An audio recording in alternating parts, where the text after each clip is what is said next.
You know what I like to do? Just follow me on this one.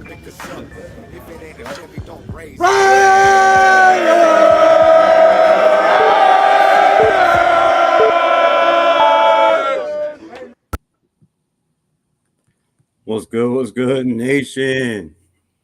What's happening? What's going on, people? Thanks, everybody, for pulling up. Billy D in the house. Jeffrey, salute. So we got some YouTube content creators, some of my favorite. Protect the Shield podcast, one of the greatest names in the business. Chris, my brother, how you doing? Good, man. Blessed to be able to be a part of this, man. I'm excited to talk some ball with you. Me and you always have some good debates, man. But I love it. And glad to be with my boy 805 as well, man. Respect both of y'all. Nice. And we got Realtalk Raider Nation 805 Raider in the building. How you doing today, my brother? I'm doing good, man. I appreciate you, linking up with me last second. I know I hit you up yesterday. I was like, look, I typically just do the videos. I don't do lives. But I think I got to kind of dabble into it because I'll tell you right now, Chris, I jump on your lives all the time. Love to engage, but you can only type so much in that comment section. You know what I'm saying? So trying to get your point across is just trying to, really talk deep as much as you can. You can only type so much. They limit you to how much you can type. So right.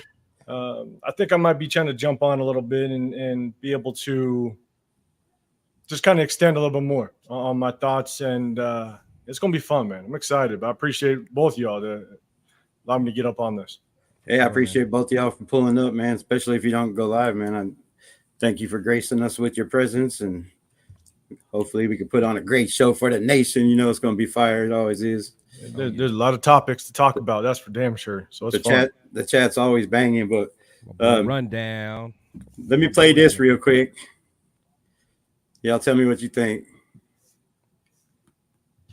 And being a former player, you see all this stuff online. You've seen teams do this. You see teams say and do that. A fan showed up with a Kermit the Frog doll with a Patrick Mahomes jersey on it. Now, it's the Raiders, division rival. As a former player, I know you kind of just, all right, we'll see him when we see him. But is that something you're going to let them get away with? Yeah, man, it's just I didn't have any more motivation than how they beat us on Christmas Day last year. So if guys were motivated by that, they're motivated now. So, I mean, it's going to be a excellent game, man. They got a great defense, but all we got to do is focus on the Ravens right now, and then when we get there, we'll get there. And being So what do y'all think about that? Patrick Mahomes don't seem too pissed off. I kind of probably thought it was a little funny. Yeah, I'll start it off, man. To me, I didn't like the whole puppet thing. I'm gonna keep it real. That's just me.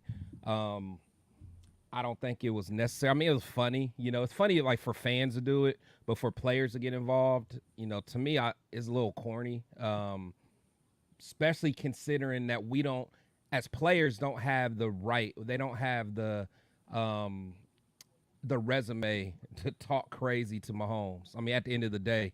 I know we always say we're Raiders, we do what we want, but the truth of the matter is Patrick Mahomes averages 109.6 passer rating against us.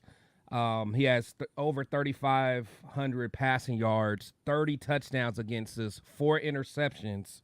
In 12 games, he averages a little under 300 yards per game, averages 2.5 touchdowns per game against us, and has a 10-2 record against us. So, in my mind, it's not about being scared. No one's scared of them, but we haven't earned the right. Yeah, we beat them in Christmas, but the thing is, us beat them in Christmas, all that did was springboard them to win the Super Bowl on our place, plant their flag in our place, them in our locker room.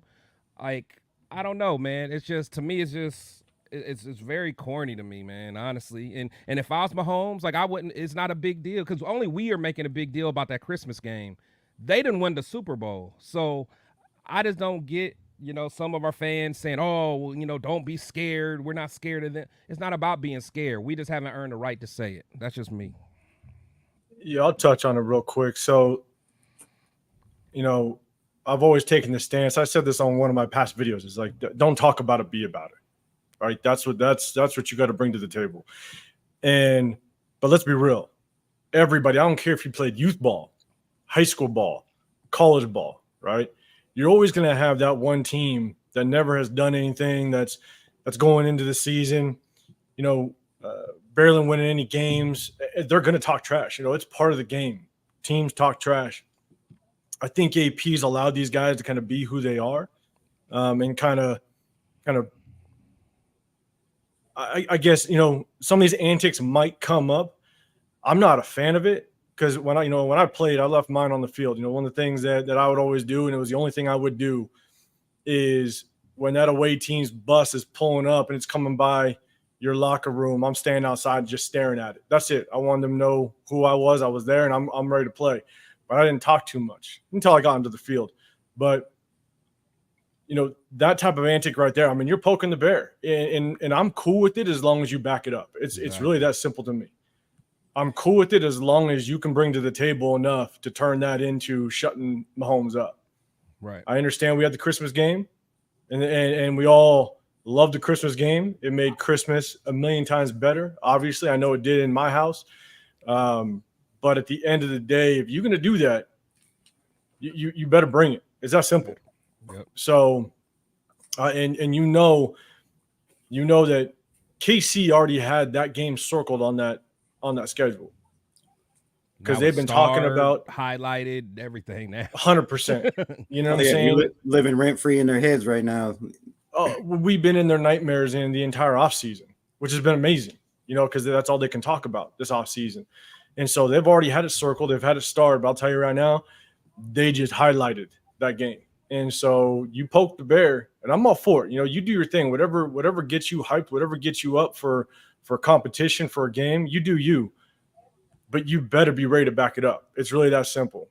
Because you're going to look stupid as hell if Mahomes sees – and look, I have high hopes for Trey Taylor, okay? I have high hopes for him.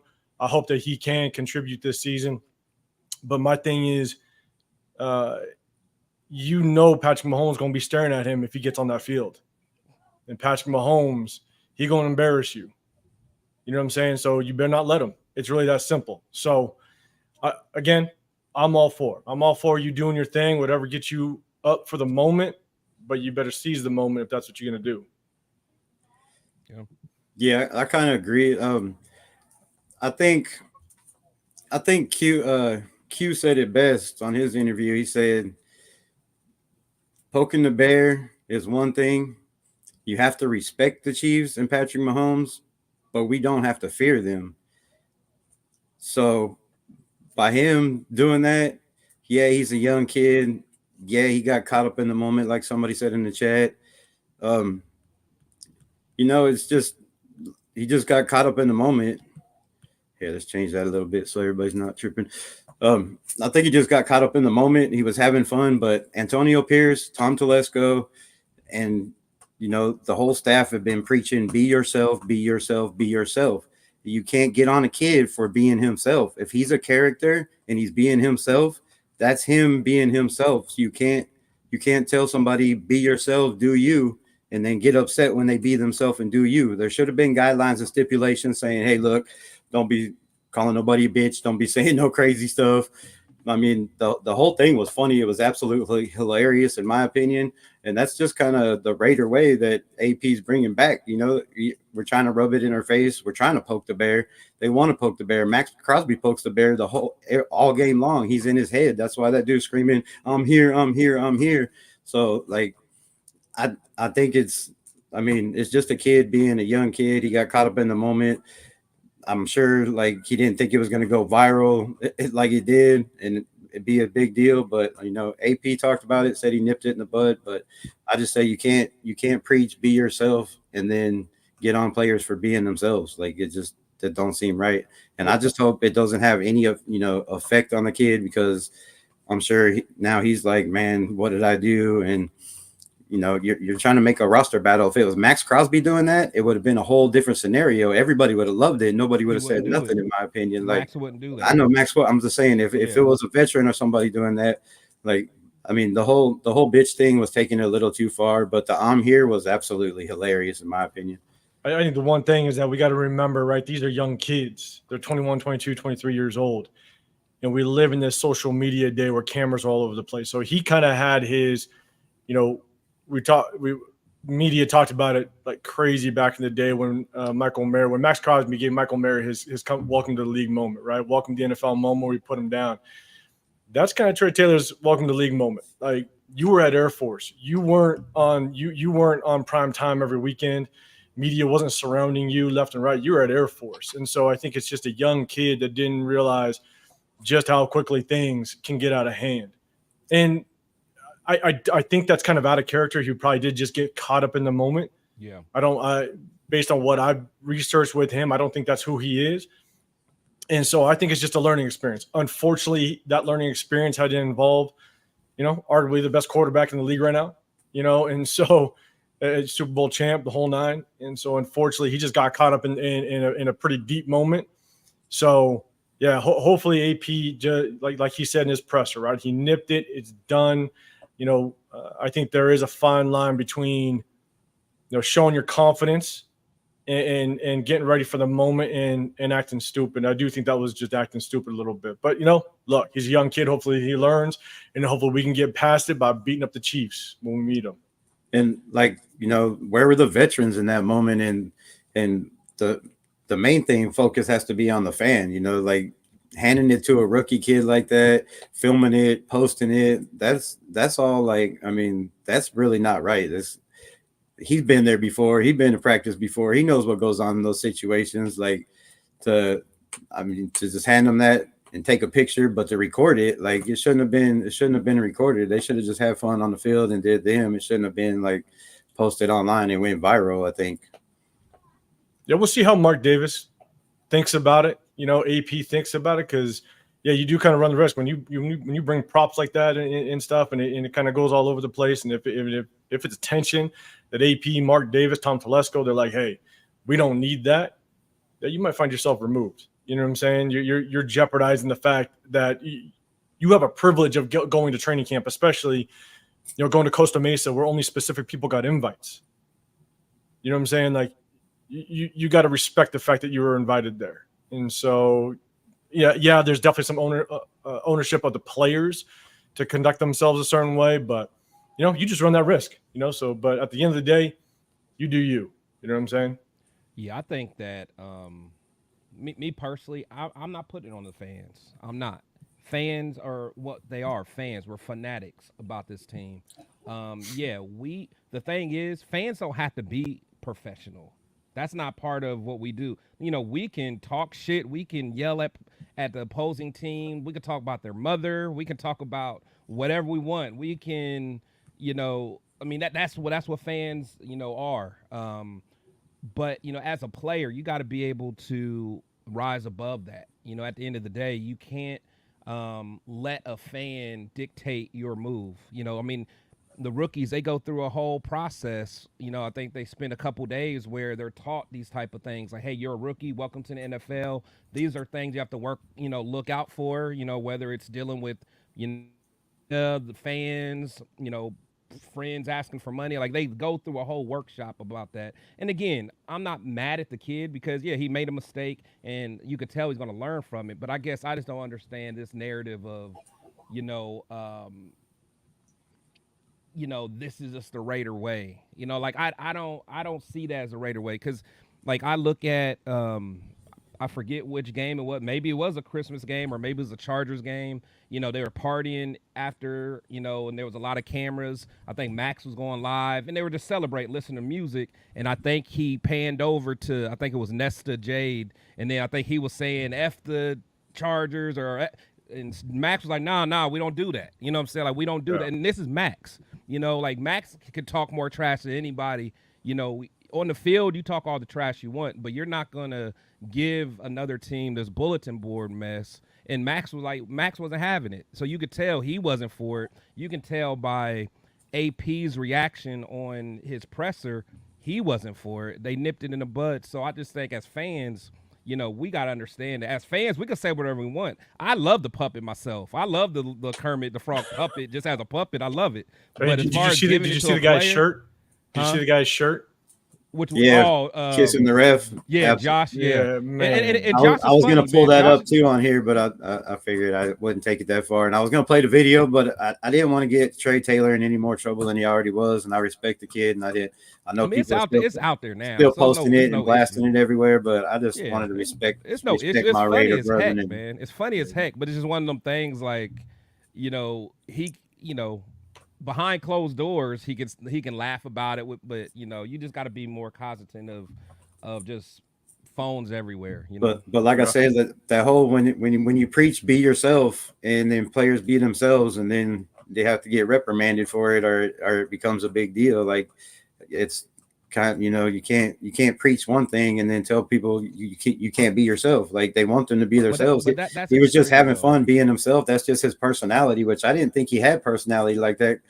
Coming from Air Force, you think he'd be more disciplined but the kid has a personality. He was just showing his personality and having fun, and it got a laugh for everybody. It just happened to go viral at the wrong moment. And like I said, when you call somebody a bitch, that's disrespectful. You can't call somebody out their name like that. But that's just, to me, it's just I think it's still, because like you could say that, you can use that logic with anything. You can say, hey, Marcus Peters was being himself when he was yelling, when him and the coach got into it.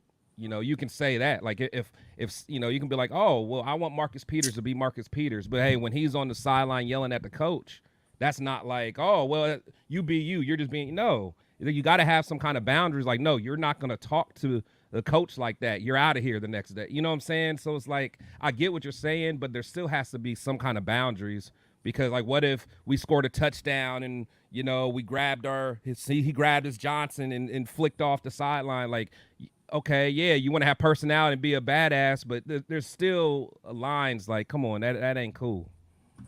Good thing is that AP, he came up in the presser. Someone wanted to try to get him with it, right? Yeah. The reporters came out. He wanted to talk about it, and AP was like, "I nipped it, done." Exactly. And so hopefully that does settle it down. You know what I'm saying? It settles everything down, and we can move on. Obviously, it's going to be in the Chiefs' head. It's going to be in Patrick Mahomes' head when he faces us. But you know what I'm saying? That again, you either gotta put up or shut up. So we got to be ready. Yeah, for sure. Raph says, when it comes to discipline and mentality, Antonio Pierce is the leads with greatness. Some coaches don't have that spark, especially and maturity to change the culture. Yeah, I mean, he definitely changed the culture, and you're allowing people, like I said, you're allowing people to be themselves. Like some people just take it a little bit too far. You gotta have discipline in yourself and a little bit more respect. But also there was, I guess, after the presser, people were trying to clip parts of the presser and make it look like Antonio Pierce was kind of good with it. I've seen some clips about that too. Like people are trying to say, oh, Antonio Pierce said this, like he wasn't a problem. But the presser was before all this happened. Like the question wasn't asked about the Muppet thing. It was about a whole different thing. It was about players speaking their mind in the press conference and being a little bit more vocal in the press conference about how they feel. And they're trying to misconstrue it and say, change AP's words around, which is just insane. It's just insane. For sure. Hey, can I respond to 10-day benders next comment? So what where's it at? The next one below. Yeah, 10-day bender. This is America one. Yeah. So like, to me, it's not about anyone being woke and about woke America crying about it. For one, that is trash to say that. It's not about being woke. It's about respecting your competitor, respecting, that's what it's about. Because the thing is, it'd be different if we were a neck and neck team with KC. If Mahomes didn't average 300 yards a game and 2.5 touchdowns against us, and it was 10-2 against us in 12 games, then it may be different. So, this whole, I don't even know why he even brought in the whole woke America thing. It has nothing to do with being woke. Yeah, I don't know. You know what I'm saying? It has nothing even to do with that. I mean, the puppet's fine. I'm saying, but when you start bringing the fan or the players into it, you know, that's when it gets too much. And, you know, again, I don't think AP liked it. I don't think our leader Max liked it. So, well, one thing is, I don't think anybody's crying about it. right. You know what I'm saying? There's no crying about it. Actually, I think media's eating it up. Right. I think media is all about it. Everybody, media actually thinks it's funny. You know what I'm I saying? think Antonio Pierce kind of, you know, probably had a chuckle at it too. Yeah, it's one of those dudes like, hey, it's funny, like, guys. Man, come on, he's we gotta like, chill man, out. Yeah, and Chris, to your point, right? Fans they do what they want, right? Yeah. If they put themselves in a situation where they might get kicked out, it's like NBA, right? You got the fans up close and personal right behind those benches, and they say some stuff that can get to anybody, right? Oh, yeah. And so if you run that risk of running your mouth, then you might get kicked out. You know, so fans, you can do what you want. You run that risk. But again, I don't think anybody's complaining about it. It was funny. It was funny, but at the end of the day, you better be able to back it up. Exactly. Trey Taylor, you better be about it. It's that simple. On Skip Bayless and Keyshawn show, they were talking about it, and Keyshawn said, like, the only thing is this kid's a rookie and he might not even make the team. Might not even make the team. Which I don't know about that, but he's saying he might not even make the team. And if he does make the team, and if he gets in the game, and Patrick Mahomes, you know, has 4 touchdowns and just, you know, picking on that kid, picking him apart, like, what, you know, what if something happens to Epps and he has to become the starter and he's in there and they just destroy that kid? Like, what's that going to do to his confidence? Or, you know, like, because you're messing with an assassin back there in Mahomes, like that's another part of it. And I'll tell you, one thing is, you know, the comment, Cowtown, you're saying that AP wasn't having any of that, and I agree with you. I think the one thing that we do have to realize just a little bit is that AP is a first-year head coach. He's only been in the league for 3 years, you know, and so there's going to be a learning curve. You know what I'm saying? Like, these are things that he's probably he took that note. Next off season, when we go into training camp, he's going to have that talk. I'm sure some of the veterans have had that talk. Yeah. But I think AP is taking notes. You know, he's learning on the job. That's basically what's going down. And so, you know, this is just a learning curve for him as well. Hopefully he does next year. He kind of just makes that a point that, look, you rookies, veterans, you know, cameras are watching 24/7. You know what I'm saying? So again, you're dealing with some young kids. So, you know, we'll see. Again, like I said before, and I'll say it again, you got to be about it. So we'll see what happens. Yeah. So Jen Slinger said the difference: Marcus Peters gets up in the coach's grill, he's done. Travis Kelce practically goes WWE on Andy Reid, and nothing, zip, nada. So, which I remember that too. I thought that old man was going to have a heart attack when Kelce was up there screaming in his ear like that. Like, I mean, that was just absolutely ridiculous. But I mean, that's a totally different subject. Like, you're screaming at a coach and on TV, and this is making fun of a person. So I mean, it's kind of. I think that goes to show winning cures everything. You know, because if that's a losing team having kind of a meltdown like down the sideline where one of your star players is really bumping into the head coach because he's pissed because he's not happy with what's going on, that's going to flood the media day in and day out. But the moment you win, you'll be like, okay, they figured it out.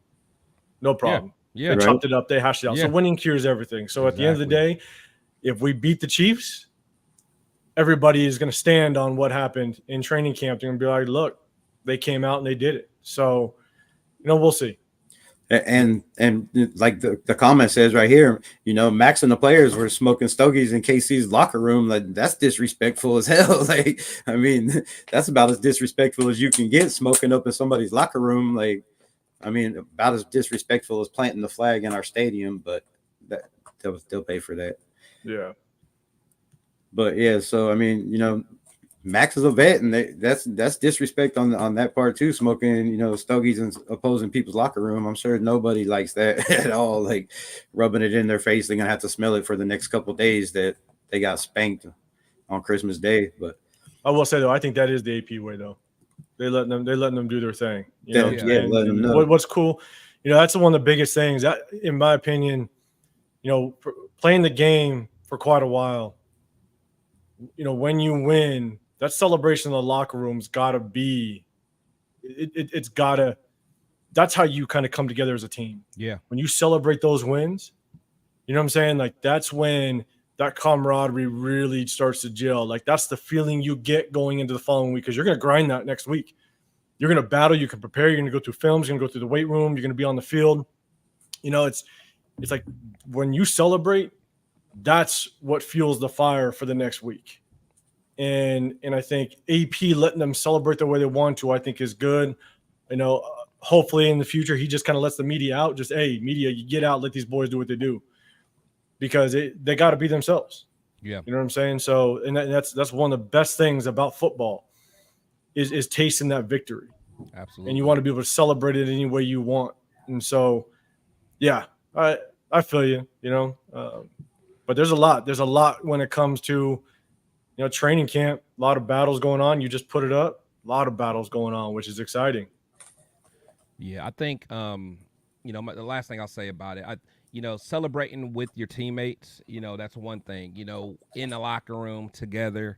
So it's not like they were on the 50-yard line, you know, put the cigars out, kind of antagonizing the opposing team, you know. So I think it's different, but I do see, you know, where people are coming from. But I just think at the end of the day, you know, like but isn't like antagonizing whether it's a puppet or a cigar though? I don't see it like that. I mean, that's but again, to each his own. You know, I think that, you know, celebrating with your friends, you know, enjoying each other, not antagonizing another player or team. Yeah. Like they weren't in the locker room saying, player. well, some of the guys were trying to say, hey, F that other team. And they nipped that. Like, no, that's not what we're doing here. We're celebrating the victory as a team, as a unit together. So I think, I just think the direction of your celebration or whatever matters. Like, you know, just like 805 said, you know, we're celebrating together, got this camaraderie, a brotherhood. That's what we're doing together. We're celebrating together. So I don't know. Maybe I just look at it different because, again, I go back to when I played. It was just that, you know, you just, I don't know, man. It's just you respect the game, you respect your competition on the field. If you want to talk trash, that's one thing, but I don't know. I mean, to each his own, I guess. So I played football in Arkansas, and it was totally different. Like we went and crashed people's bonfires.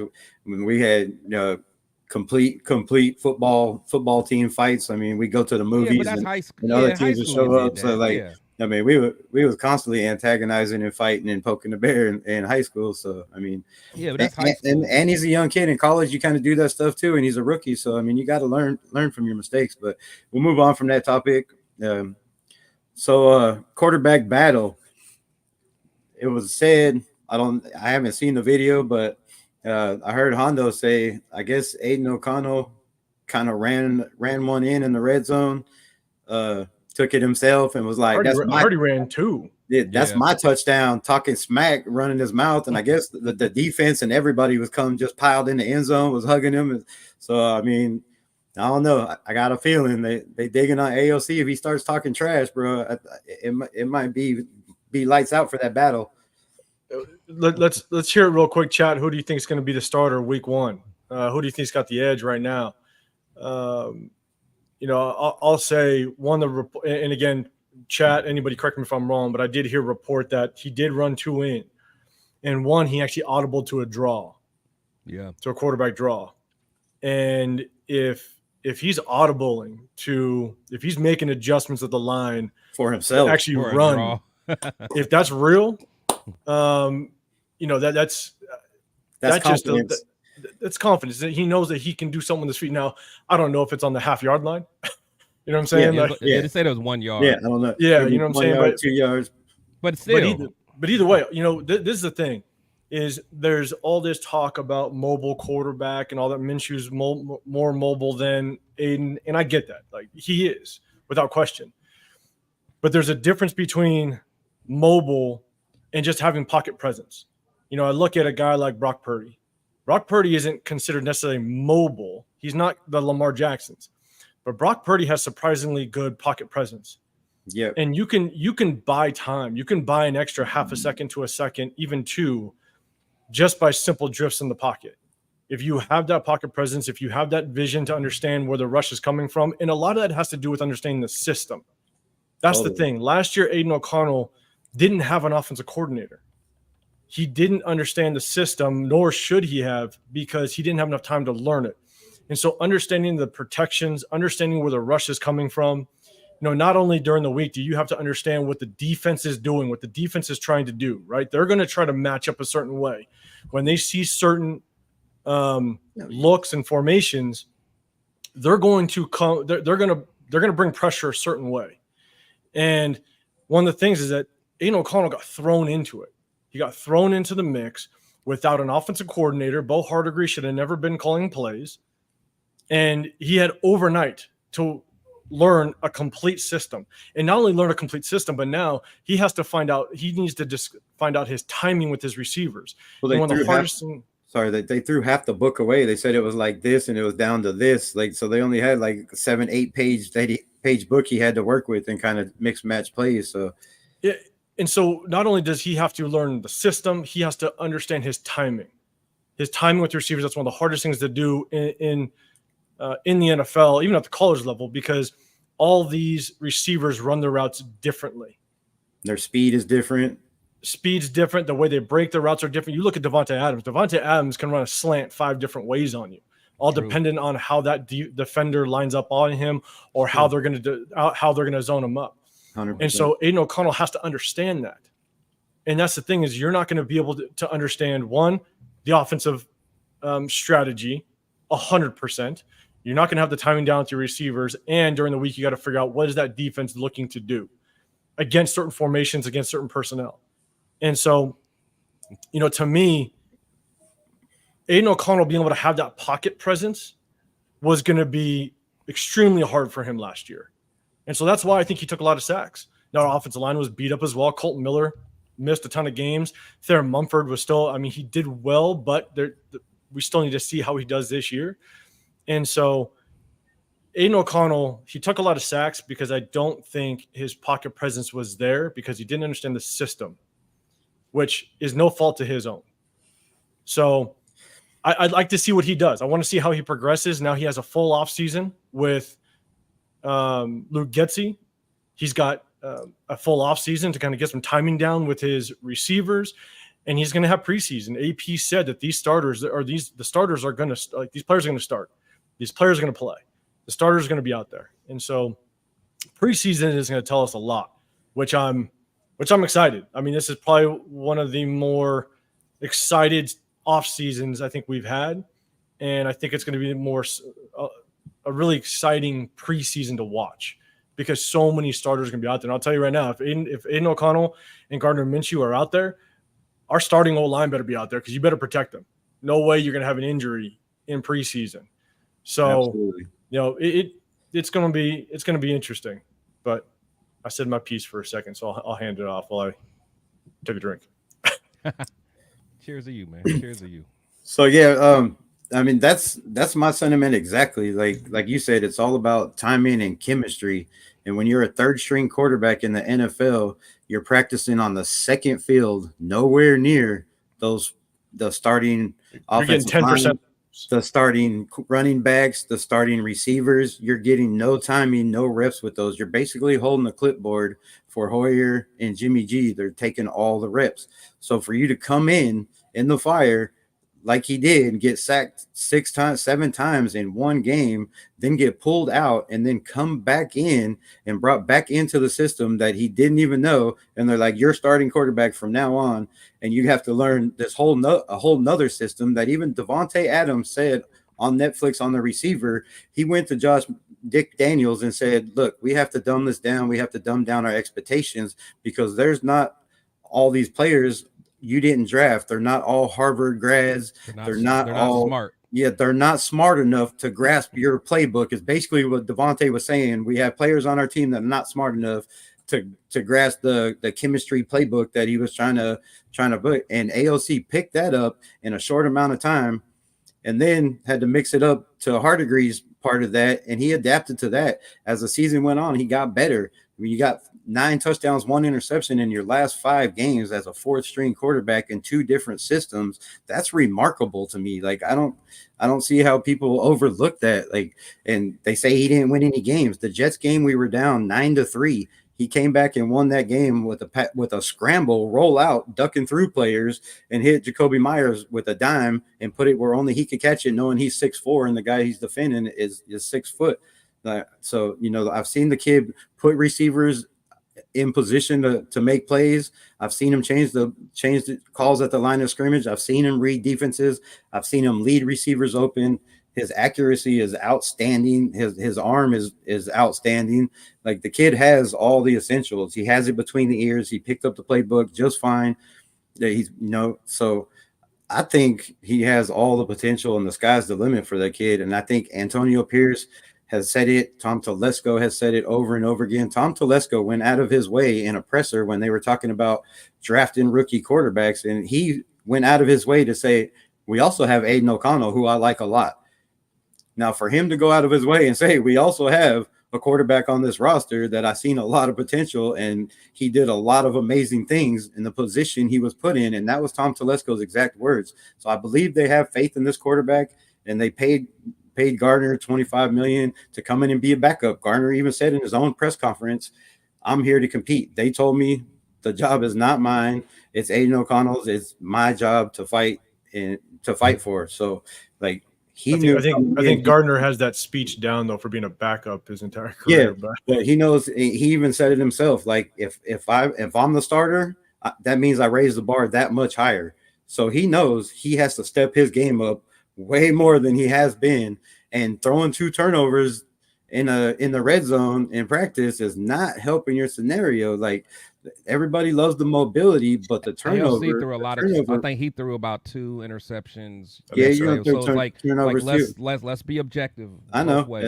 They said one was Max Crosby in his face, and he kind of just threw it up, like talking trash to Matt, and it was intercepted. You're gonna have elite guys on. It's gonna be. But yeah, I mean, they're both making turnovers, but you got to expect that you're going against a top 5 defense in the NFL. Like, so, I mean, that's going to happen, and you're going to make you're going to make both these quarterbacks better. Like, this defense, you're true.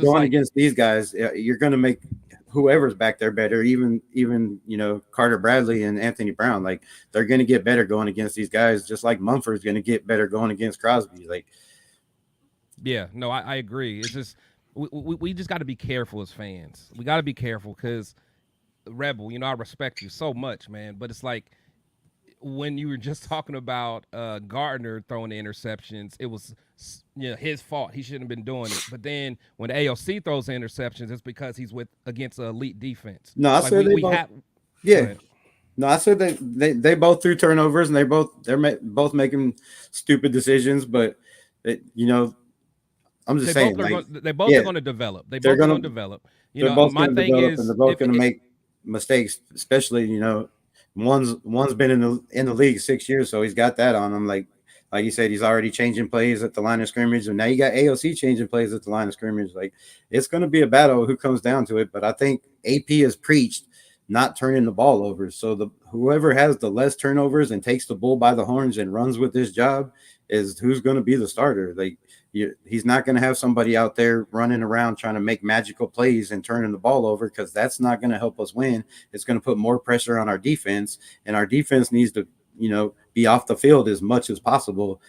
We need to sustain drives, and you know, I just think AOC gives us the best chance to play turnover, or at the least amount of turnover free ball. Chris, go for it.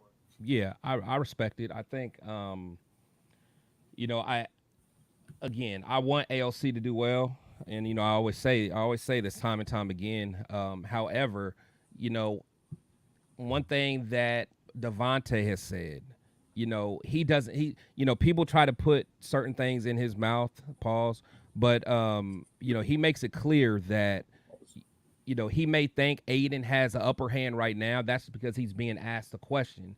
And some of the reason he think is what you said, Rebel, is he has been throwing with Trey Taylor all summer, all off season. He has better, you know, continuity and timing with some of these receivers. However, he also said all he cares about is who's going to be the better guy when there's live bullets. And when I think about that live bullets, I'm thinking about who's the better gamer, who's going to be the gamer. And again, when I hear gamer, it reminds me of what Howie Long said. Minshew is a gamer. You know, he's one of those guys when the bright lights are on, you know, and you got to go down and win a game. Like, I feel more comfortable with Minshew. Now, is Minshew Peyton Manning or Brady? Absolutely not. He's been a backup for a reason. But however, you know, this is his first time really getting the opportunity to have a chance to fight for a position. Before he was in a backup position, the team went and drafted Trevor Lawrence first overall. He had next place he was at. Well, I think it may have been somewhere in between. But then, you know, he's at the Colts. They went and got what's his name, Anthony Richardson, third or fourth overall. So, you know, he's never had a chance to actually be considered a starting option. Now, one thing that people are not bringing up, Gardner also said on Max's podcast, The Rush, he said I was the Raiders' first option in free agency, and they were my first option because this is a place where I feel I have an opportunity to start. So this narrative of him thinking that he's automatically a backup and coming in as a backup, I call BS. I think Gardner has all intentions to try to fight. Now, Gardner is a team-first player, so he knows that, hey, if I don't win a position, I'm going to be the best backup. I'm going to hold the clipboard. I'm going to help AOC become the best starter I can because that's his character. That's what his role is. But please don't think that Gardner just going to lay down. Oh, no, not at all. You know, and like Gardner, if anything, he's scrappy and he's gritty, and that's why I love him. Like, he's not going to give up. Now, if he doesn't win, he's not going to be like one of our previous quarterbacks and take his ball and go home. You know, he's not going to do that, but he's going to hold that clipboard and be the best backup partner that he can. But please don't think this guy is laying down. He's going to fight and scrap, and if he has to do things, extend plays, and if, you know, maybe even force balls when he shouldn't to try to make play, he's at least going to try. He's going to leave it all on the field. You guys can believe that. So yeah. Chris, I agree with you. And what I'm gonna add two things. One, actually three, but I'll make it quick. Number one, to the point that Aiden O'Connell has the job. There's no way Aiden O'Connell has the job, especially based on what Minshew stated. Right? They brought him in because he has the chance to start. Yep. But there were so many reports coming out that Tom Telesco wanted to trade up. And if you want to trade up, that means you're not sold on your quarterback room. Thank you. And so with those reports coming out and they wanted to trade up, there's a really good chance that I don't think anybody expected the Falcons to pick up Penix. Yeah. No, I don't think anybody expected the Falcons to pick up Penix. I don't think there was a good chance that Chris, did you? Or you just – Oh, no, I was changing my light. I'm sorry. Oh, no, I got it. of course not. I thought you were just raising your hand. I was you're raising your hand too. I was like, I thought they were crazy. But you know what I'm saying? So I think that they might have thought that he was going to fall just a couple more spots. But if Tom Telesco was going to trade up, if the reports are true that he's going to trade up, they're not sold on the quarterback room. So it's going to be a competition until week one. It's going to be a competition throughout the entire season. I agree. Because if Aiden O'Connell does get the job, everybody knows what Minshew has, right? He's got grit. He's going to battle. He's going to make plays with his feet. Yes, he takes chances. He takes risks. You want that out of a quarterback. You want them to take those calculated risks. But I don't think anybody's sold on the quarterback room. It's going to be a battle without question. And so there's that part. And then when we talk about the turnovers in practice, turnovers are going to happen. You know, shout out to my guy, LA Raider 11 tweet. He's from my hometown. There's going to be turnovers by these quarterbacks because one, they're learning a system. Two, they're going against one of the best defenses in the NFL. They're trying to get their timing down. They're trying to understand the system. And so there's going to be turnovers. So there's going to be interceptions. There's going to be turnovers. So I'm not going to trip because all of a sudden one quarterback throws 3 interceptions in practice. Right. You know, they're against the best defense in the NFL or close to like top 5 at least. And one thing to understand is a lot of times in preseason, coaches are trying things out. And so they're telling quarterbacks to force the ball somewhere, or they're trying to get the ball to a certain receiver on a certain drive because they're trying to look at certain things. And so usually if you have a veteran quarterback, that's different. Sometimes you try things with that second stringer when they get, their 20% of the reps or what have you. But we got a competition battle at quarterback. So these two quarterbacks, if they throw picks, it's going to happen. They're going to be told to force the ball at times. They're going to be told to, let's try this formation. Let's try this route combination, so on and so forth. And so there's going to be turnovers at training camp and practice. There's going to be turnovers in the preseason. And so I'm not going to trip too much. You just got to hope that one of these quarterbacks grasps the system well enough and the chemistry is there that week one we're hitting the ground running. And so that's kind of my take. And the last thing I'll say kind of on the quarterback standpoint is at the end of the day, I hope the best man wins. It's really that simple. I hope they don't give it to Aiden just because he was there last year. Yeah. I hope it's the best man wins. I hope that now I will say if it's an even playing field, if there's no clear winner, I struggle with who I'd start. I do think I'd like to see Minshew start if there's no clear winner, because you got to come out the gates battling. Mm-hmm. The first 6 games, we can come out of the first 6 games with a winning record.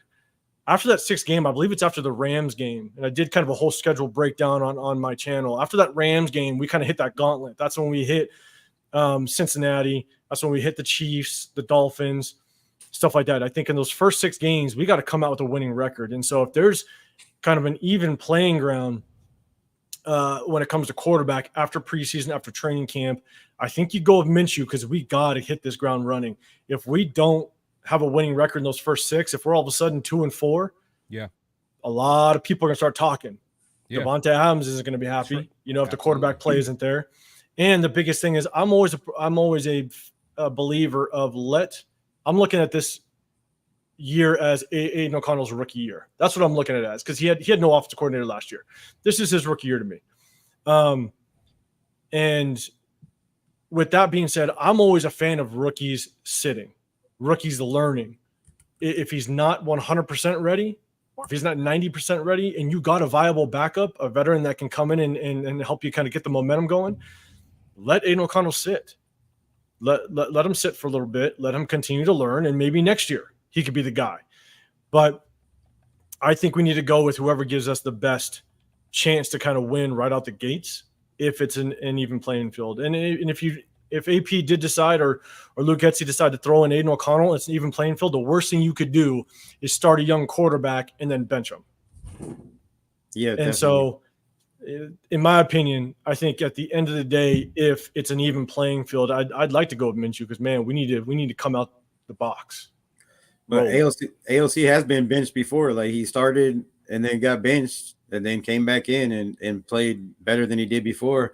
And also, AOC played the best football without Colton Miller, who was hurt when the last 4 or 5 games. Colton Miller was out, and he had Mumford at left and left tackle. So, like, he wasn't even – and Josh Jacobs was out. So, he was down his starting running back, down offensive lineman, and the kid still balled out, in my opinion. So, I just think he has grit. He has toughness. And people just are stuck on the fact that he's not mobile and the fact that he's trying to show mobility. I mean, what do you want from a 4th-round quarterback? You want baby steps. You're not going to be Tom Brady overnight. You got to take baby steps. And I think he did that throughout the year. And I think he's just going to continue to progress through the offseason and training camp. And hopefully by preseason, we'll have an eventual starter. And whoever commented that I hate Gardner Minshew, bro, I don't hate anybody that plays for the Raiders. If you're on this team, I'm a fan. So for you to say that I hate Gardner Minshew is just garbage, dude. I just think AOC has more time with the offensive receivers, and it's all about timing, man. It's all about timing. Like he said, you got to know the routes, you got to know when they're going to break. Like Devontae Adams said on when he was with Aaron Rodgers, he said on the receiver, he said with Aaron Rodgers, he knew that if it was a 5-yard out, that he might not go 5 yards out. He might go 8 yards. He might make it 10 yards. He might make it 15 yards. But Aaron Rodgers could tell by his body language that he wasn't cutting off the route at that 5 yard mark, that he was going to go a little deeper. So it takes time to develop the timing in people's route tree. And the fact that AOC was working with Jacoby Myers and Trey Tucker every morning in the offseason, like that just speaks volumes. It's hard to get time in. And we seen last year when AOC got thrown into the fire and didn't have time with the receivers, what it did to him and his accuracy. Like, so I think the kids just got more upside. Like, we seen Garner, we seen where Garner's at.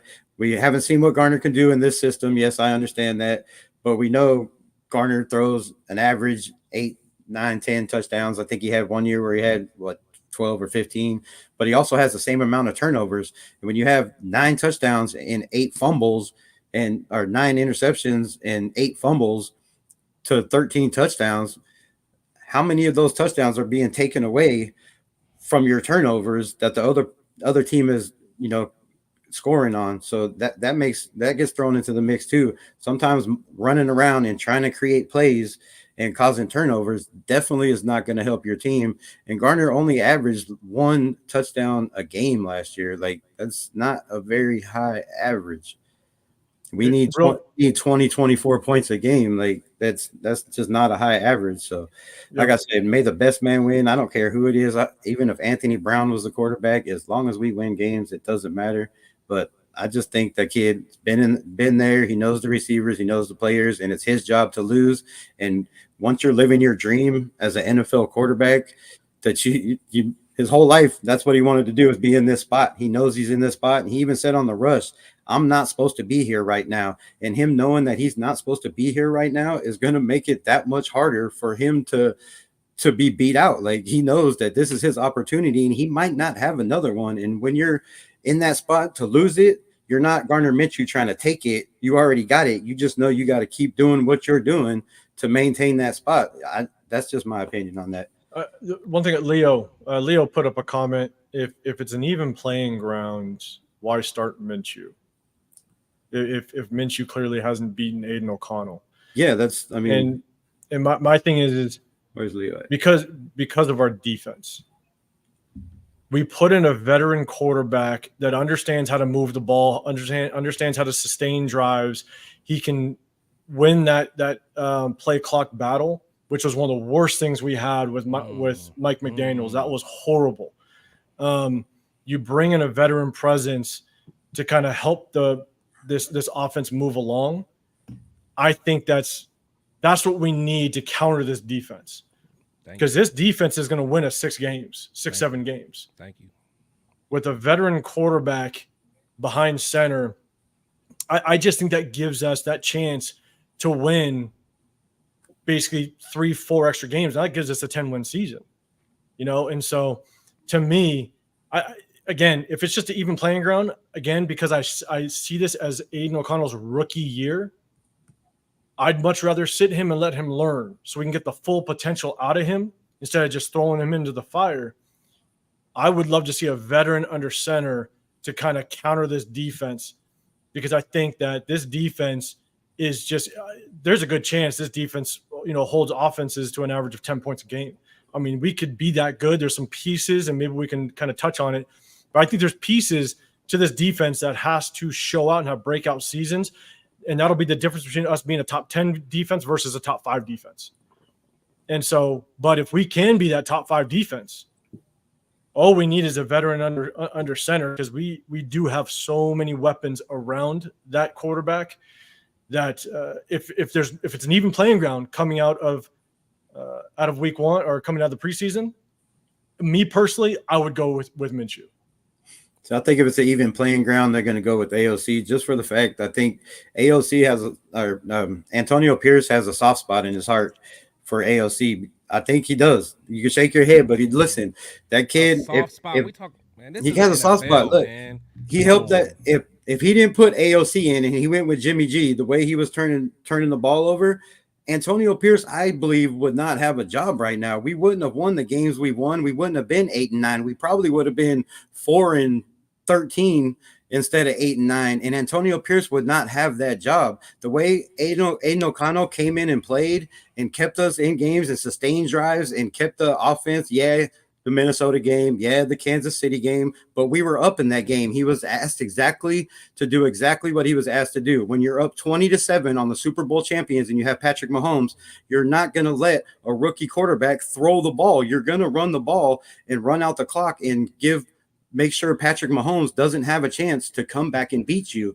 But and Rebel, see, we ran the ball. So yeah, he didn't have, but he only threw 8 passes in the second half. So he threw he scored in the first, right? We came right down and scored. He drove down and scored, and we missed a field goal. And then the next 2 were turnovers off the defense.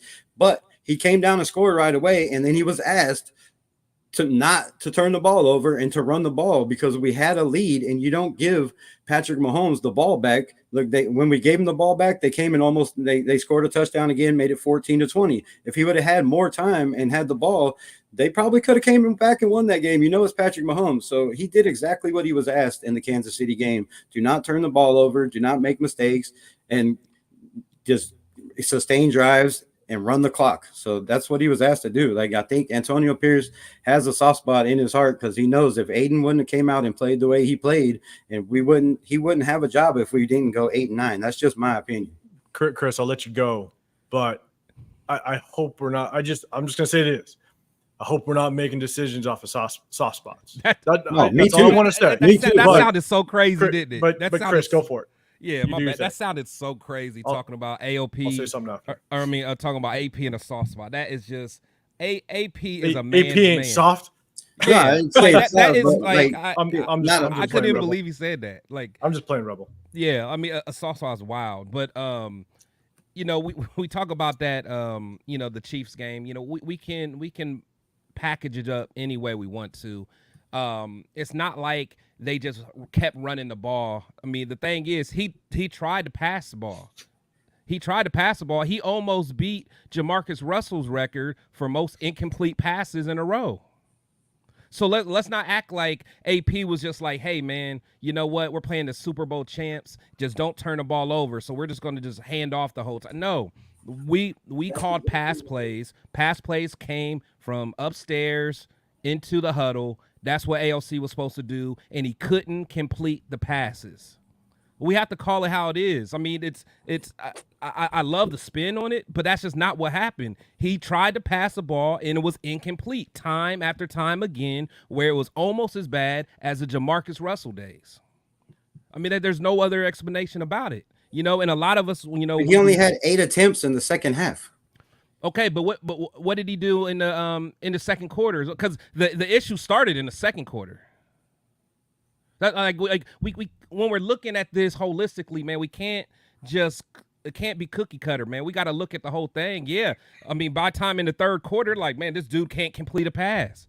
He's shown it. He's shown he can't complete a pass. Again, that's why you're almost beating a Jamarcus Russell record that nobody wants to beat and nobody should beat. We've had a lot of quarterbacks in between that time that didn't beat a Jamarcus Russell record. We had Matt McGloin and all those guys, Andrew Walter, I think, all those guys, and they didn't get to the point where they're almost beating a Jamarcus Russell record. And, and another thing, it's real easy for a lot of people to say, hey, he started off rough, and then he ended the year real strong.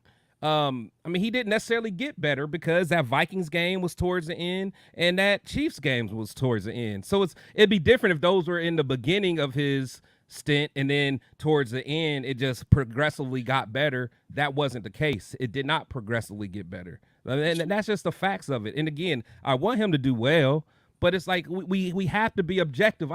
I want the best guy to win. It's like a lot of us are scared of the battle to take place. We want to crown him, but let's let the battle happen. And let's let it be a fair battle. That's all I'm saying. We have no choice but to let it happen. The only thing that I will say is when everybody talks about whether Aiden O'Connell played good or bad last year, every time you talk about that, you have to marry the fact or also state his situation. I mean, it was a horrible situation. Like I said earlier in the video, right? No offensive coordinator, never had timing with his receivers. His offense line was beat up. I mean, it he was thrown into a horrible situation. Horrible. So whether he played good or bad, that doesn't matter. It's off the table. Yes, you can look at it and have your own opinion, but I hope you look at both sides. I hope you look at the situation he was put in. Plus, look at the defenses he played. He played a lot of good defenses in the back half. Minnesota had a damn good defense. KC had one of the top defenses in the league. He played some very good defenses. True. But the only thing that I take from last season that I really do like about Aiden O'Connell is that I think Aiden O'Connell has extremely good poise and composure. I mean, even through all the things that he went through last year, he came to battle. You never saw him break. And that's one of the things that you want to see in the quarterback. I think that's one of the more underrated aspects to a quarterback is that they can continue to run with the confidence even when they run up against adversity. And you never saw Aiden O'Connell break. And that's as a rookie. And that's a rookie. You know, any young kid can sit there and go, woe is me. He can sit there and go, well, look at my situation. You know, he can chip back, right? He can say, well, I don't have an offensive coordinator, or I haven't had chemistry. Like all those kind of they're not excuses because they actually happened, but just all those things he could have thought in the back of his mind, like, here, this is my situation. This is why I'm doing this. But he didn't. He came up, he practiced, he played. All the players came around him. Now, granted, he was really the only quarterback that could come around, so I get that. But they rallied around him. They rallied around him. They rallied around Antonio Pierce. And so at the end of the day, I love the fact that Aiden O'Connell does have the confidence. He's got the grit. He does have that ability to kind of keep his composure during the hard times. And so establishing that as a young player, I think is huge. Now, can he put everything else together? I think that remains to be seen. And I'm excited to see how he develops. Hopefully, and that's the other side of this, is Luke Getsy. Can Luke Getsy get the best out of him? Yeah. Can Luke Getsy develop Gardner Minshew? You know, can he marry the system to the quarterbacks that he has and the talent that's around them? That's the other aspect that a lot of people don't touch on when they talk about quarterbacks. Yeah. Because your play caller. There's so many aspects to the game on the offensive side on whether or not an offense is going to have success. It's not a lot of it lies on the quarterback and a lot of it lies on the offensive coordinator. But there's injuries. You know, there's you talk about how many receivers. You know, I think there was a couple weeks ago there was talks about diva receivers. You know, I mean, there's players that, you know, either contract year or what have you, they end up slacking off, or they get paid and they no longer produce. You know, there's a lot of things that quarterbacks need in place in order to find success, and one of those is an offensive coordinator. So I hope that Luke Getsy is a good enough offensive coordinator. And again, I did a video on him months ago when we hired him, and I do think that he has the tools to be a good offensive coordinator.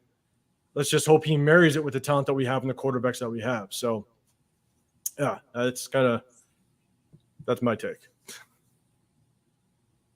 Well, and one thing that impressed me too was in his very first game, the very first play, he was sacked by Khalil Mack.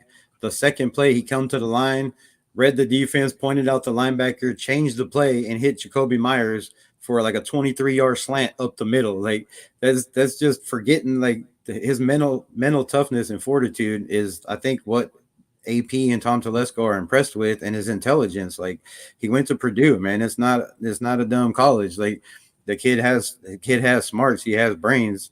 Obviously, if he can get McDaniel's or Dick Daniels' system as fast as he did, being third string, like, you have to play in that system and have timing. So I was really impressed with that. And then when you get shut out against Minnesota and you come in the next game and throw 4 touchdowns, I mean, that just shows, like, come on. You got to give some credit on that. You can't get shut out and then come in the next game and throw 4 touchdowns. And you can say they threw that game, they were washed up, whatever, they weren't trying, but the kid still had 4 touchdowns and he still holds the record for most points in an NFL game for the Raiders. So, like, you got to give him props. You can't just say, "Oh, he didn't do this." The record, or the team. Yeah, the team. He's a quarterback. He's a quarterback with the defense. And those points were from the defense. And he's only one of 20. I think it's 26 quarterbacks in the NFL as a rookie to throw 4 touchdowns in a game. Good. Out of all the quarterbacks in the NFL, there's only one of 26 to throw a 4, and he was a fourth round, and like all the stuff we've been talking about, he's went through. So I think the kid just has the fortitude to make it. And like I said, if it's Garner, it's Garner. If it's him, it's him. If it's Anthony Brown, it's Anthony Brown. I believe Antonio Pierce and Tom Telesco and this coaching staff will put the best player that gives us the best opportunity to win, and that's all we can ask for. I agree there. Yeah. I do. I'm with you. I like what was that, surprised bird boss? Bird bath. We good? Yeah, bath. I look like an O from my angle. I like to question a little bit about our running game. And that's, again, another aspect, right? Quarterback's best friend is either a running game or a tight end at this point in this league. And so what are you guys' thoughts on well, let's talk about the running backs. What's y'all opinions on the running backs? Chris, you go first. I hate why I go first. I always seem like a hater, man. That's why I put you first. I know you're negative. I know you're negative on the run game. I'm not satisfied. But again, I can be swayed by production. You know, production can sway me. I just don't have the faith as of yet. Zamir had a couple good games last year. He definitely did. However, I think his overall skill set kind of worries me because, you know, that anticipation and vision, you know, bothers me because I've seen him run in the back of his lineman far too many times. I think it was yesterday or the day before. You know, Madison was getting all the first team reps at RB1. Concerning. The kid looks the part. He's big. He's swole. He loves to work out. He's a country strong guy. Very humble guy. He's a guy that you want to like. He's a guy that you want to root for. But, you know, again, and I know I keep going back to it, you know, going back to even the preseason, you know, he wasn't even the third. He probably was maybe the third best running back on our team in the preseason, you know, behind Damian Williams. And I think Sincere did better. And maybe even someone else. You know, Zamir just didn't look well. But later on in the season, he did do well. He was one of the main reasons that we were able to finish out that Kansas City game. You know, he was the one that kind of helped us get in the victory formation at that point. So, you know, I'm rooting for him, but I'm not comfortable. Like, I can't say I'm going into this season thinking that we have a backfield that's going to keep defensive coordinators up at night. I think if I'm a defensive coordinator, I am definitely focused on stopping their passing game. If you guys beat me, you're going to have to beat me on the back of Zamir. If he does it, we'll see. I think it's tough, right? Obviously, we're entering in I think it's clearly a running back by committee. You know, Zamir White has a lot to prove. You know, I mean, if you want to look back at week 2, 3, or 4 of last season, there's a lot of people that were basically saying he's a bust. I mean, he wasn't really producing at all. And so, yes, you got to credit him for what he did the back half of the season when Josh Jacobs was out. But you look at the other running back that we had, Alexander Mattison. Same thing happened, right? When him and Delvin Cook were in that backfield, everybody thought Alexander Mattison was going to be the next guy, which I'll be honest, I was one of them. I drafted him in fantasy. I thought he was going to produce. I thought he was going to be good, you know. But when you become that featured back, there's a lot that is thrown onto your shoulders. And so Zeus has still a lot to prove. You know, I could care less how big you bulk up because bulking up doesn't improve your vision. You can't teach vision. You either got it or you don't. Yeah. And so, I like the determination. I said on my previous video that I like his personality. He went up to the podium. You don't hear him talk too much, and you just seem like he's that guy that you almost want to just kind of be around. He's just kind of that happy-go-lucky type of guy. You know, he's gonna be a good teammate. But you can bulk up all you want. You can hit the weight room all you want. But at the end of the day, you got to produce, and you're going to be the featured guy. Now, Alexander Mattison's going to get his touches, without question. You got Dylan Lave that's sitting back there. That is, a lot of people are talking about him coming out of training camp. And so I do think that this is going to be kind of a running back by committee type of situation, which I hope it. And I'm a fan of running back by committee because too many times running backs get hurt. You can't rely on that one big superstar. I mean, Josh Jacobs, he was injury prone. It's really that simple. And so, you look at all these big running backs, paid running backs, that they get hurt. Look at Nick Chubb. You don't want to invest that much money into a guy that's just going to get pounded 35 times a game. And so I am a fan of the running back by committee.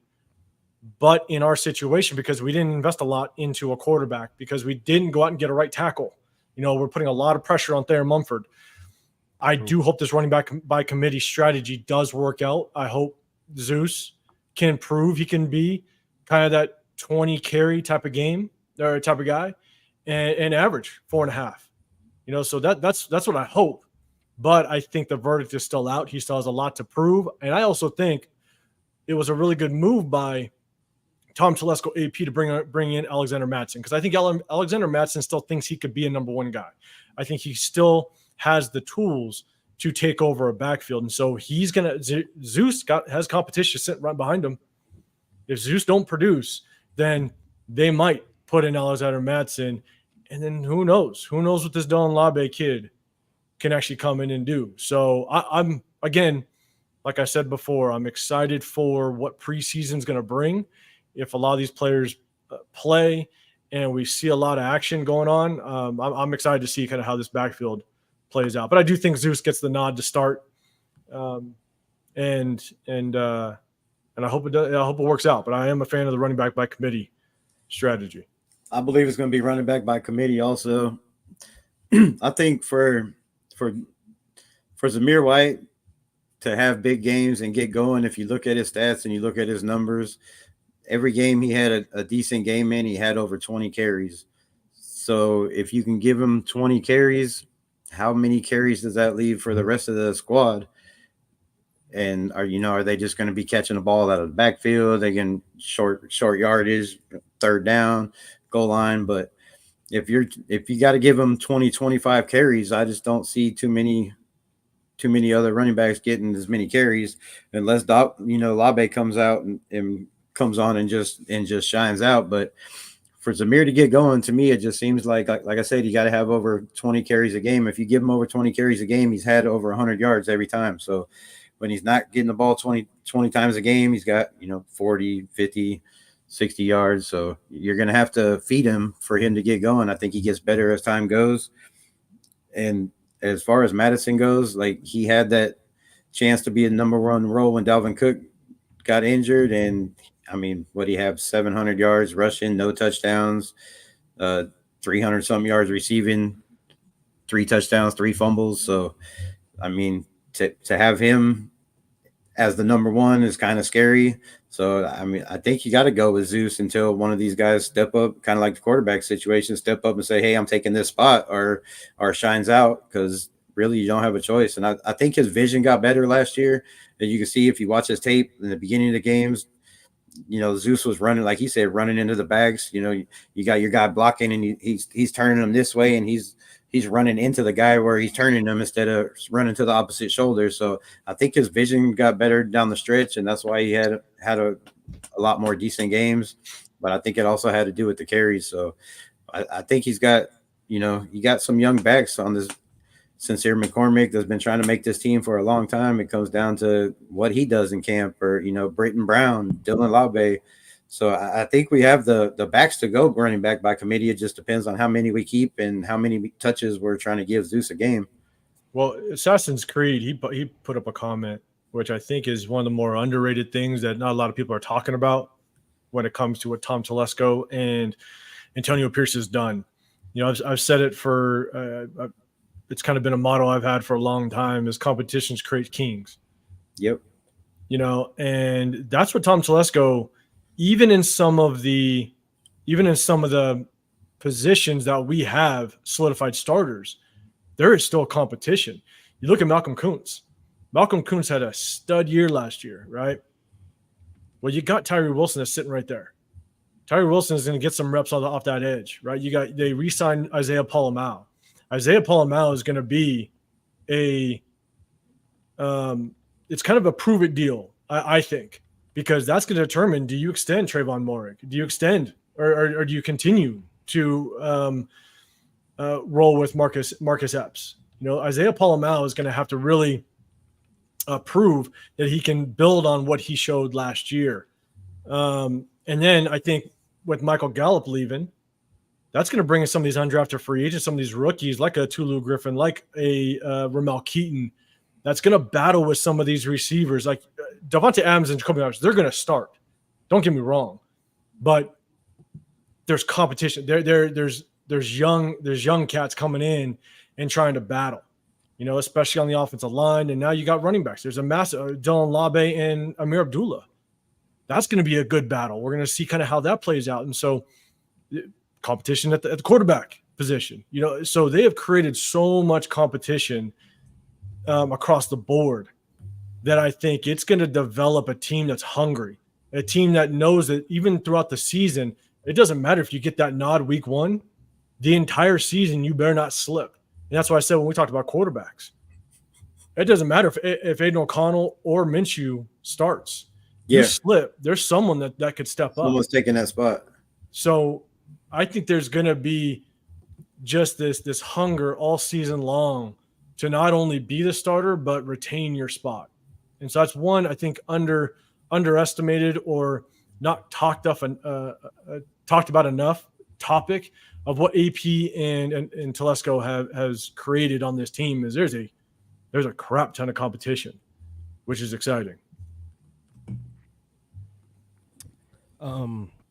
Yeah, so when I talk about running backs, I think I'm not as big of a running back by committee as you guys may be.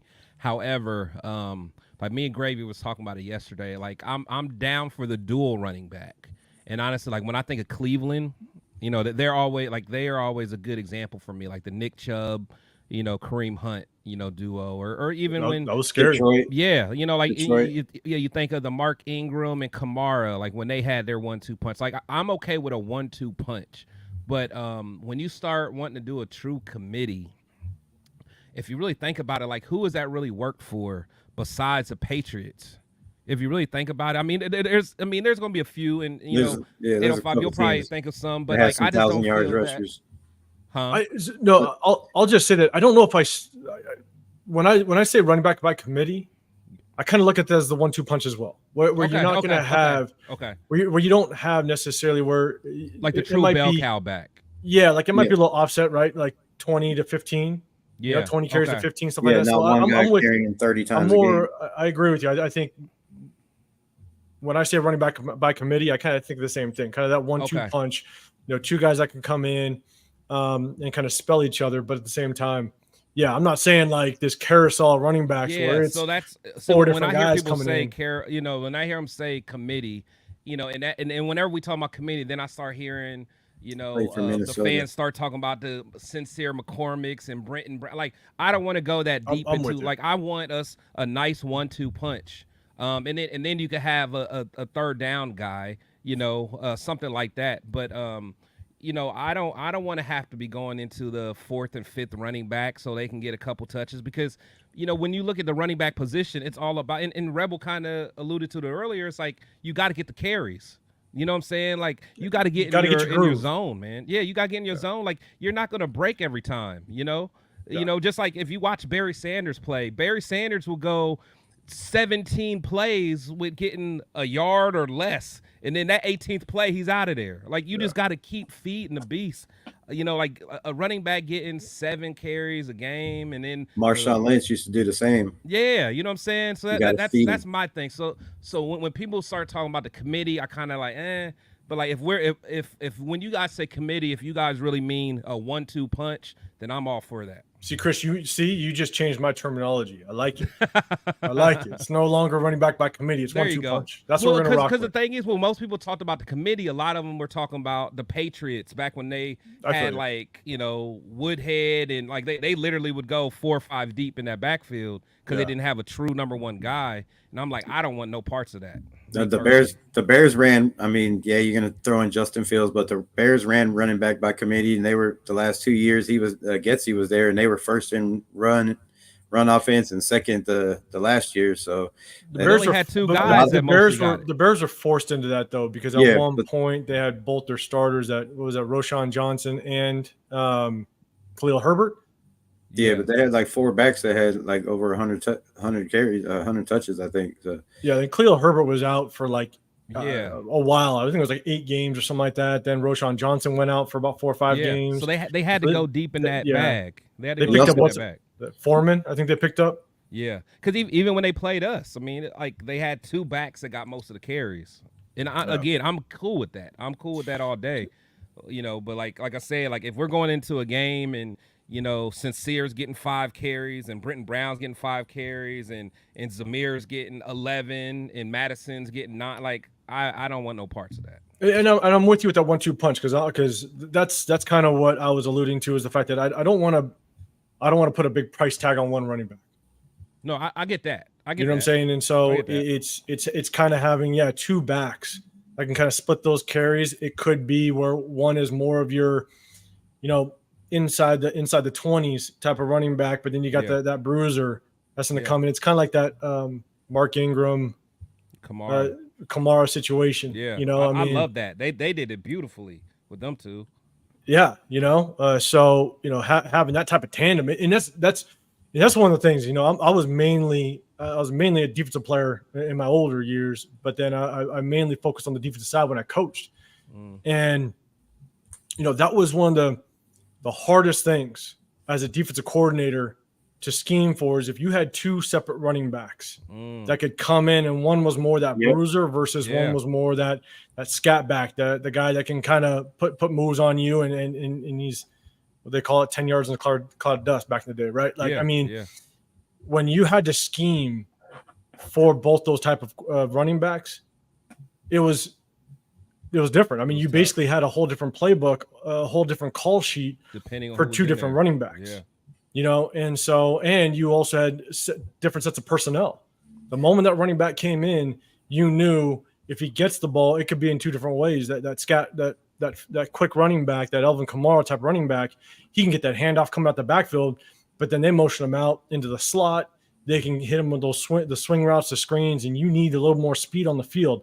And so you're switching up your packages, as a defensive coordinator. And so, so I'm with you. Kind of that 1-2 punch is what I'll say from here on out. The Chiefs kind of ran, the last couple of years too, with when they had McKinnon and Pacheco, they kind of ran that.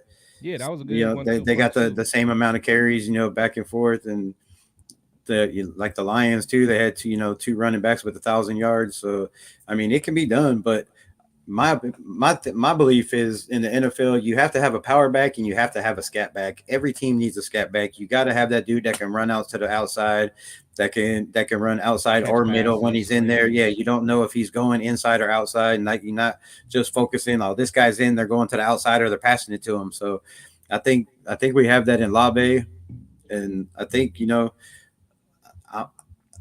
wide zone thing. The wide zone thing is what's gonna be the question, because Zamir likes to run in the middle, and a lot of his big plays were breaking off the guard. But when you're running a wide zone, you're stretching the field and you're running to the sidelines. And there was a lot of plays where he'd get tackled up on the sidelines, or people catching him from behind. So I think when it comes to running those wide plays, we're gonna have to put in Labe or Madison and see what they got. So I think they're gonna get probably more carries than people think. I don't think it's just gonna be just Zeus, getting 25, 30 carries a game. I got like you said, it'd probably be more like 20, and 10 or something. And plus on Zeus, I ain't gonna lie, I'm kind of concerned with the weight that he put on. That's key. If he loses some speed, because the beauty of what he did, if you just look at him in college, was his explosion. Now, he ran violently just because he's that type of runner. But, I mean, Zeus, I forgot what his 40 time. I mean, he could run. He outran people. He could be a home run threat. In the NFL, man, like, just like thinking about being like a Bo Jackson type of guy and just or Earl Campbell just running over people like you did back in the day. Like I don't think that's part of the game too much anymore. You get, you gotta, of course Henry can do it, and but like the beast mode type of runners that just gonna just run over grown ass men. I don't know if that's really part of the game like it used to be. So I would rather Zeus still keep that explosion and being able to hit the home run than just getting balked up and just trying to run over somebody. They said he didn't lose any speed, but I'm more worried about as big as your arms are and your chest are with pads on, like how's that ball gonna fit in there? Carrying that ball, like where you putting that ball? Ain't that bro? big like, now. I mean, that dude's arms are like tree trunks, bro, like the size of my legs. Like you got to have somewhere to put the ball. Like you can't get so big. I think it was a good camera angle. I think I was about to say, man. You know? He did one of these, yeah. man. He's popping those biceps out just a little bit. And it was after a workout, so he got that. He's got that pump going. He had that pump. He's got them small hands and big arms. Like you got to have somewhere to put that ball. You can't get too big. But here's my thing though: is like this is going to be Zamir White's. It's his third year, right? And so for him to all of a sudden bulk up like he is, it's not like he did this after his rookie year where he understood this is kind of what I need to do. This is now going into his third year. For him to all of a sudden prioritize bulking up, to me, it again could be completely wrong, but I think bringing in Alexander Mattson, which is a good pass catching back, I think he's prepping for his role. And maybe his role is he's going to be that ground and pound type of guy. He's going to be that bruiser. He's going to come in and he's going to be that 3rd and 1 goal line type of back. I think he'll obviously get carries kind of in between the 20s without question. Yeah. But I think he's bulking up just to know, look, where I can establish myself here is going to be that short yardage back. Yeah. Where when you need that 3rd and 1, 3rd and 2, I'm here for you. Where Alexander Mattson may not be that guy. Dylan Labe is not going to be that guy. Yeah. So I think he's prepping to kind of establish his role and say, look, I serve a purpose in this backfield. Yeah. No, you know what? That's a good point, because even as hard as Josh Jacobs ran, and if you guys really think about it, Josh runs very hard. But there was a lot of times he would get stopped on like 3rd and 1s and 4th and 1s because sometimes he would try to read and find the hole. It actually might be nice to have that old school Zach Crockett type of guy that's like, okay, it's 4th and 1. Everyone in the building knows what we're going to do, but you got to stop it. You got to stop this big maniac with the rock. Now, I think he's going to be a strong runner like that, but like as far as just like being a guy who you can give the ball 25 times to, I don't see that though. So I will say, like, one underrated running back that I loved watching, and I hated that he got caught with the Darren McFadden days with Michael Bush. I loved Michael Bush. He was a big boy. Michael Bush, and he got that speed. He had that breakaway speed. Like it was shocking. As big as he used to get moving. Exactly. He used to get moving. But shout out to California Dave. It's a good point, right? With these rookies, they got to get smacked in the mouth before we really see what they have to do. So 100%, I agree. I agree that until these rookies understand what the NFL level is, you really won't know what we have. So I agree with you.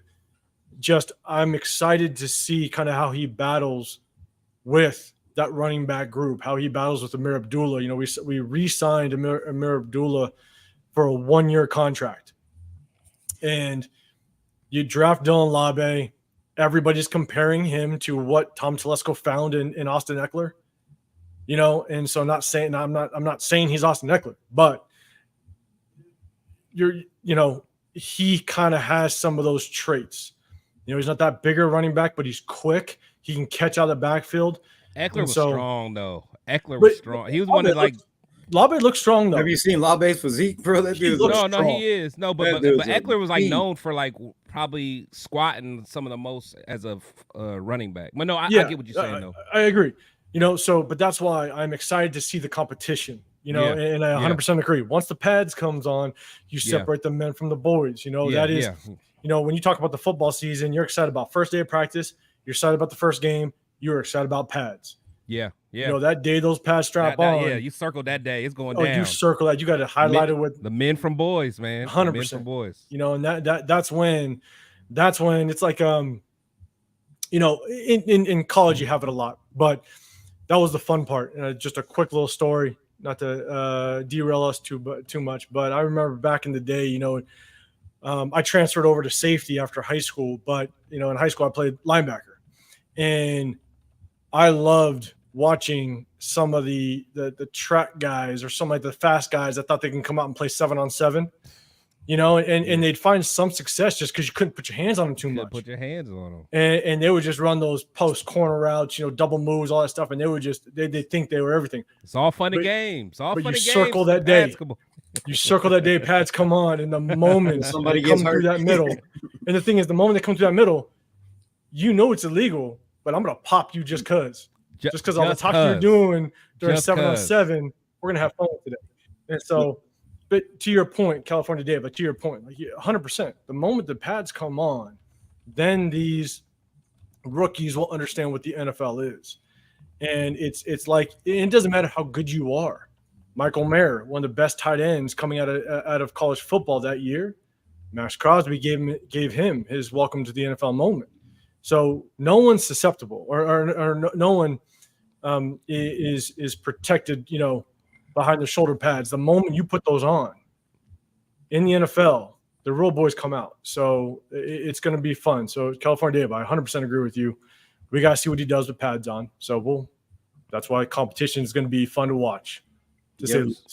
Speaking of pads, I know Rebel, you know, you interviewed our guy as well as I did. I was Woo just Governor, gonna say the same. Like just like I told Woo, I'm like, man, the evaluators are going to have a problem evaluating you until you put the pads on because you're so physical. Yep. Because you know, like corners, you know, a lot of times, you know, I mean, you could still evaluate them, but a guy like him, who I think should be more of a nickel guy, who can come downhill and blitz and do different things. Yeah, like he's one of them guys that once them pads come on, you start seeing his value at that point. Yeah, you read my mind. I was thinking the same thing. We were getting ready to talk about Woo at the same time. I was like, yeah, I'm really just waiting for the pads to come on and see my man shine and finally get. But yeah, I haven't heard you guys love Woo. Let's talk real quick. Not mean to cut you off, Rebel, but let's talk real quick. Like, who are some of the players that you guys are most excited about when it comes to non-starters? Yeah. Who are you guys excited about when it comes to the defensive side of the ball, when it comes to either, you know, the backups or the rookies, undrafted free agents?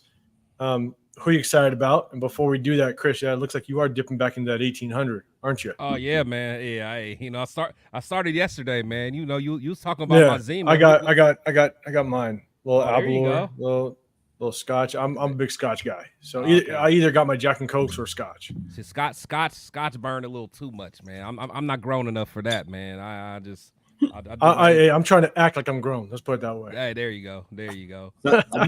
I've been watching the whatever Vegas Sports has been putting out on the whatever training. I know they're not supposed to be putting stuff out, but I guess he got a media. I think they can. Yeah, cool.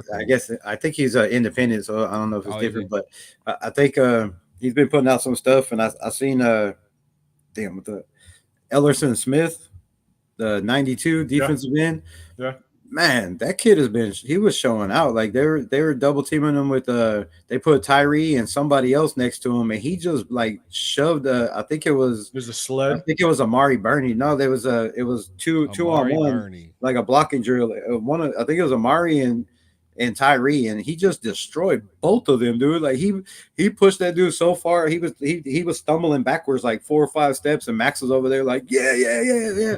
Pumping him up. Like that might be a guy to watch out for. That dude seems freakish. Ellerson Smith's a big boy. I think he came from Minnesota, and his get off was just looking nasty. I was like, man, I like Marquand. What's his name? Marquand McCall. Yeah, Marquand McCall too. That's a big boy too. Guy.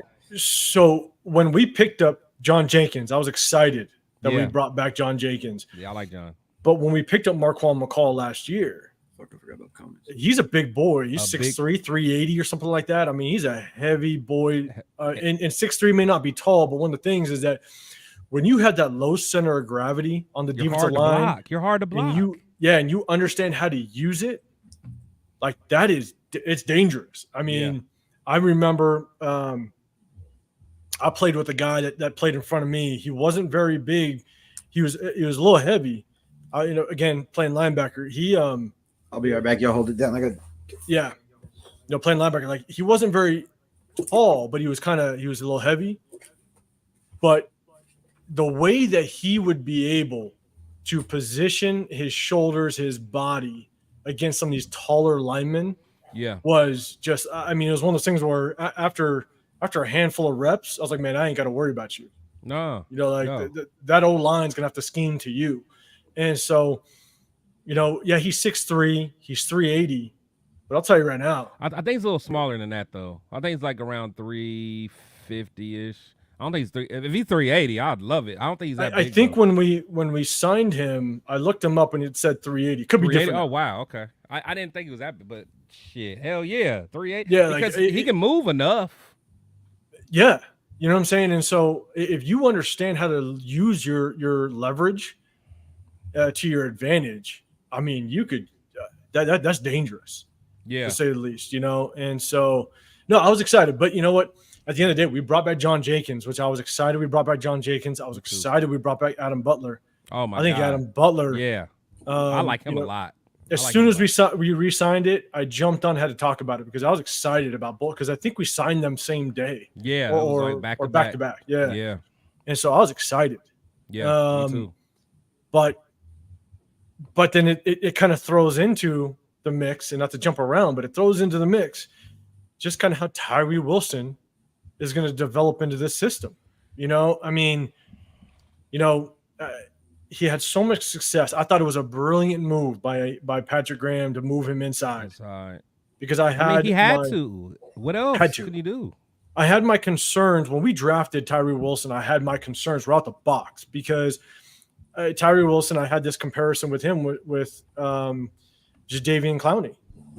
Is that Jadeveon Clowney in college at South Carolina was just a monster, and he could manhandle guys. And a lot of offenses schemed to him, which means they would run some RPOs off of him, and they would leave him unblocked. Tyree Wilson was the same thing. He was so big that offensive coordinators would sometimes just leave him unblocked, and they'd run RPOs off of him. And Tyree Wilson just bull rushed. That's all he had. He was very one-dimensional. He was. And the thing was, that's not going to work in the NFL. And so he had to develop that second to third move that he didn't have.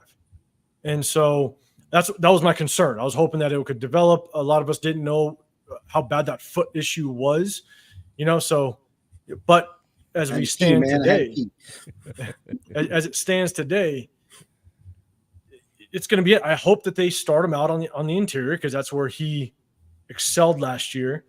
But I think that Patrick Graham has come out and said it. They're going to move him back and forth. He's going to play the interior. He's going to play on the edge. They're going to move him around a little bit. So, it's going to be interesting to see kind of how they develop Tyree Wilson and where he ends up playing full time. Yeah, with Tyree, man. Again, I talked about it yesterday with my boy Gravy. I'm concerned, man. I really am concerned because, just like you said, his skill set is based off of his bull rush, because he was able to, to manhandle some guys that were smaller than him. He has long arms. He got bigger, but that get off being so slow, man, it bothers me. So with that get off, no matter what he does, I don't think he'll ever be able to develop into a good edge. Because like I said, if you're going to be that big and you want to be like a power edge, I think of the guys like a Justin Tuck or, like he did it well. Seymour did it well. Guys like that who could be a true edge, or even be like a 3-4, like outside guy, a 3-4 guy.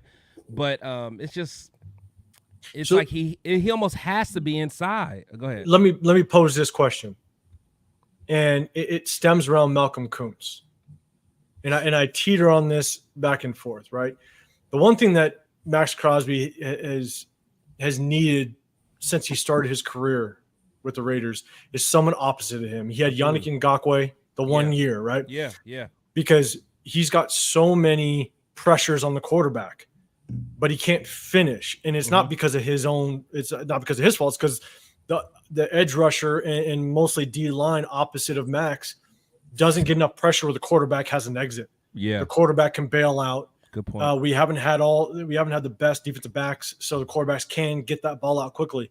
But we just need somebody that can sustain that edge on the opposite side of Max Crosby. So Max Crosby can finish. We would love to have a Malcolm Kuntz every single year opposite Max Crosby that can finish just as well as he can for the most part. But, my biggest thing is everybody talks about extending Malcolm Kuntz. Do we extend Malcolm Kuntz? Do we extend him knowing that he's going to be a big price tag? But we do have someone like Tyree Wilson, if he develops a little bit this year, can be just that edge rusher opposite of Max Crosby that can kind of sustain that edge. He's not going to finish every day. He's not going to finish all day. But can we have someone that can keep that quarterback in the pocket and press the edge on that side that Max can finish? Because you got to pay Max. You got to pay number one corner. We already got Wilkins that's going to be on the books. I mean, it's like if you look at the whole defense. You can't risk it, though. I don't think. Only reason I say that because I think finally, and I think Leo said it, like finally Max has a Robin to his Batman. So I agree. Yes. Yeah, so like I just like you said, I don't want to risk putting Tyree over there, and then they always have an outlet if things get rough. They can just go where Tyree is. Yeah. Tyree might still be in a 3-point stance, all we know. So like I get what you're saying from a financial standpoint, because we got to make a decision, but I don't want to risk it, man, because we waited so long to get somebody where we've always been that team who couldn't get to the quarterback. We finally have an opportunity. Like if we need to shave off in other areas, shave off the books in some other areas, and so be it. But the way that we're going to beat Mahomes is by like a complete line getting to him, with getting no to outlet. him, making him uncomfortable. Yeah, with no outlet. Because one thing that makes him good, and that's the same that makes Lamar good, is Lamar is a god at dropping back and finding that crease inside somewhere. There's like a weak link in the line, and he could find that hole, and he'll step up and go. Sneaky if there's like because Wilkins ain't gonna make no gap. And honestly, I don't think Adam Butler will, and John Jenkins, he won't be on too many passing downs. But Adam Butler, he's not going to make too many gaps. Now, if you get someone like Tyree out there that's still in his 3-point stance, man. Yeah. He said still in his – I'm telling – I mean, y'all seen the video, man. And honestly, just like Rebel said, even the new video I agree, we're seeing, Leo, I agree. Even if the new video we're seeing he's still slow getting out of his stance. Still.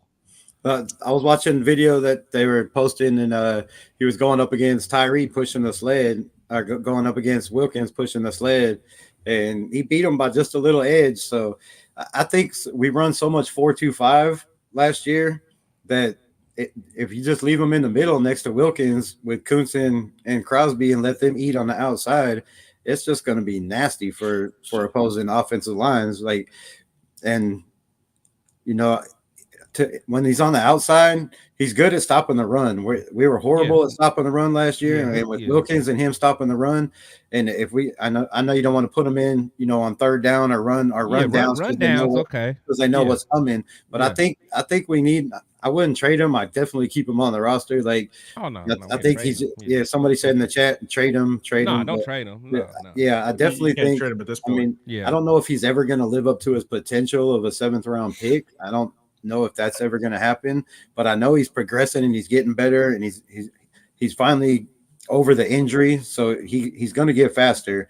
He's been at the Sack Summit with Mags. He's been to all these things. He's tied to Mags' hip. Now he's got Wilkins taking him under his wing. I think the kid's the sky's the limit for him, but he's got to work on that speed and that get off. But if he plays in the right position, because that's the thing. But I see he's got the frame. Gotta be inside. He has to. He's got the frame. To get to 290. But watching You know what I'm tape saying? on Like him, 290, 295. Like I he's seen got him that chase frame. down. I seen him chase down. Make plays, chasing people down the field 20 yards. Like I can't remember off my head, but I was watching tape on him last night, and one of the running quarterbacks took off, or I think it was a running back, and he chased a running back down like 25 yards and made the tackle. Like the kid don't quit. His motors is getting more. Tyree. I remember that clip. I just don't. I forget exactly. I was gonna have it on here. I didn't know we were Yeah, talking about him. But y'all got to man, show me that yeah. because I Well, motor he- is man, not something that Well, I see with him. He didn't. He came all around the other side and chased him down 25 yards. He and made the did. tackle. That was one of my concerns with him earlier Okay. in the season. Was Okay. his motor was just trash. Yeah, That's what I see. But it was. So I was like, okay, But it was later in the season. okay, When he did that. Yeah, when he was getting a little healthier. That's what I'm saying. As he started to get healthier, so we got to wait and see what he does when the pads come on this year. Because if he can continue that motor and chasing people down from behind and making it with those long arms, man, he stops the run great, and he don't let people get to the outside when he's on that edge. Yeah, I was watching tape. He protects the edge. Well. Yeah, not too many people. When they were running against him, they weren't getting to the outside. And I seen a couple plays where he chased down running backs from the other side of the field. Like he's not giving up. He don't have no quit in him. And that Max rubs off on everybody. And now you got Wilkins in there. So the one thing that I'll add is when we talk about Tyree Wilson's get off, right? And he's slow. This is what's difficult with him is that timing that snap is not easy. You have to do your homework. Yep. That's part of game. That's part of film study.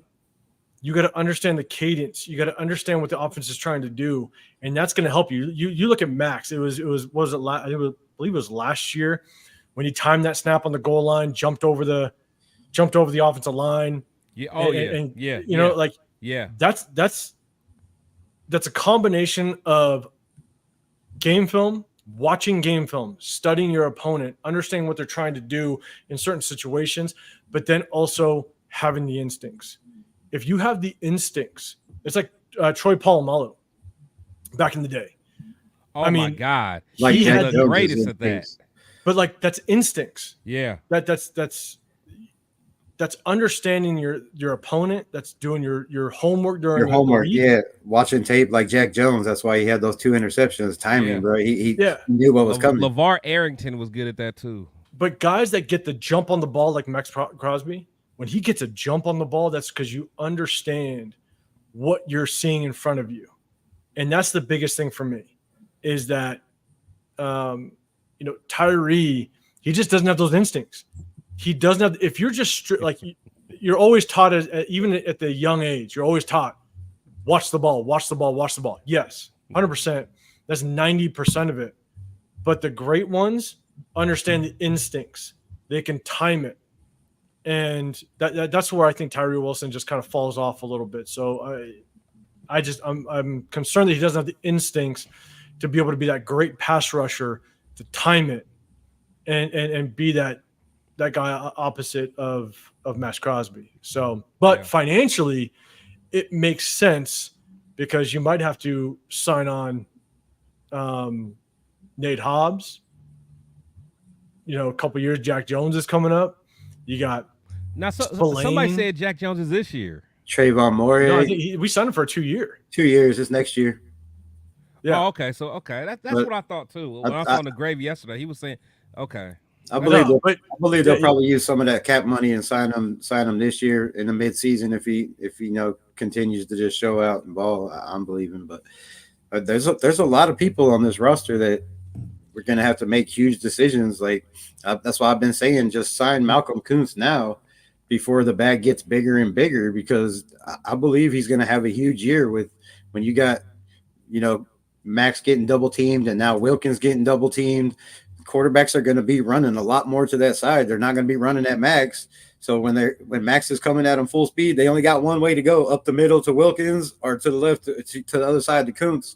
So I think Kuntz is going to get a lot more sacks and have a huge year. And I think as the season goes, that bag is just going to get bigger and bigger and bigger. We have the money to just sign him, give him 12, 13 now. But if if we go longer, it might be, 16, 17, 18. Are we willing to pay that when you got a 7th round pick back there that, everybody's saying is a bust and we're not going to get our money out of? Like, I'd pay him now before it gets too. You got to keep him when, like you said, when you got Batman and Robin, like when you got 2 dominant edge rushers like that in the NFL, you can't take the chance of losing him to somebody else. And his upside is just more and more and more. That dude has so much ridiculous bend and every technique you could possibly have. Like you can't afford to lose a guy like that. He was the unsung hero to this defense, in my opinion, last year when they came like 8 sacks in 8 games or 9 games, whatever it was. Like,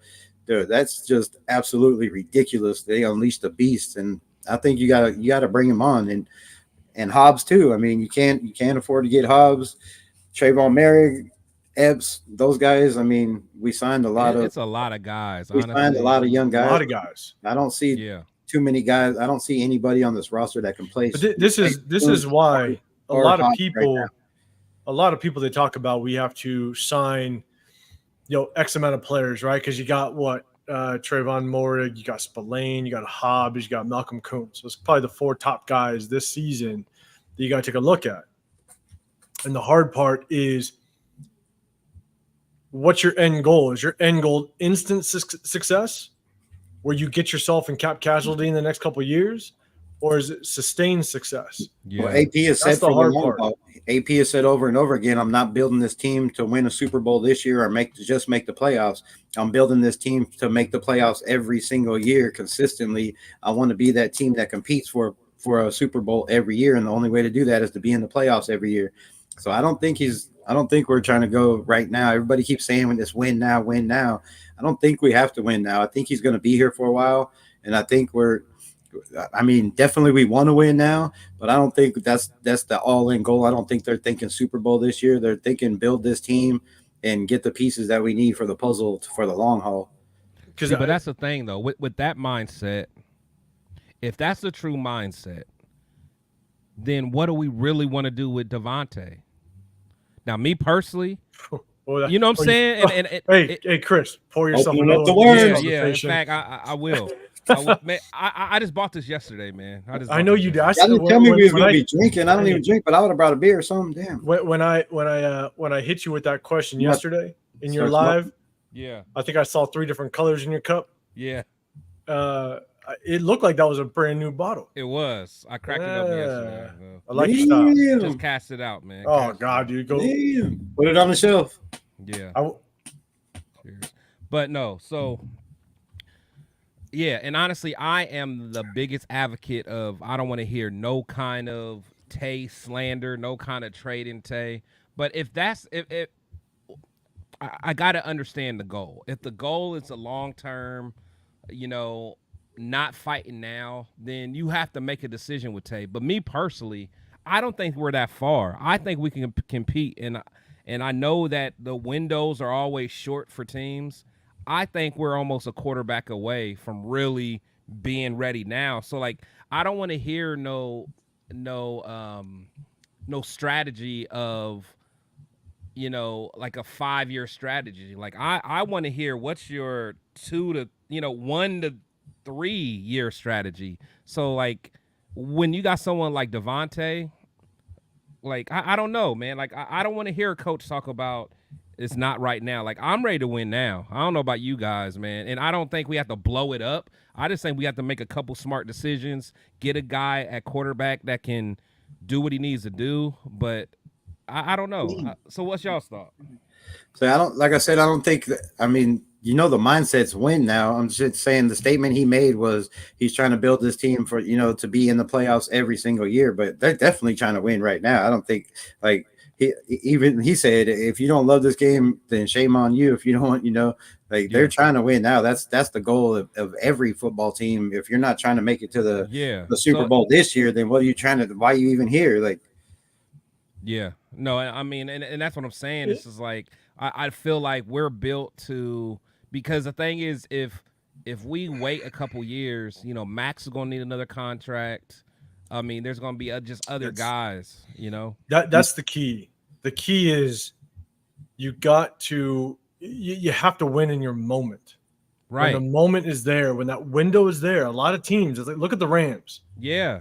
You know, the Rams, their window was there. And they They took were lucky advantage. enough to They went and got capitalize. Stafford, took advantage, and got their They Super just Bowl. capitalized. Yep. And look, the Rams could lose for the next 10 years, but they That's okay. stand on the Super Bowl for a little bit. Thank you. Thank You know what I'm saying? And so Thank you. that's the hard part is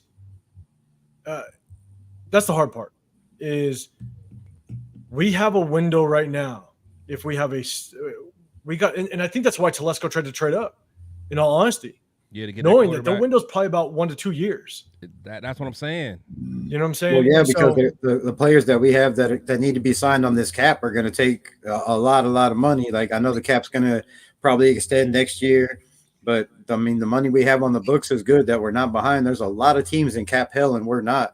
So, I mean, that's going to help us down the road, but you got to have guys like Devontae if they want to win now with the Raiders, bro. You have to restructure. You're going to have to restructure. We can't afford to pay you that money. Like, No, Tay will. Tay will restructure. you have to restructure. But He'll on the other restructure. hand, if he restructures, then you're screwing him because, you know, when you sign that big contract and then you only get part of it so much up front, and then you get on the front end, you're getting the lower ends of your money. And then when you're due the big end of your money, you're going to renegotiate his contract and he's not going to get all that money. So No. no, They get I'll all be the honest. money.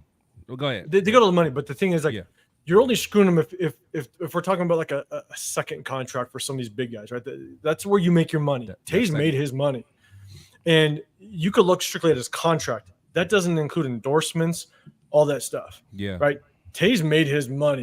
You look at that Netflix receiver, right? Like Taco Bell probably paid him a My bag. God. you know what I'm saying? He was at the food tasting. How Exactly, right? much he wants like- to win, or over the money. That's what it comes down to. So this is what I've said for quite a while. Like, certain players get to a point where Super Bowl is their priority. Is their goal. Tom Brady. Yeah, Yeah. right. He moved on to like Restructured a bunch of times. the dedication to organizations isn't as strong as it was 20, 30 years ago. It's just not, unfortunately. And so Davante Adams, as much as he is a lifelong Raider fan, he wants to be here. You saw the one thing I took from that Netflix show, and a lot of it Netflix is trying to throw out, media stuff and all that, clickbait, whatever you want to call it. They're going to try to throw out a certain narrative. But the one thing I took from that show was, if we have crappy quarterback play, he's not going to be happy.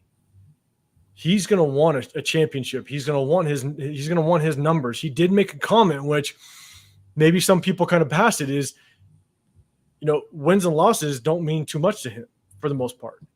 Yeah. He wants to win, obviously, but he still wants his numbers because because in his mindset, you got to kind of get into his mind a little bit. In his mind, he's still great. And so he knows he can contribute to a team, which means in order for a team to have success, he knows that he's got to be a big part of it. And so if the Raiders have crappy quarterback play and he knows that this direction isn't right to a Super Bowl, then what do you do? Yeah. Knowing that he's got a $44 million price tag next year. So I don't know if Davante Adams is too worried about the money. Yeah, he could probably restructure if he thinks the path that the Raiders are taking is right. He could probably restructure without question. Oh, yeah. You know what I'm saying? But if it's not right and the quarterback play is struggling, and that's why a lot of people want to pick up a quarterback first round, that's where you think, who knows? Who knows what will end up happening with Davante Adams? Because Tom Telesco, for him, he's got to look at the big picture. Everything's a business. The moment I've said this before in a lot of my videos, the moment the regular fan starts to understand this is a business, yeah, then you'll start to kind of figure out kind of what moves might happen. And if you have a decent GM, like you're looking for sustained success, not just instant gratification. And so that's the hard part. We have Tom Telesco that probably is sitting knowing that he's got 3 years, possibly 4 years to develop a roster. Or Antonio Pierce, who knows? Because he's got zero history. Antonio Pierce was coaching high school football 5 years ago. Antonio Pierce might want to win today, might want to win now. Because that whole, and again, I hate to throw up another subject, but that whole talk prior to the AP hire was, do we hire Antonio Pierce or Jim Harbaugh? And Jim Harbaugh has the record in the NFL of winning pretty quickly. If AP struggles those first 6 games, this Raider fan base was torn as all hell during that AP Harbaugh talk. Yeah. And just like we are with the quarterback. yeah. And that's my They're concern. Always torn. To be honest, I'll ride with AP. I like AP, and I am perfectly fine if he struggles a little bit the first handful of games. Me too. Because I understand he's a first-year head coach. I understand he's going to have to try to learn as he develops. I get that. But I like his personality. I like the way that you look at some of these successful teams, like the Shanahans, or these younger guys that kind of had experience and can relate to these players. I think that's what New Orleans – look at like Dan Campbell. Dan Campbell's the next player that relates to these players, that understands what they're going through. That's what I love about Antonio Pierce. But as a fan base, how come we can give Antonio Pierce that leniency being a first-time head coach, but not our rookie quarterback? It's different. It's different. I'm just saying it's just different. It's hard to kind of go into it because there's no. It's not that honestly. You're going to have fans that have their strong opinions one way or another. That it is what it is. But you know, at the end of the day, when it comes to the quarterback position, you can't read a whole lot of what happened last year. I'm sorry, you can't. You can't sit there and go AOC is a bust or AOC is the next Tom Brady. You can't. It's not going to happen after last year. Yeah. You cannot. It's going to take a year for you to know. If you know anything about the ins and outs of football, if you know anything that actually the moving inner parts of football, you cannot say that AOC is a bust or he's the next Tom Brady. No, you can't. Exactly. The same with Tyree Exactly. too. Same with Tyree. Exactly. So true with Tyree, because a lot has to do with where's Tyree going to play. Yep. And what coach is developing him. How does he play within the system? And so that's for me. That's kind of how I feel. But I presented that question just a little bit ago. You guys talk about Woo Governor, right? You guys are high on that kid, which is cool. I saw your guys' interview with him. I thought that was a great interview. I've seen his tape. I'll be honest. There's not a whole lot of tape you can find on him specifically. But watching him, I think he's got the motor. He's got the spark. He's got the maturity to give himself a push. The hard part for me is I think this cornerback room, especially when you draft 2 cornerbacks. Oh yeah, there's a lot of guys. It's a lot of guys to run through in order to have a true chance at making this team, because the one thing a GM wants to prove is that his draft picks work, right? Yep. So DC Richardson, DeCamarion Richardson, MJ Devonshire, they're going to get the first You're pull. going to have the upper hand. Yep. You know what I'm saying? Not to say that Woo Governor is not going to be able to come out and shock some people and potentially, battle. I'm not going to say that. But again, it's also understanding that GMs want their guys to work out. There's only 2 ways GMs show their worth for the most part is draft, free agency. That's how you show your worth. That's a good point. And that turns into wins potentially. And re-sign. And re-signs.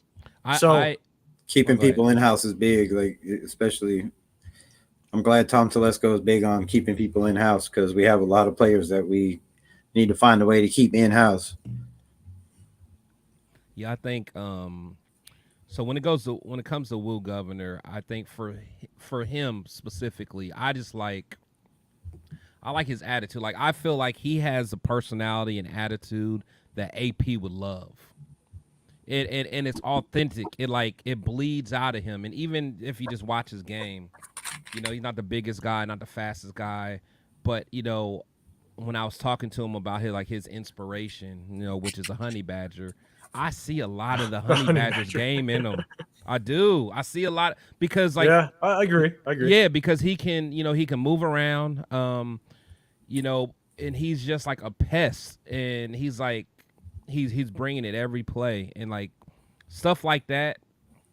Again, it's definitely going to be uphill battle for him. If you know, with me being a betting man, you know, I could see him on a practice squad. Honestly, if I really want to be honest, I would love for him to make the roster. Yeah. But just like you said, it's going to be tough because, you know, if you keep a Woo Governor on the active roster, 9 times out of 10, one of your draft picks is not going to make the team. They're gone. And, They're cut. and you're going to have to be held accountable for that. Like, okay, now why did you miss on this draft pick? Like, why aren't the guys that you handpicked?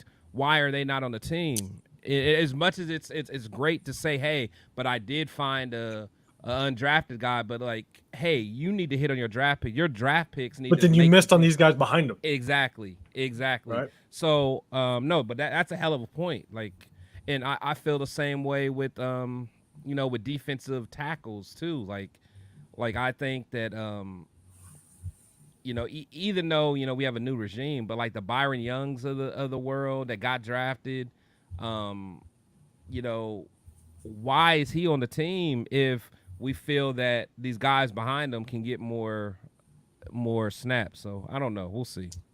Yeah, I think it'll. Go ahead, Rebel. Go for it. No, you're good. Go ahead.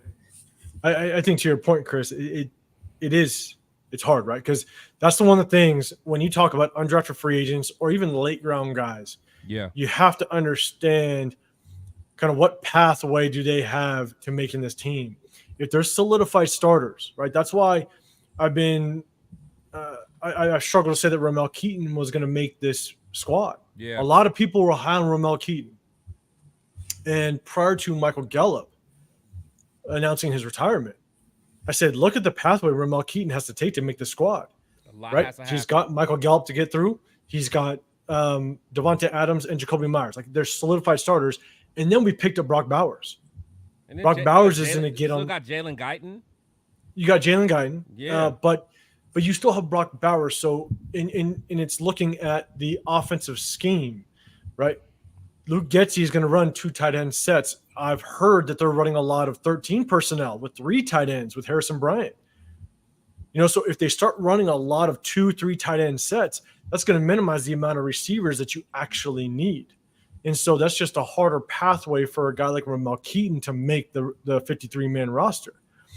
So the one thing that I look at when it comes to undrafted free agents is what's your pathway to actually make the roster within your position, as well as the makeup of the entire side of the football, you know? And so that's why I think I've said it for quite a while. It's Tula Griffin. I think Tula Griffin has a chance at making this 53. One, Trey Tucker goes down. We don't have too many receivers that can stretch the field in this offense. Yeah. So he develops that, or he brings in that needed value. And then he showed at God, I'm blanking. Mississippi State. He showed at Mississippi State that he could return the ball. And with the new kickoff rules, we need to establish a good returner. DJ Turner is also on the roster, but DJ Turner has proven that he is one-dimensional. He's just a return guy. Yeah. He's not going to be able to. I don't think. I don't think he's going to make a team either. I think he doesn't transfer over to a receiver, and there's been enough years to show that he can't do that. We have a lot of guys that run the kickoff though too, like Woo Governor, Delabe. They've been putting Trey Taylor back there. We have a lot of guys in this draft in UDFA's. Jaquan Shepard. There's been a lot of guys running. I heard Jack Jones get a little live with the receivers. There's been a lot of guys running kickoff and punt return. So I think Woo's best shot is definitely on special teams. You know, to start off. because man, the dude's he's a gunner, he's a jammer, he can do all that. He's a turnover freak of nature. Like that's why he kind of reminds me of Ronnie Lott. Like I said, he's just constantly looking for the ball. Like he's looking to make the tackle and make sure he doesn't miss the tackle, but as he's making the tackle, he's looking for the ball. It's constantly in his head. Like, and I asked him if he was 5'10" or 6 foot, because he's listed different and different. He said it doesn't matter if I'm 5'10" or 6 foot, they're gonna know when I hit him. I said, with confidence like that, yeah, I think that kid's got the swag, he's got the mentality, he's got the mindset, and he's like AOC, he's a playbook junkie. He's constantly in the playbook, like he knows his spot, but not just his spot. He knows everybody's spot, where everybody's supposed to be, and he was a captain on his defense. He's constantly calling out and leading guys, and he played left corner, he played right corner, he played safety, he played free safety, he played in the box, he played nickel, he played all over. So he knows all those positions, and he played special teams. I think it just gives you a little bit of heads up, but also on the other hand, we have a lot of guys that do that exact same thing on this roster. So I think, like, I went out on a limb and said earlier in one of my lives and a video that I believe everybody that we drafted, all 8, make this roster. Like, I don't see anybody getting cut. I think they're all very smart kids.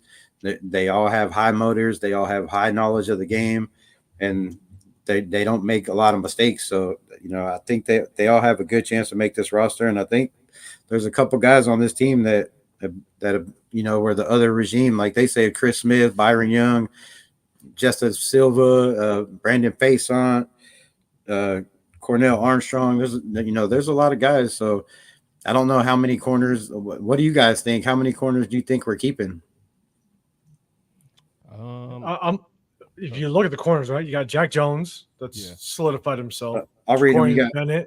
You got Cornell Armstrong, Jack Jones, Jacorian Bennett, Jaquan Shepard, DeMarcus Governor, Rashad Williams, DJ Devonshire, DeCameron Richardson, Faison, Nate Hobbs. And I think they've been having Sam Webb too playing a little bit. So I'll throw this out there. I take that back. Not the only way, but like, I think where Wu Governor, just looking at his play again, I could not find a lot of tape on him. He strikes me kind of as, could he establish himself as a nickel corner behind Nate Hobbs? Well, that's the thing. And Nate Hobbs is taking him under his wing. He said that was the first dude that gravitated him when he came in the building. Is Nate Hobbs? I didn't see that. Okay. He said Nate Hobbs put his arm around him, and he went out to dinner to Nate Hobbs. He would have to be a nickel. Yeah, because I asked him, I was like, "What's the biggest piece of advice that you've gotten from whether it be a coach or training staff or a player?" And he said he went out to dinner with Nate Hobbs, and I forgot who the player was, but he's seen Chase Young.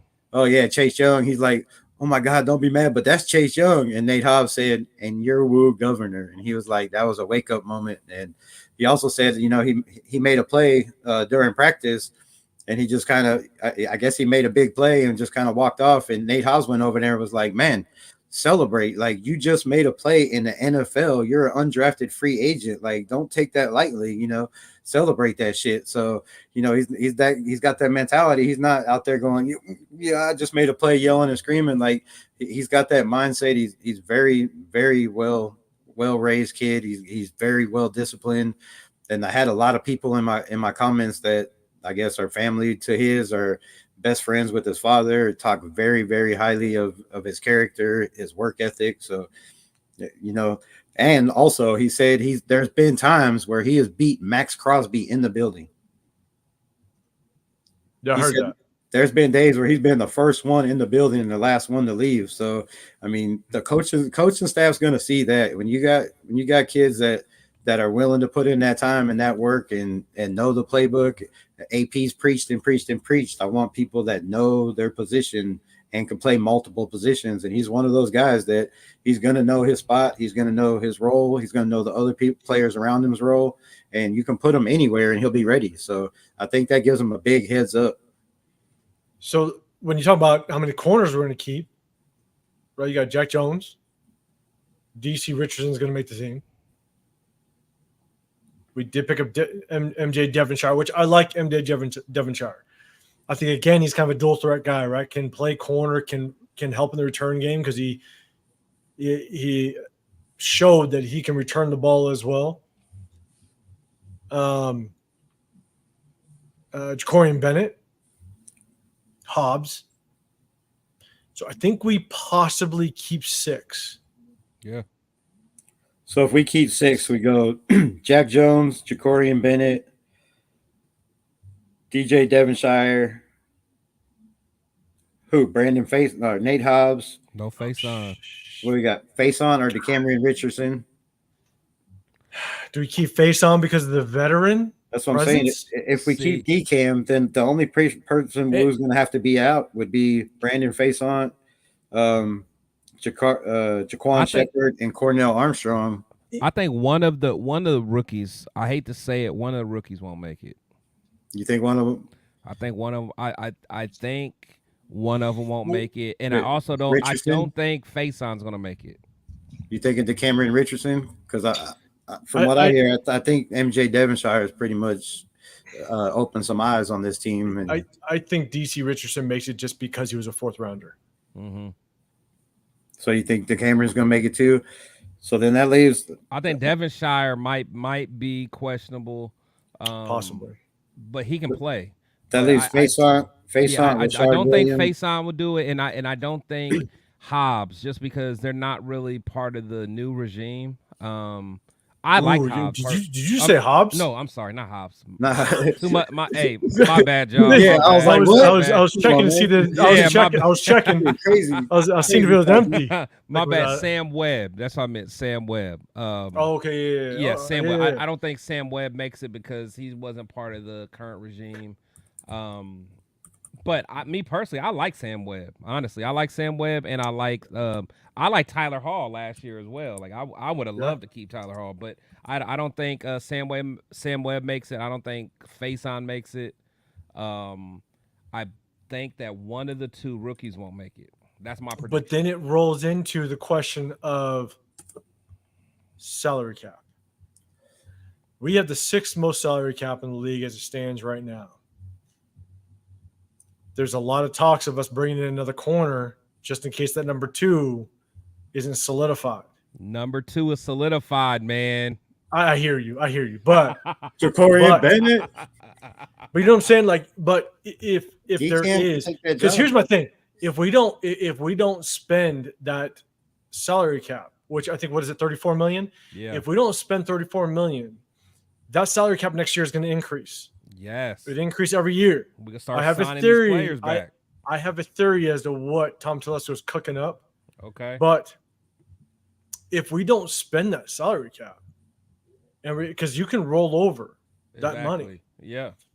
But my question is, do we bring in another corner? Man, the only thing about that is we have so many young guys that have opportunity to shine, and that could possibly be studs. Do we really risk bringing in another guy and taking a shot away or a spot away from one of these guys that can turn out to be somebody? I mean, that's about the only risk you have. We definitely could use it, but I mean, what do you do? Go trade for Marshawn Lattimore? Like, I wasn't against that. I ain't gonna lie. I wasn't against that. I mean, they were saying you could. I was reading the thing saying that we could trade for Marshawn Lattimore and rework his contract and structure and have him on the books this year for under $4 million cap hit. I was like, man. And with the Saints salary cap issues? Yeah, and with the Saints salary cap issues, I mean, that would be one guy I would go look at. And Ziegler's over there. Ziegler might make that happen for a draft pick. It all depends on how these guys shine when the pads come on. If they're getting beat, which, I mean, then that means our quarterbacks are doing their job for one, and our receivers and our line. No. But if they're getting beat, or making mistakes, do we bring in a guy or do we let them grow and take baby steps and let them mature and see what they have? Because when the pads come on, that's when you're going to know if these guys are definitely Raider material or they're not. Like, well, the one guy that I'm actually high on and it's you again, it's looking at the whole picture. The one thing I'm high on is bringing in potentially James Bradbury. Okay. If we want to bring We in should a have got him veteran, last year. We should have got him last year. I agree. But here's my thing: is that you got the Eagles that are going to look to cut him because they just moved him to safety. Yeah. Yeah. When you transition a player, that's a desperate move. You don't do that. And they brought in Quinion Mitchell and that other kid guy, out of yeah. I'm blanking on his name. Whatever. The white guy. The guy yeah, from Iowa, right? Iowa. Yeah. So like they brought in talent first and second round. And so this is my thing is James Bradbury has some of his best years with Patrick Graham. Yep. Now this is he'll be dirt cheap. He'll be dirt cheap. You won't put a dent in your salary cap. You're bringing someone that's familiar with the system so he can start right away. And even if he doesn't start, let's say Jacorian Barrett does work out. You got a veteran presence sitting in that locker room to kind of help out. And with Patrick Graham's system, all that stuff. I wouldn't be opposed to bringing in James Bradbury. You probably trade him for a 6th round, I would think. Yeah, I'm good with that. And so that would be, if you're not sold on that number 2 corner, to me, that's someone that I would potentially bring in, because at the end of the day, if one of your corners goes down, we in trouble. That's the thing. What are you talking about without Bradbury? Like without Bradbury, like current state? Correct.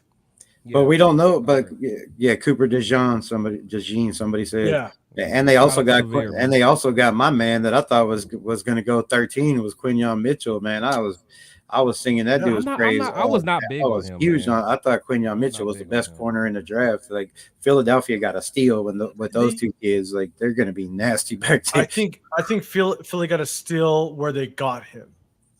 Well, because Quinion Mitchell did fall. Not at 13. Yeah, I wasn't a fan of 13. But I think they got a steal where he fell. Man, I would have took him at 13 all day just because that we needed that spot, and that dude would have solidified that. Could have completely. Now we would have no question right now, in my opinion. Now it would have taken Talisa Fuaga all day long with all of our goddamn injury situations going on. Really? But, I'm so cool with Bowers. I'm standing on that. I'm standing on that. Look, I was not a fan of the Bowers pick originally, only because of Michael Mayer. No, we didn't solidify our O-line, and we don't have a gunslinger back there that's gonna feed our 5 different targets that we need to get to. But that's the thing, is that we can have a quarterback, but can you protect him? That's the question mark still. That's another question. You know what I'm saying? Like, I understand it was a value pick. That's what it was. You know, and I said it when we did our live for the draft, is there are certain players in a draft that are like no-brainers, right? Last year was that running back, Dijon, the running back for the Falcons. Bijan Robinson. Bijan Robinson, yeah. Like everybody said, like he's it. Like you can't miss. Brock Bowers was the can't miss guy this year.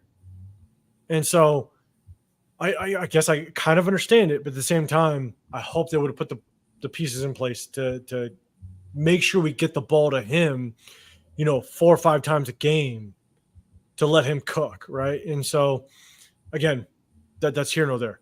But when it comes to Talisa Fuaga, I think is going to be a stud. I do think that he's going to ball this year. I wouldn't have been mad at J.C. Latham. I wouldn't have been mad at picking up J.C. Latham, but because we didn't invest in a quarterback, we didn't invest in a running back. Invest in your O-line. It starts in the trenches. Invest in your O-line. It's really that simple. Don't invest in a quarterback. Don't invest in a running back. Well, then guess what? You invest in an O-line where you protect your most valuable possession, which is your quarterback, and then that offensive line can open up running lanes for any running back. You can put a running back there as long as they have the vision and they're a decent running back, they can sustain some yards. But that's my biggest thing. My biggest thing is you don't invest in your quarterback, you don't invest in your running back, invest in your offensive line. Beat up in the trenches. We picked up Christian Wilkins, which proved that we're trying to establish something in the trenches. Then let's beat people up in the trenches on both sides. And that's where I wanted us to be. I wanted us to be in the trenches. But again, so how do you feel about Glaze? Do you think we reached on Glaze? You don't see no upside potential on him? I think Glaze was an absolute reach, because you picked Brock Bowers. You knew tackle was in need. You picked Brock Bowers when there was plenty of tackles on the board at that point. You didn't pick up another tackle in round 2. You went with JPJ. I love JPJ. I think that was an extremely good pick. I have high hopes for him. But Glaze, I think they just reached. I think they panicked. I think that they said, "Look, we need to address this position, so let's get the best one possible that we think is there." So I think his athleticism and his strength is a lot something a lot of people don't look at. Like, we're running a lot of wide Glaze. We're running a lot of wide zone. If we're running a lot of wide zone, and you're going to have to be pulling, these guys are going to have to be mobile and moving and get to that next level. Like that, he's powerful as hell. He had like 32 bench press reps or something. But he's very, very mobile, very, very quick. Like, and I think he only gave up 2 sacks as his whole senior year. His pass blocking ability is good. It's fire. Yeah. And the fact that they were saying that when he came to the Senior Bowl, like in practice, he was getting smoked, and one of the coaches came over there and was like, "Hey, this is what you're doing wrong. Do this, do that," and he fixed that and had a hell of a game in the Senior Bowl. So like to be able to, for one NFL coach to say, "Hey, try this technique," and for him to pick that up and have a good game, that quickly, I think his potential is pretty solid. And I'm also, with Colton Miller being down, we'll talk about, I guess we'll go to the O-line next, but with Colton Miller being down, is he going to be ready? And if he's not ready, do you put in Andres Pete, or do you move Mumford over to the left side, where he played way better last year, in my opinion, on the left side? Do you put and give Glaze a start, in the preseason and see what the kid can do? Because Andre Pete's up there in age. He's getting up there. He's been around for a while. He's had injury problems. He's not the fastest offensive lineman. Like, he's a big lumpy dude. So like, slow feet. Yeah, he's like a big lumpy dude, and I don't think like that's not going to be able to protect our left side. We need to be able to protect our quarterback, whether it's Aiden, whether it's Garner. We need to be able to protect the quarterback, and we need the defensive edges are just so fast in this league. You can't have slow guys out there. You need these young, fast guys. And another guy like Coker, like that dude's just a freak of nature. And then you got Dalton Wagner. Like, where does he fit in? I mean, he's got slow feet too. He's got slow feet too. If he's healthy, like, he's a beast. But in a wide zone, in a 12 personnel system, I don't see that a fit for him. But like, I would much rather see Mumford, if Colton can't go, on the left side, and see what we got in these young kids on the right, for the future. So look, DJ Glaze, I agree with you, and I've said this before, right? One of the things that we don't talk about is the coaching aspect of things. You can coach players up. If DJ Glaze is very coachable, that's a whole different story. If our offensive line coach can kind of develop him and get him to where we need him to be, that's a different story. But if you just strictly look at his tape, you look at what he did over at Maryland, right? Maryland, is as much as he had success in the pass blocking game, the hard part was that his feet and his angles were horrible when it came to the run blocking side.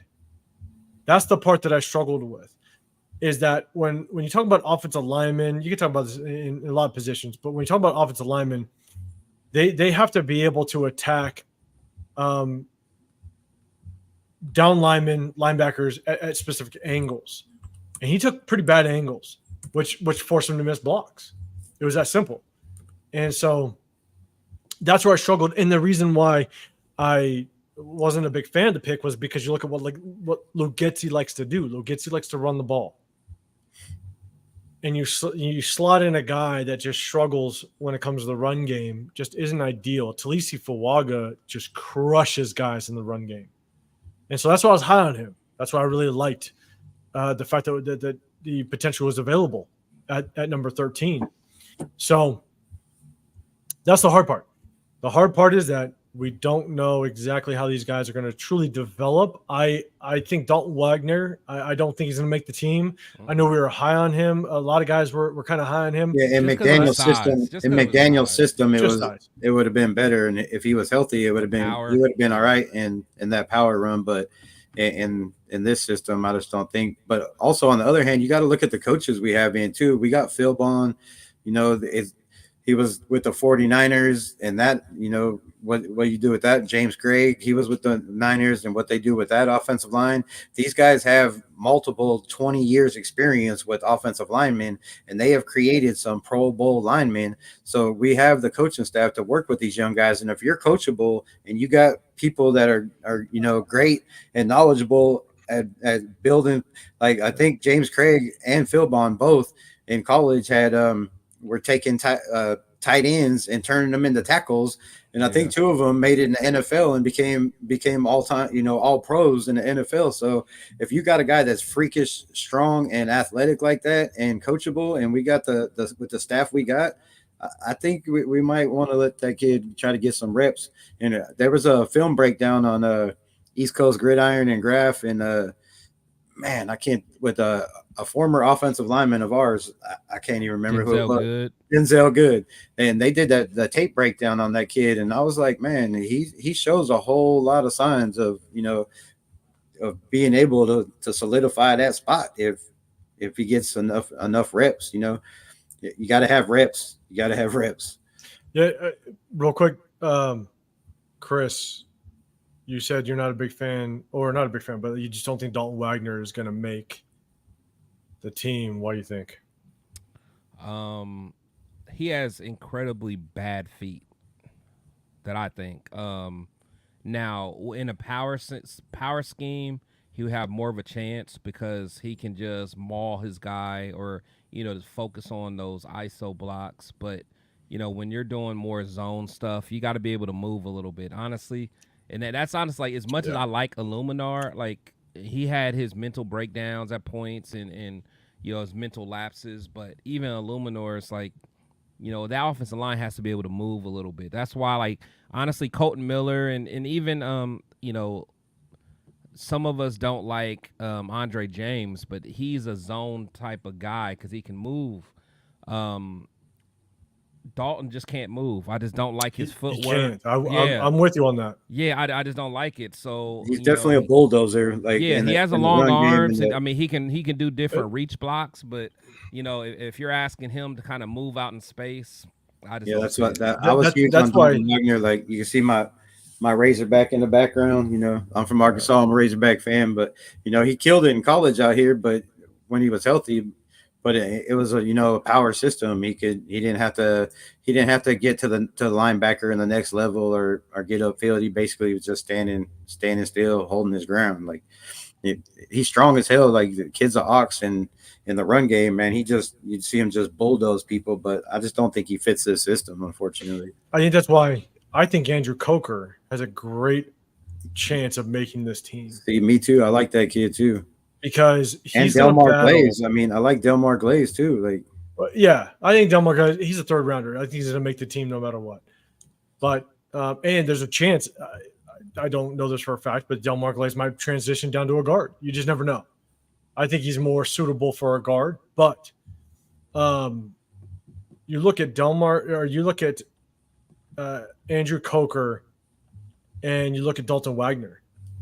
Andrew Coker, I think, when looking at his film, he's a very polished offensive tackle. I think what really hurt him last year was the fact that he played both left tackle and right tackle 50% of the season. They kept switching him back and forth, which scouts don't get a good read as to what are you solidified at. Yeah. And so he played half the season at right, half the season at left, which means he's versatile. He can move back and forth. and he actually performed extremely well at both sides. Yep. And so what you want in a good offensive tackle is a swing tackle, a guy that can come in and play both sides. And I think you do both. So one of the competitions that I'm really paying attention to in camp is that backup offensive tackle kind of position between Dalton Wagner and Andrew Coker, because Dalton Wagner was one of the highest paid undrafted free agents that we brought in last year. And so they're high on him. Yeah, but that was a McDaniels thing also. Like it was. So, like, I think, like I said, he fit more McDaniels' system, definitely.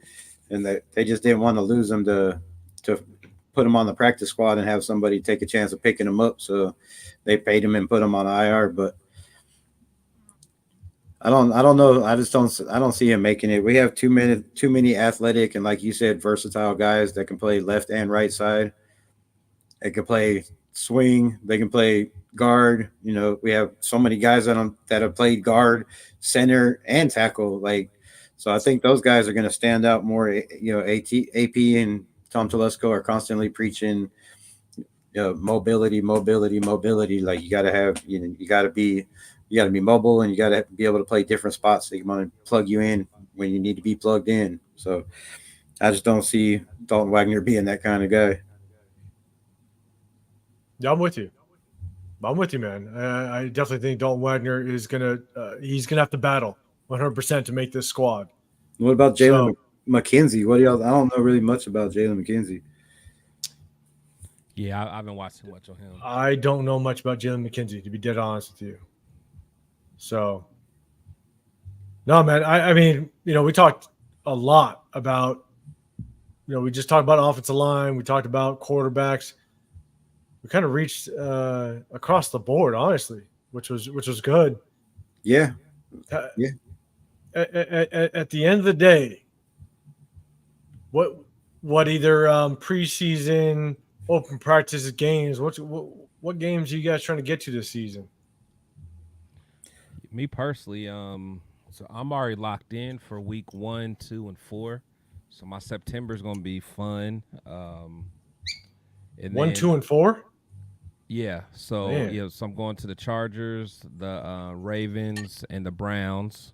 And you come from Ohio, right? Yeah, Ohio. So and then I'm also going to the Bengals game because that's close. Yeah. And then I'm probably gonna go to the Dolphins game. I'm going to a cruise that weekend before, so I might just stay an extra day or two and just go to the Dolphins game. So that's about it. And then I was thinking about the when I first found out we were playing the Saints this year, that was like a must go to because I love New Orleans, but then I wanted to see Carr playing against us, but I just hate that it's around New Year's Eve. So yeah, that's kind of like my maybe, but I'm locked in for those other 4. What about you? I don't have anything guaranteed yet. I just came up with tickets for the practice on the 20th, so I'll be down there for that. I'm trying to swing the Charlotte game because there's a pool party, Lunatic Raiders throwing at the Harrah's on Saturday, the day before. So I think that'll just be a crazy, wild time. So I'm trying to get to the home opener, and if all works out, I might be in LA on week 1 also. But I'll definitely that LA game gonna be so fun. There's so many people going to that I'm gonna be pissed if I miss it. But we'll see how it works. I got a full-time job running. I'm a subcontractor. I do tile for a living, so it's I pretty much work 7 days a week. I'm constantly busy, and then I'm doing content creating and lives when I can, so give the nation what they want. But I'm definitely going to the Kansas City game. Me and my son will be there. He just turned 23, so we'll be showing up. It'll be his first NFL game, and we'll be at Kansas City. We're trying to go to New Orleans, and I wanted to get up to the Cincinnati game, but I don't know if we'll get up there. But yeah, that's my goal. And then maybe Florida, Tampa, because I know some people that live there, so I don't know. I might make the Tampa game. Well, Real quick, big shout out, Billy Davis, man. I'm gonna try to drop a video tomorrow. I got when you talking about trying to grind with this content stuff, it's a grind, 100%. I got my wife, I got my 3 kids. You know what I'm saying? Like, I stopped coaching so that I could. And when where'd you coach at, man?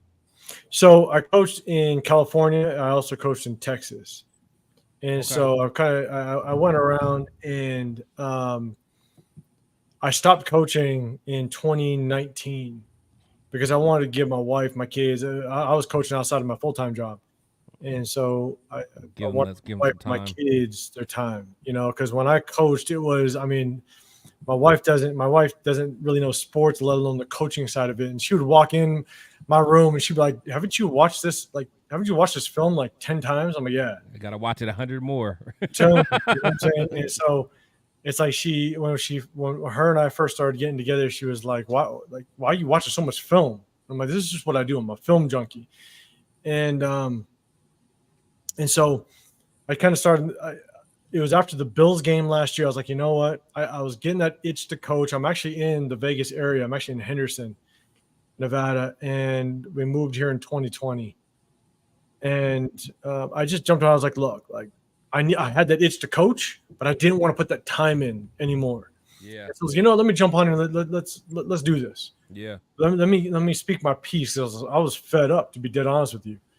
And I come to realize like this content creating stuff, it's a grind. So I respect you guys. I respect you guys for doing what you do. And anybody that continues to do it for the long haul, much respect to you guys. But for me, I'm lucky enough to be in the Henderson area right next to, I can actually see Allegiant Stadium outside my master bedroom window. So I'm lucky enough to have that. But I'll be at both open practices and both preseason games. So, Rebel, I think you're going to be out here on the 20th, right? Yes, sir. So on the 14th, I'm coming by myself, and I'm just going to enjoy it and soak it up. On the 20th, I'm coming with my wife and my kids. And so let's link up. Link up, and definitely. Won't be able to hang out as long since I got my wife and my kids, because I want them to soak up the time. But let's definitely link up with the 20th and just kind of hash everything out. But I'm going to be there. A bunch of my boys that are big Las Vegas Raider fans, big Raider fans. We're going to be out there for week 1, and then I'll be attending games this year. I want to be there for the home opener, which that's my plan. And then I'm going to be for a couple others. I'm not a season ticket holder. We came here in 2020. I looked into season tickets, man, but it's just crazy. Yeah. If you didn't jump on it, right out the box. Absolutely. We'll meet at the bar for a drink. Sure. Yeah. Jen Slinger, you hit me up. Let's, for what game? What game we meeting at the bar? I'm in. Will I be there? Jen Slinger, where are we meeting? What game you coming out? Yeah, man. I'd love to be able to do this, full time, and don't leave me out, y'all. I'm fun. I kind of envy I'm that. letting y'all know at games I'm fun. Y'all come kick with me. I'll be on the jumbotron and all that. Chris's 1,800 bottles almost gone. Yeah. Almost. What we talking about? What we talking about? Yeah. Y'all could have saw my show yesterday. I just cracked it open during the show yesterday. What we talking about? I saw it. I'm here to verify. I saw it. No Zima's over here. Hey, Ginslinger, okay, you're going to be at both practices, open practices. So on the 14th, man, I'm thinking about trying to get something together on the 14th for that open practice. Whether it be just I know a lot of people that come out of town, they stay at Mandalay Bay or Luxor. They try to link up over there and then walk on over. I'm not going to lie to you. This Vegas heat is legit. So I've been in Vegas. I lived in Vegas 26 years. I just moved from there about 10 years ago. So yeah, my kids kind of grew up there, and I went to school there, and I know all about Vegas. So that's my stomping grounds kind of. So I know plenty of people. Like, I don't have to get a room or nothing. That's a lot easier to go to those games. So I'll tell you right now, I lived in Texas for 6 years. Coming to Vegas is very different. the heat hits differently. I Yeah, will the take heat the is- dry heat over humidity any day of the week. Yeah. But I feel you. But this sun, bro, like you stand outside for 10 minutes. Like your skin feels Yeah. like it's about to burn. And I worked in a union up there for 12 years, and being in those casinos, 50 stories in the air doing those hotel rooms, you got to have on boots, jeans, a hard hat, sleeves. Man, it's 140 up there sometimes. Like it was killer. It was killer summers. I couldn't stand it. Sometimes 10, 12-hour days. Like it was rough. Hey, Jen Slinger, you said torch bar. I don't get out to the bars much, bro. I got a wife and kids. Where's the torch bar? Didn't you guys know? I don't know, but all I know is Isn't that in the? Isn't I'm gonna it be a there for casino like week Mandalay 4. Bay or I'm gonna be something? there for week 4. You work it out with your wife and kids, but we hanging out on week 4. Hey, I'm game with so you. if you got to do the honeydew list now, No, do it no. now. I don't want to hear no excuses. That's open You practice. list, That's open practice. Open practice to bring the Okay. wife and kids. Okay, I was You know about what to I'm saying? say now when But I then go after there that, for it's the on. Browns game, I don't want to hear no wife and kids. When game time comes around, different story. All right, I just want to get it out the way now. You Do the honeydew list. Get the honeydew list done now. You got 8:05 wife and kids, and then you got 8:05 game time. My guy. My Okay. Game guy. time 8:05. I like the My game time God. I'm 8:05. telling you, it's gonna be legit. But hey, 8:05 wife and kids gotta be legit too, because I'll tell you right now, it's hard as hell to keep your kids Raider fans. Yeah, Oh, because they don't know no better. They've means the never bar in seen the- a good team. It means the bar in the stadium, I'm pretty sure. Hey, especially after the whole Taylor Swift thing. I'm gonna throw it out there. I got 3 girls. Okay. Oh yeah, And that's probably tough. Girl dad. yeah, That's 100%. tough. And I Dad still versus coach- Taylor Swift, you probably won't win. I didn't win Yeah. until we beat them on Christmas. Oh, Oh, we got So- a little payback. So shout out to all right, let's do this. I'm gonna do this real quick. Shout out to all the dads out there that got girls trying to make them Raider fans, and you got the Taylor Swift thing going on, right? So I've had a tradition for a long time that every week 1, my girls, they got their Raider jersey or their Raider shirts for the season and donuts. So the morning of opening weekend, week 1, they got their jerseys and or shirts or donuts. And I had that tradition forever. And then every game day, because we weren't that good, okay, let's put that out there. We were trash for a very long time. Every time that they would score a touchdown, I would have a bin of candy. And so you can go pick candy every time they score a touchdown. So that just kind of got them motivated to just be like, I like that. yes. I like that. You know what I'm saying? And so that was my ploy to kind of like get them going. And then the Travis Kelce Taylor Swift crap happened. That's hard. And Hey, that's hard to compete with. My middle daughter, which was the one that was always about Raiders with me since the day she was born, like to calm her down, I would carry her watching sports. She came up to me just this last year, and she's like, "Oh, isn't Taylor Swift a Chiefs fan?" I was like, "No, no, No, she's not. She hates Joking. the Chiefs. She loves the Raiders." And she was like, "Nah, Raider dad in the building. Salute, my yeah, guy, Raider dad, Joe. what's up?" She was like, "No, Dad, I think Taylor Swift's a Chiefs fan." I was like, "God damn it!" And so I actually switched it. It was real bad though. It was probably bad on my part. I'll be dead honest with you. I kind of switched the rule because once she became a Chiefs fan, she was like, "Oh, so can I pick candy when the Chiefs score a touchdown?" I was like, "No. It don't work like that. Yeah, I was like, every time the Chiefs score, I'm gonna smash your candy." Smash it. So Hey, sometimes you gotta lead by fear, man. I'm telling you, Right? I'm was a big bad. Game of Thrones Lead by guy. fear. Hey, man, off with their head if they don't like what I like. but I'll be honest with you. It was just a fad. It was a thing, and when the Raiders beat the Chiefs, it kind of like changed the tone. You know what I'm saying? So, I shout out to all my daughters, but my middle daughter Kylie, she toned it down after the Raiders beat the Chiefs. So thank you, AP, for bringing my daughter back. There you go. Let's put it that way. So, but yeah, I'll be a shout out to everybody. Kids, you got young kids. It's hard to make them, or not make them, but like just to have them follow the Raiders. It's hard. You got to do some things to kind of keep that vibe going. And so I've been doing it since my oldest. She's 18. And ever since, we've been doing Raiders shirts week 1. Just making sure she understands this is a Raider house. This is what we do. And so it's good times, man. No, I love For it. sure. I love it. But shout out to the chat, man. You guys have been hanging on.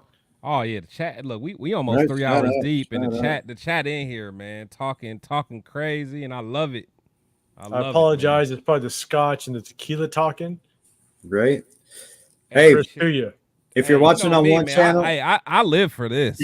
And one thing about 100%. Rebel, like I'm gonna let everybody know, there's certain people that I love talking to and talking with, because like I don't like just being surrounded by like yes men that agree with what I agree with. So I love Rebel because Rebel always challenges me. 805 challenges me.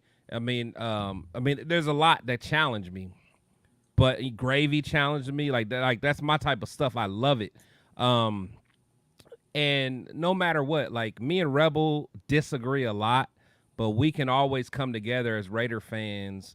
And like to me, like that's what a lot of us need to do. Like we're family, man. yeah, Family. it doesn't have to be personal. Yeah, like and I love it. Like I love the whole iron sharpens iron mentality that we have, man. It's like you, Cowtown, and guys that Gravy and AO5. Like I love our conversations because to me, when we discuss this stuff, like we make each other better fans. Like 805, like he may have been joking earlier, but even when he was talking about like running back by committee, and we kind of had our like back like we were able to kind of like look at each other's viewpoint in a different way, be like, okay, I respect what you're saying, and we don't have to change each other's mind, but it's just a different opinion. And I love You changed my being around terminology, fans like man. that. I love it.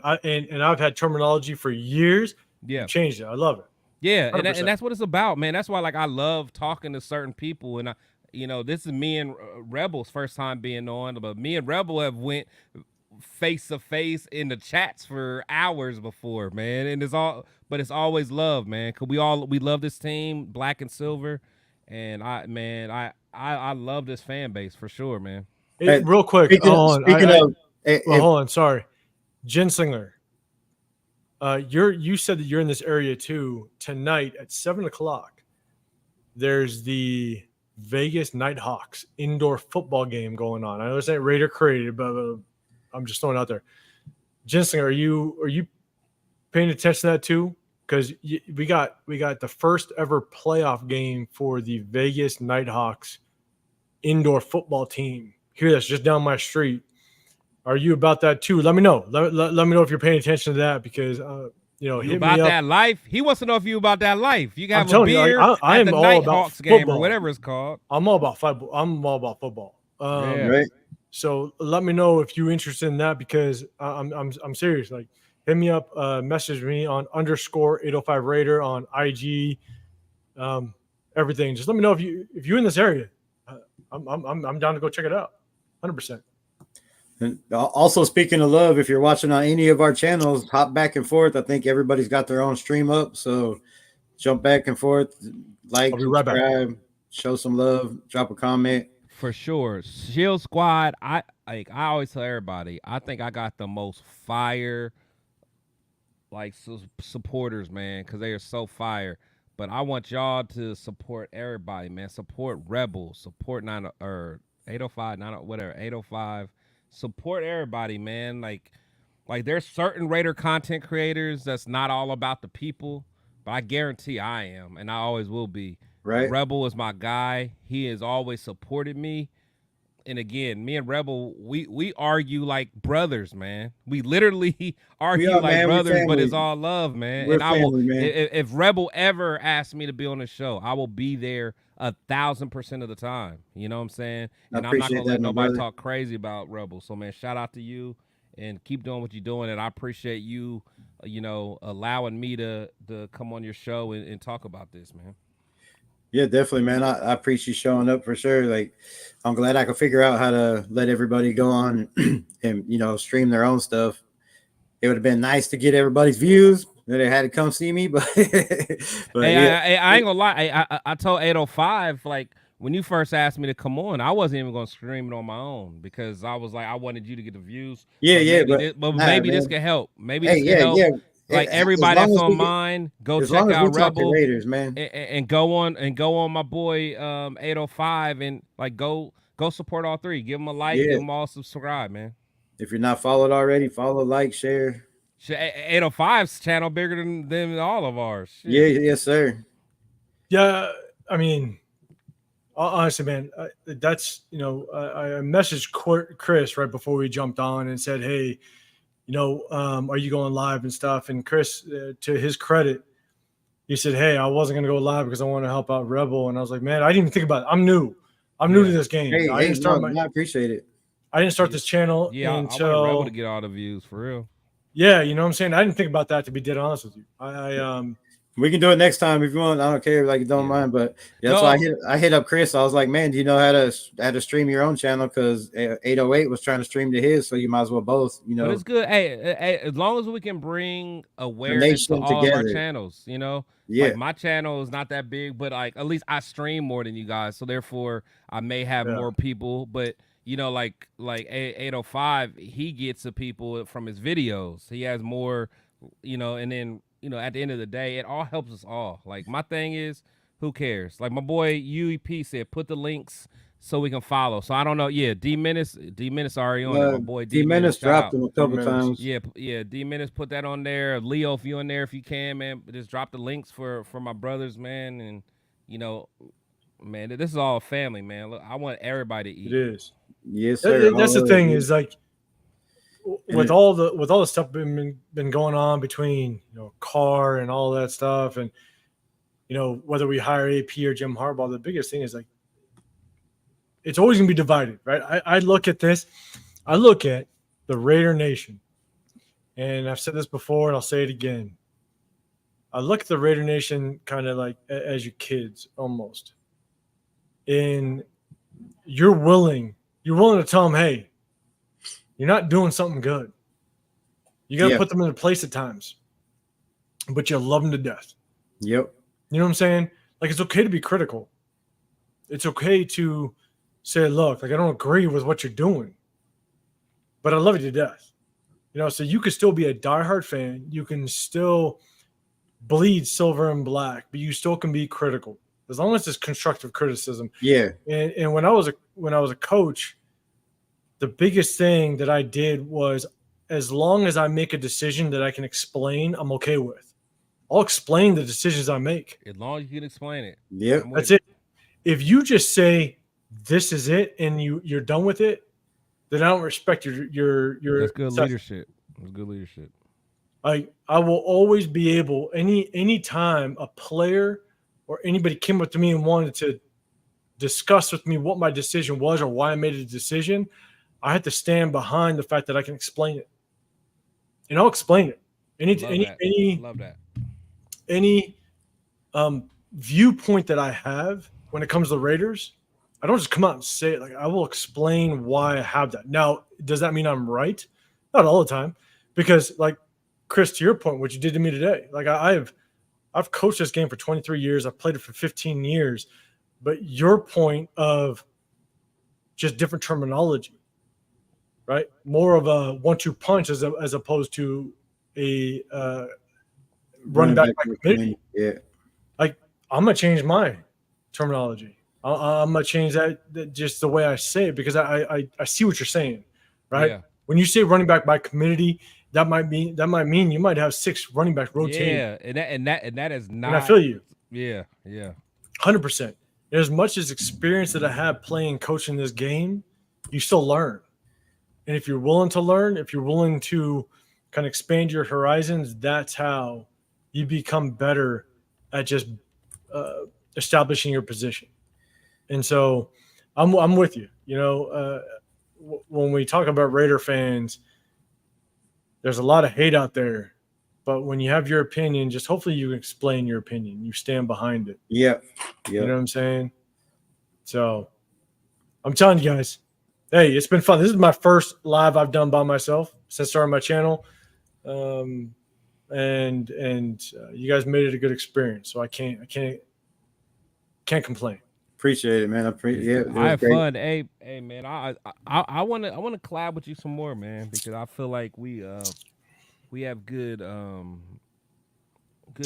takes that are, well thought out, man. So I definitely want to get you on my show. I've been trying before, but I know we talked about making it happen. So we'll definitely do it, man, for sure. I'll be honest with you, man. Like it's hard because coaching for as long as I did, it's hard for me to pull away from the fan. You know what I'm saying? And like dedicate myself to a certain time. Like I'd love to, as the season goes on, as we get close to the season, I'd love to do, now that I kind of understand the ins and outs of this, kind of do like a pre-game evaluation, like an upcoming game type of thing.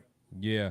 You know what I'm saying? Like talking about the game, getting the ins and outs. Because I don't have I'll be dead honest with you, like all the viewers out there. I don't have all the time to dive in real deep into every single player or potential draft pick. Yeah. Or, you know what I'm saying? Like I don't have all that time.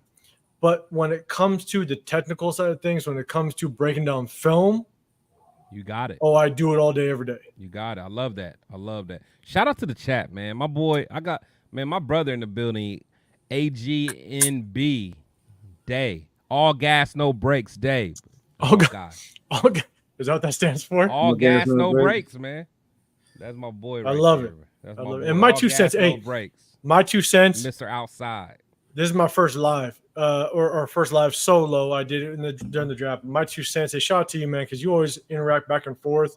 You're all over the place. I see you all the time, man. My 2 cents. Like, you're definitely a real one. Consistent. Yeah. My 2 cents is that guy. Yep, he's like me. He's in everybody's chat showing love. That's what I do, man. I get home from work, them, man. D Menace, SoCal, while I'm working, like people are like, in here, UEP, they people all are like, goats, how you in everybody's chat all the time? I'm like, man, all goats. Even Billy. Shout out to turn Billy. It on, let it run, and then if I'm doing something, if I got a comment, then I'll pop in and comment. But I'll go back to listening. Like my TV's always on Raider YouTube, bro. That's the only thing I watch is Raider content creators and film. I'll tell you right now, like. So during the day I'm working, I got a full-time job. I do my thing. But as I'm working, I try to jump over on my other screens just to kind of get Raider content, all that stuff, just to kind of get up to speed. And man, like everybody's in the comments. Yeah. You got the regulars, you got the real ones. You got the guys that are out there. And I mean, salute to you guys. I understand everybody doesn't have the luxury of doing it, so yeah, it ain't bad on you. Like everybody, you gotta do what you do. You know what I'm saying? But there are some, like my 2 cents, man. I feel like you everywhere. Yeah, my 2 cents, man. I mean, honest, like I said, Eric, like honestly, and I don't know if it's just because it's the ones that I be in, but man, there's some people that just show so much love, and that's why. And I'm gonna just take a second because everybody knows I'm from Ohio, so therefore, yeah. Where I'm from, I don't have the luxury of going outside. And honestly, Rebel probably feels the same way. Like you don't have the luxury of going outside and just hanging out with Raider fans all the time. So therefore, like one of the main reasons I did this is because I'm right below Missouri. I got some local Raider fans I'm cool with, but it ain't nothing like being from like people that will literally talk about this all the time. Yep. Like, you know what I'm saying? Like they literally. Like, I know that I could always go on YouTube in somebody's live, and I can go in somebody's chat and talk Raider ball, and nobody's going to judge me. But, like, you're talking about Raiders again?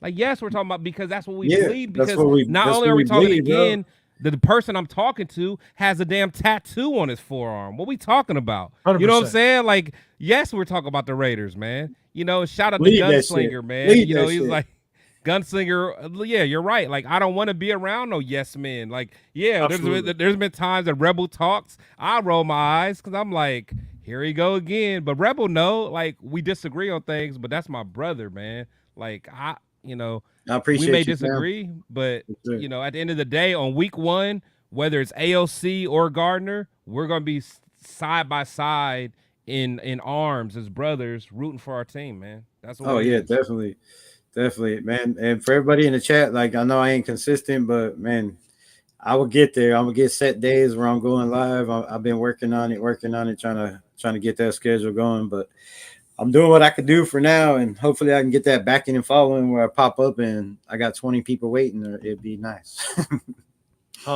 It's a grind, bro. It's a grind. Yeah, it's a grind. Big grind for everybody out there. This is what I learned. I thought that by doing this, it would be a little bit different than me coaching. It ain't no different than coaching. Yeah, you're still coaching.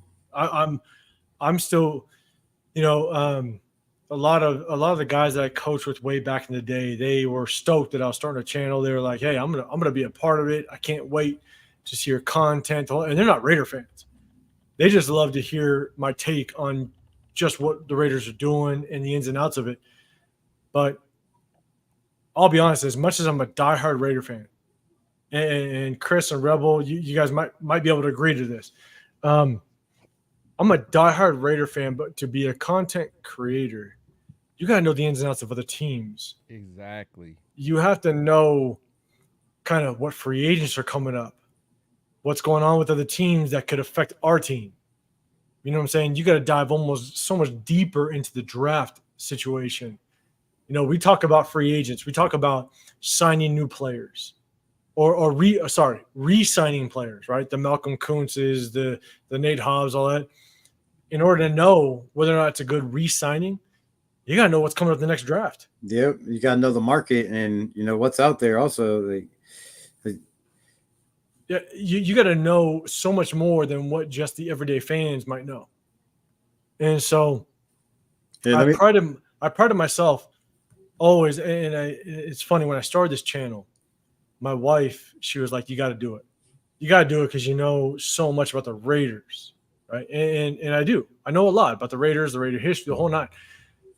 I got to know so much more about other teams to just understand how that affects the Raiders. You know what I'm saying? And so it goes so much more. Like, I can't tell you who the passing coordinator is of the Carolina Panthers. Like, I can't tell you. But what happens if we hire him? What happens if something, affects us in that way? Yep. And so when we had this whole coaching carousel going on, it was that actually brought to light in my eyes just a whole different aspect of what a good content creator is that you now have to understand the whole inner workings of the NFL and how it affects the Raiders. That's why I like Severe Raider. Like, shout out to Severe Raider. Dude's the biggest critic there is, but he knows every team, who they play, who their mom is, who their sister, who they dating. Like, that dude knows everything, man. I don't even try to argue with him because it's just worthless. Like, there's certain creators. He goes on his rants, bro. I'm just like, man. Yeah, there's certain people I listen to that I know. I'm like, those are the ones that are gonna keep me on my toes. And those are the ones that I want to keep around me. Yeah, that's definitely people you want around you. It's just like a sport, man. You don't want. Yeah, because me, I literally think about so much stuff differently than everybody else, and I'm okay with it because I know my takes are different because most people don't agree with me on my stuff, but I'm okay because I can at least stand on my 10 toes. Yep, stand on your shit. And I can apply resistance on anyone that resists against my viewpoint, and I'm okay with it. As long as I can do that, I'm good because I know I've done enough research to know I'm solid. And when I'm talking to other people like you, Rebel, even though we don't agree, you stand 10 toes on yours and you bring facts to it, and I love it. And we can always have a good back and forth debate. Whoever gets the best of whoever, at the end of the day, we can shake hands, go our separate ways on Sunday. Right. Love our team, and to me, there's nothing better. There is nothing better than that to me. Let me hit this button for the fam real quick. You know what I like to do? Just follow me on this one.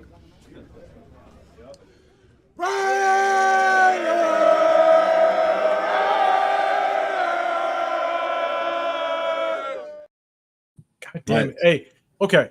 I Can I tell you? Hold on. Can I tell you? I had to get that. I know. Can I tell you?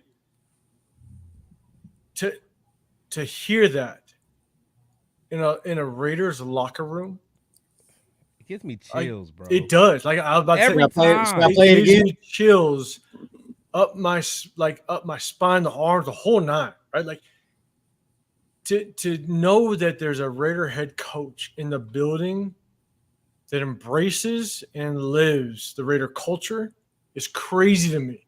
It's Yes, crazy sir. because Yes, sir. the closest thing we probably had was Gruden, right? And that didn't work out. I hate to mention this because I hope we don't expand on it, but like Rich Bisaccia, we let him go, and we brought in Josh McDaniels, and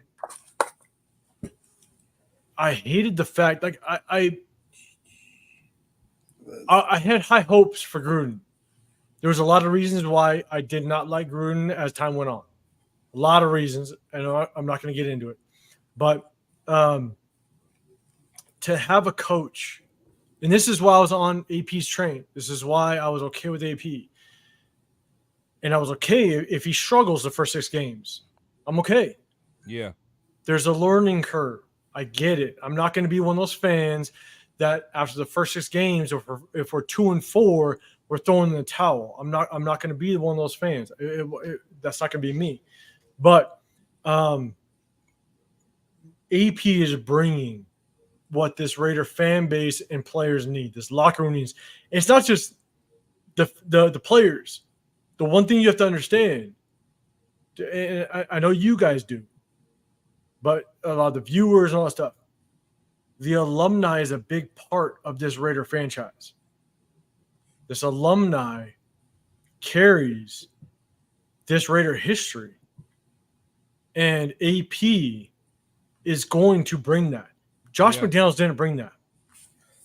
We need that to continue the Oakland and the Los Angeles tradition, because we don't have, Max and Colton are the only and a kicker, right? I think Cole, but those are the only Oakland Raiders left. So you got to have those guys in the building, like to keep that tradition and that Oakland and that LA mentality, because there's a lot of guys that played for 3 organizations, and I just can't wait till we be the first team in the NFL to win a Super Bowl in 3 different cities.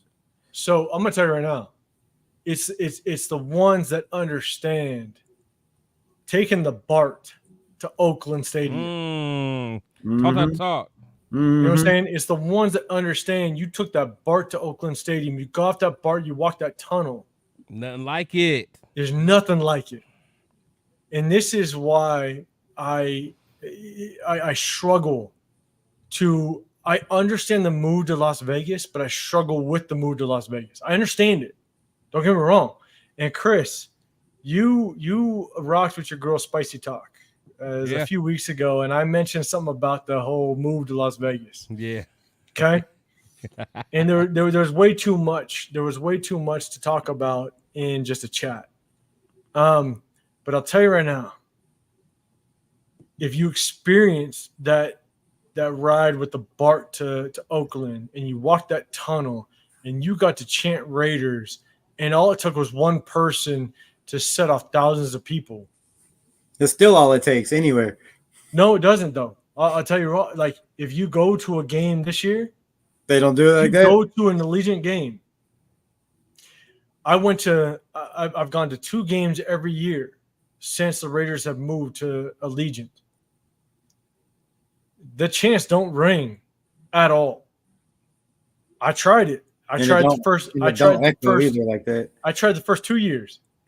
You rock Raiders. You chant Raiders. It don't ring. Not at all. So they've been doing it. What pissed me off? What pissed me off was I went to the Minnesota game last year, and it was a tight game. And I was in the stands. I saw nothing but purple. And me and my boys, there was 3 of us that we were sitting in the stands amongst Minnesota fans, which was crazy. And I started the chant. I started everything. I tried everything I could to get it up because we were 0-0. Yeah. And it didn't happen. Couldn't get nothing, huh? And that's why I'm so bitter about Mark Davis choosing Costa Mesa as a training camp spot, because these Raider players need to understand what this fan base is about, how deep we run. No, I love that. I wish it was up north also. I wish they would have went up north somewhere. Either up north, just get it away from the restriction. Yeah. Like Mark Davis, that's on you. That's on you for picking the location that the Rams and Chargers can dictate who comes to your training camp. But the thing is, I think the overall goal was to isolate where the fans aren't going to come. Like, they don't necessarily want the fans to come as much as we want them to. I'm okay with it. My thing is, I love the fact that they're saying, hey, 2 practices, we're coming back home. We'll get love. I love it.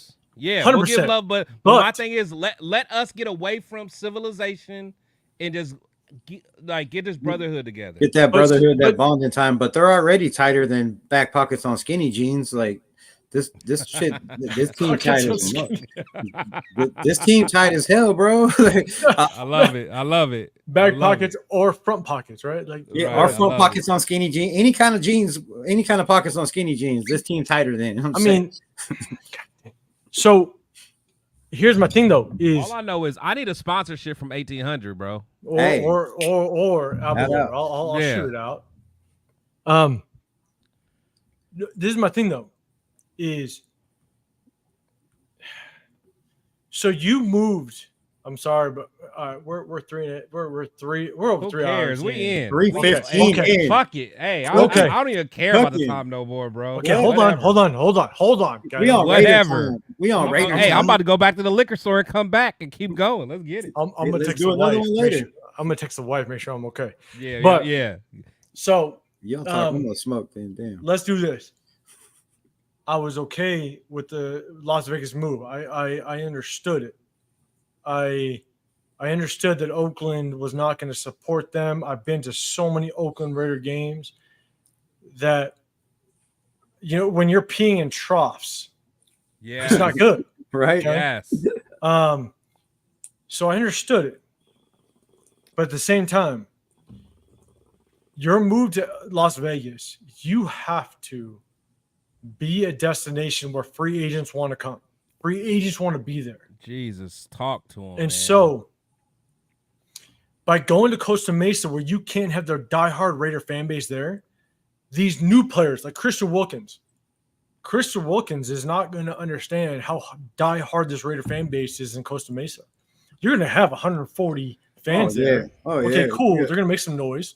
Cool. That's great. But if you let the entire Raider fan base come to California and support the Raider Nation, you're going to have thousands. You're going to have thousands of people. If you just open the floodgates and said, Raider Nation, come support us, thousands of people. That means definitely. Christian Wilkins will see it. Christian Wilkins will – and I'm just pointing out Christian Wilkins because he's a new player. He's going to be like, oh, shit. This fan base is real. And so Mark Davis should have picked Tom Telesco, whoever picked the facility. I don't know, but Mark Davis did come out and say that he was not happy that the Chargers and Rams restricted publicity to that location. Mark Davis, you should have done your homework, and you should have picked a location that all of Raider fan base can come out and actually show the support. Because look at the pictures. Look at all the footage that come out. It's just it's small 5-tiered bleachers of fans that are at Raider fan base. That's all it is. It's not. I'm telling you, I went to back when the Raiders did a joint practice with the Cowboys in Oxnard, California. I went there, and the the small stint that the Raiders joined up with the Cowboys, the Raider fan base came out. I mean, we were deep. Oh yeah, they come out anywhere. But I think to touch on that, I believe that Tom Telesco definitely knew the law about 75 miles within the radius. He was a Charger GM forever. I think Mark Davis knew that. I think Antonio Pierce knew that.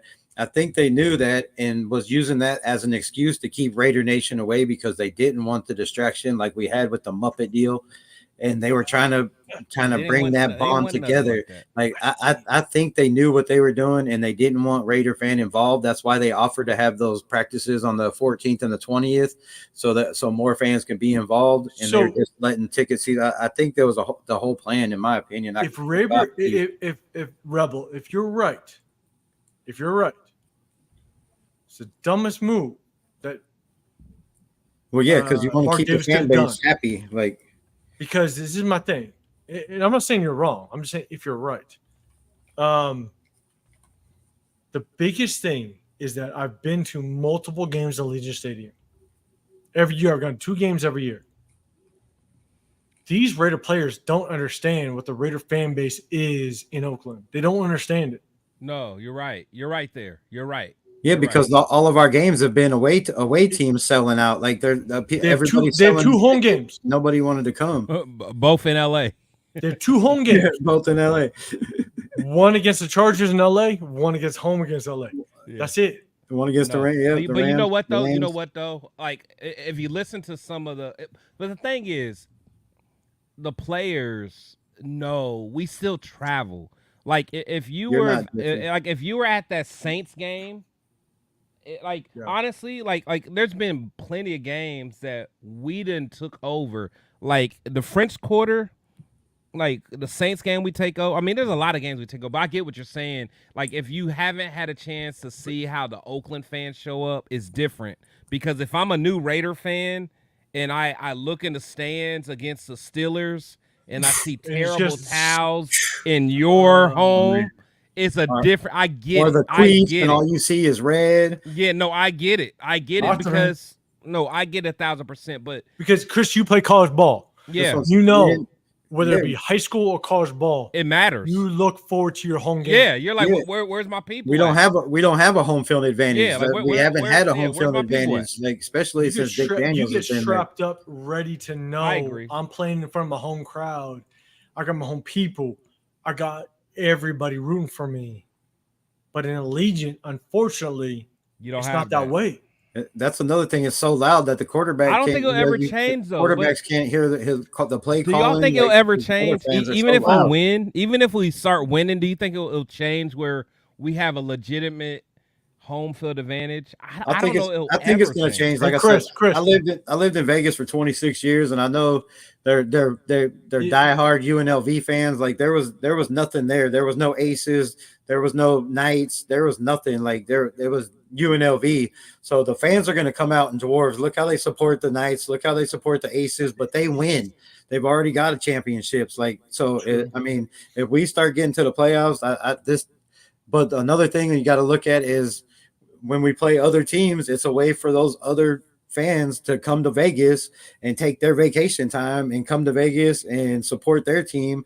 And that's another part of it. That people keep selling their tickets. Yeah, I see all the time online. It's like, man, for all the games I wanted to go to, they're almost sold out. But you got people on Facebook and on Instagram, so, hey, I got tickets for this game. I got tickets for this game. But they're not going to sell them to Raider fans. Usually it's probably another, the team we're playing, which is horrible. That they need to make some kind of stipulations on that shit. No, but the thing is, as a fan base, we got to do better because even me, like I have tickets that I want to sell or even raffle. Like me and my boy Leo were trying to do a raffle. I felt like it was hard for even people to get involved in the raffle. We had in that black hole row 8, and it's like and we're even thinking about like the Steeler game. What do we want to do for the Steeler game? Do we want to do a raffle for the Raider Nation? That's what I want to do. But my thing is, I could get so much money from a Steeler fan getting a ticket. But but it's like, okay, I did this as an investment. But if the Raider fans aren't like gung ho and want to like put money in, like what am I going to do as a business minded person? What do we do? Here's the one catch that nobody brings up, that nobody talks about. The tax in Vegas on the hotel rooms went up. That pays for our stadium. So if Raider fans, the daily fees, people in Vegas, they ain't making no money off them hotel rooms. They ain't paying for that stadium. So they want to get as many away fans in to sell out that stadium and to sell out those rooms to get the money to help pay for that stadium, because Mark Davis ain't paying for it all. The city of Las Vegas ain't paying for it all. They upped it was like 8% or something on tax for a room, because I was just there like a month ago and it was absolutely ridiculous. They're like, oh, you can get this room for $40-something, and when I checked out, it was like $87. It was like 40% sales tax. I was like, what? They eat off of tourists. They eat off of tourists. They do. So I'm shout out to everybody in the chat, and I'm my 2 cents. He put it. Which one? Yeah, it infuriates me too. I'm just letting you know my 2 cents. I was at the Minnesota game, and it's crazy because there was a chant that went over I hate to put this out there. Say it. Let's go. There was a shout out to 1800. I need a sponsorship. I'm serious. 1800 Avalor. Let's do it. I need a sponsorship. There was a chant that all of a sudden rang out in Allegiant Stadium with the Minnesota fan. I looked at my buddies. I looked at my guys we've been to 2 games every year since Allegiant allowed players or fans in the stadium after COVID, the whole night. We've been to 2 games every year, and there was a chant that rang out that the Vikings started to chant too. And I was like, wait a second. I looked at my buddies. I was like, wait a second. Have you heard this before? Have you heard this chant? Like, it was weird. And the Vikings fans just got going. Yeah. And I was like, you got to be like, it made me pause for a second. Like, don't get me wrong, I drink. I have a good time. But I wasn't drinking enough to be like, wait a second. Like, this don't seem right. You're right. And so that triggered me to be like, man, is Mark Davis, because Mark Davis is not L Davis. Let's put those two different. Mark Davis. Hold on, be careful, because that's a whole different conversation. I know, and I will do it. I'm not gonna let y'all shit on Mark, bro. I'm not. No. Hold on. I'm not gonna shit on Mark, but Mark Davis does an amazing job at understanding the business side of things. Yeah. Where L Davis understood the business side, but he wanted to understood the culture. Team success. He understood the culture. Yeah. You know what I'm saying? Like, L Davis wanted us to win 100% without question. And Mark Davis, he sees the franchise as success because of the dollar value, because the money he brings in.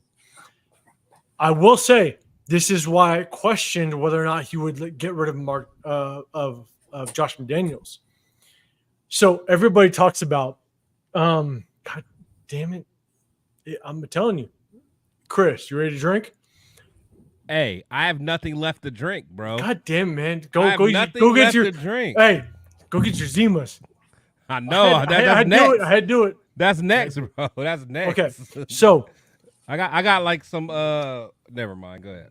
Okay, but so I've got catheters in or something. How you not go to the bathroom in 3.5 hours? I just did. Oh no! Hey, I'm squeezing Chris right now. I'm squeezing. Yeah. Chris about to take off. I'm going. But here's my thing. Is Rebel got to take a shit? But go ahead.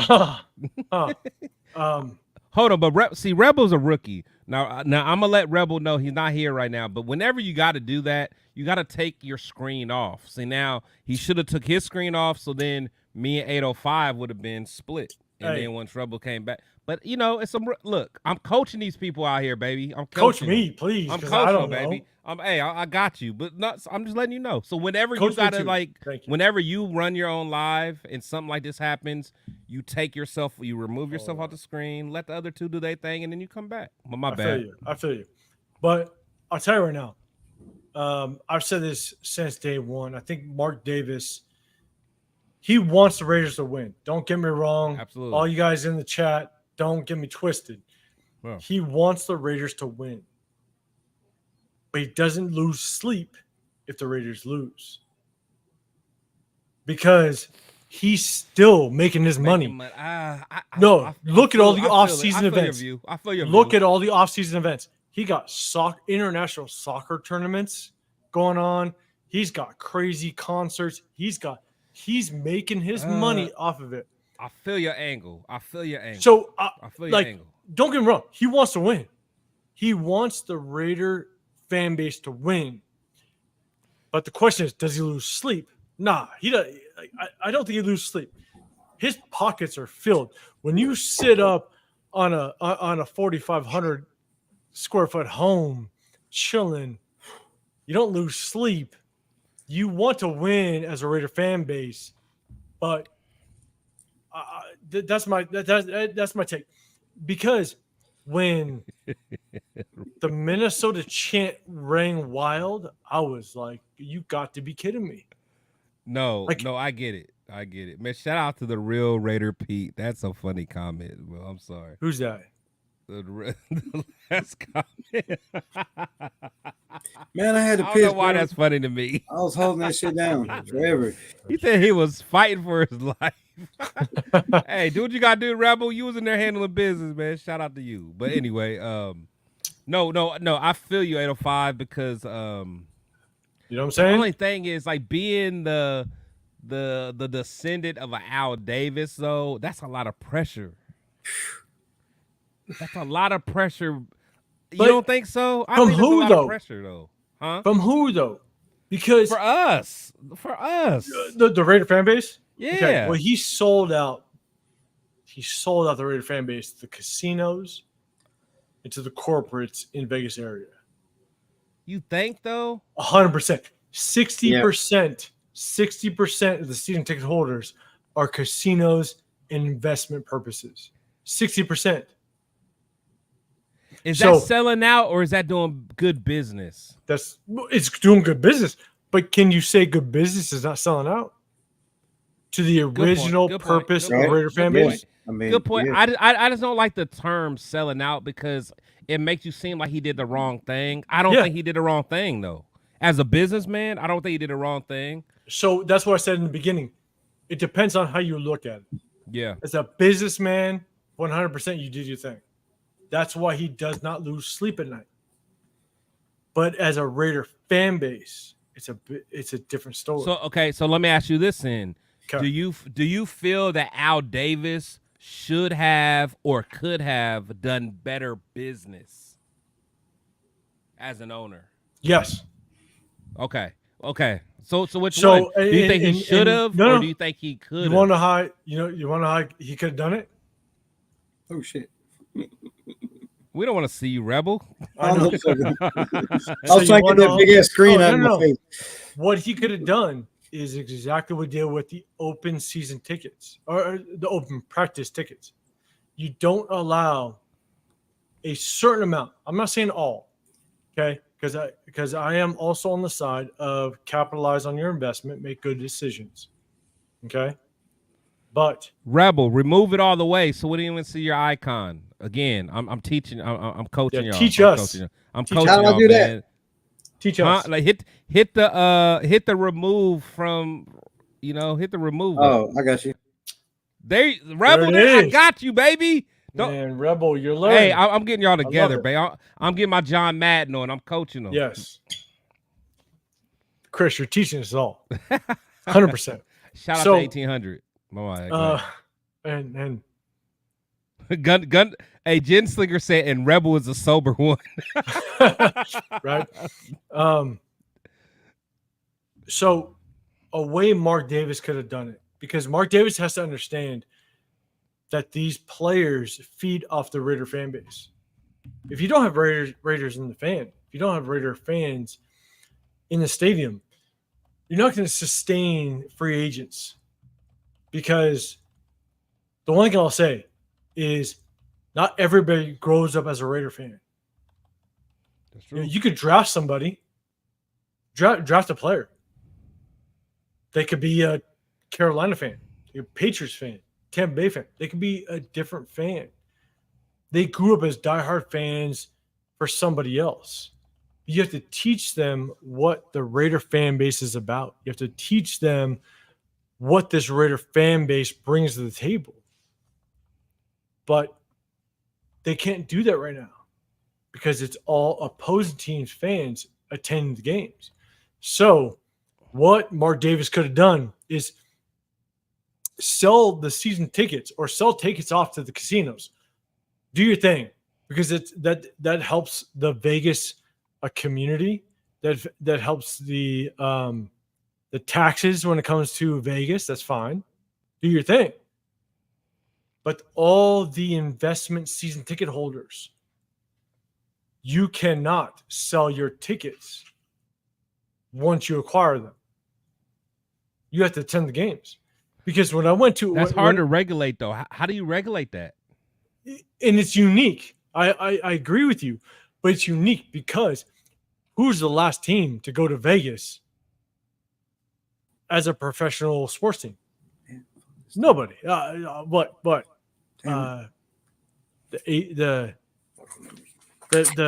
Vegas Knights, the hockey team, was not a new team. They're an expansion team, which they did it during COVID. No one came to Vegas. Both teams, they were expansions in exactly. They're homegrown. Yeah. So, like, and the A's are going to go through the same thing we went through. Not necessarily. You don't think? No. Why? Because the A's weren't an expansion team. No, that I know. That's my point. You don't think that like the other teams are going to want to come to Vegas and not the A's fans?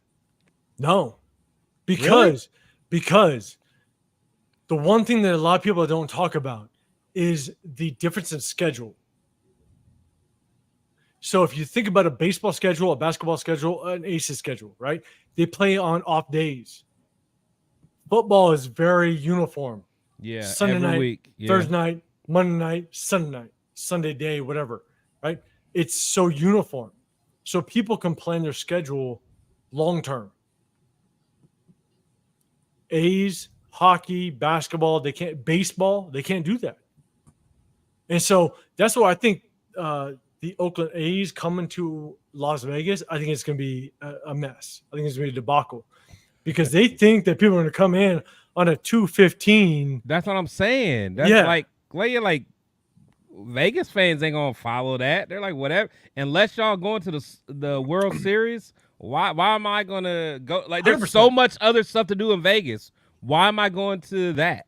So to your point, well, because there's families there, like you got. There's not much to do with families, so sports is even the price is ridiculous for the Raiders. Aside, I didn't mean to cut you off, but even the price is ridiculous for Raider Stadium. But baseball and basketball and hockey like that, yeah, it won't be that much. That's true. It's not that much, and you can actually afford to take your family because before all they had there was the Stars, which is a minor league baseball team for the Padres or something like and UNLV. So they haven't had much to do. You got Circus and Wet and Wild.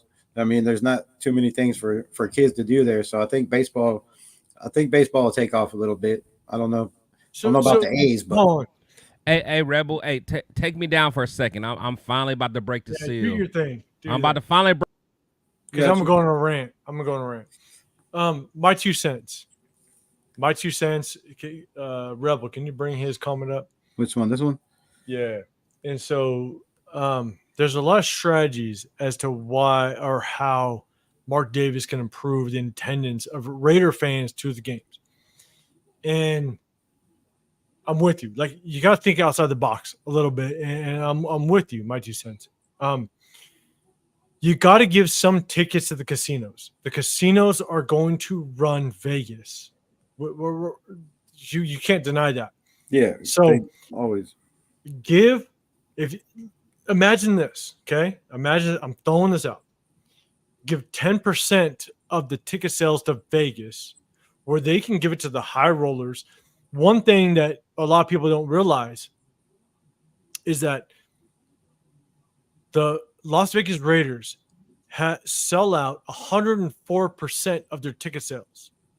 And the reason why they can go above 100% is because they can sell over and beyond the suites. Okay. So they sell 104% of the ticket sales, but they have the lowest attendance rating of any football team in the league. The lowest percentage attendance rating. Why? Because a lot of these casinos, they give it to the high runners. They just pass on tickets to a individual that's going to sell or just gamble a shit ton. Yep. And they're going to give them a ticket, and they could care less about the Raiders. And they don't show up to the game. Or there's a bunch of people that come into the Raider games. They come in to see their team, so on and so forth. But they get so hammered prior to the game, they don't show up. So they had the lowest attendance rating of any NFL team. And so, to your point, my 2 cents, I agree with you. Like, there are things that we can adjust. But to me, I think that give your 10% ticket sales to the casinos, hand it to them, do their thing, give it to the high runners, whatever you want to do. But outside of that, make sure that anybody that purchases season tickets, you cannot resell them. Because if you can't resell them, then you're not purchasing them for investment purposes. So that's what Mark Davis can do. I'm not saying that that's what he is going to do, or that's a smart plan. But I'll tell you right now, if you want to see more Raider fans in the stadiums, yes, we can win. We can win 100%. But it's not going to stop opposing teams' fans to say, hey, let's go watch the Bills versus the Raiders and go enjoy a time in Vegas. That's not going to stop them.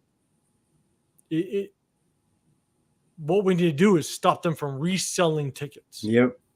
That will be the only thing that will get Allegiant Stadium back to close to. I'm not saying back to close to what Oakland was, because I was in Oakland. I experienced Oakland Stadium for so long, and I hate the fact that Allegiant Stadium is different. I love the fact that the players have better facilities, and it's great. I mean, shit, we had the Super Bowl last year with it. That's how good that facility is. But man, there's one way we could stop that. I mean, if you make people, when they purchase tickets, have to give their name and show ID at the door. Like, I mean, that's the only way you could stop that. But then it's going to take a lot more time for people to get in the building. The lines are going to be longer. But I mean, if you make people have to show ID that buy the tickets, then you can't resell them. That's about the only way to fix that. Otherwise, everything's on your phone. You don't even get a ticket no more. It's just a mobile app. So yeah, it really understands just kind of where your priority is, right?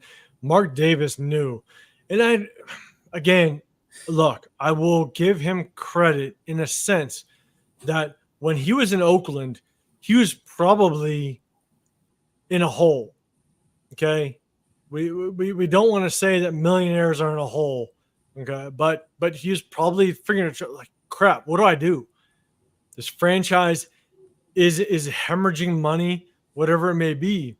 So his initial reaction was, how do I generate the sustained success of this franchise?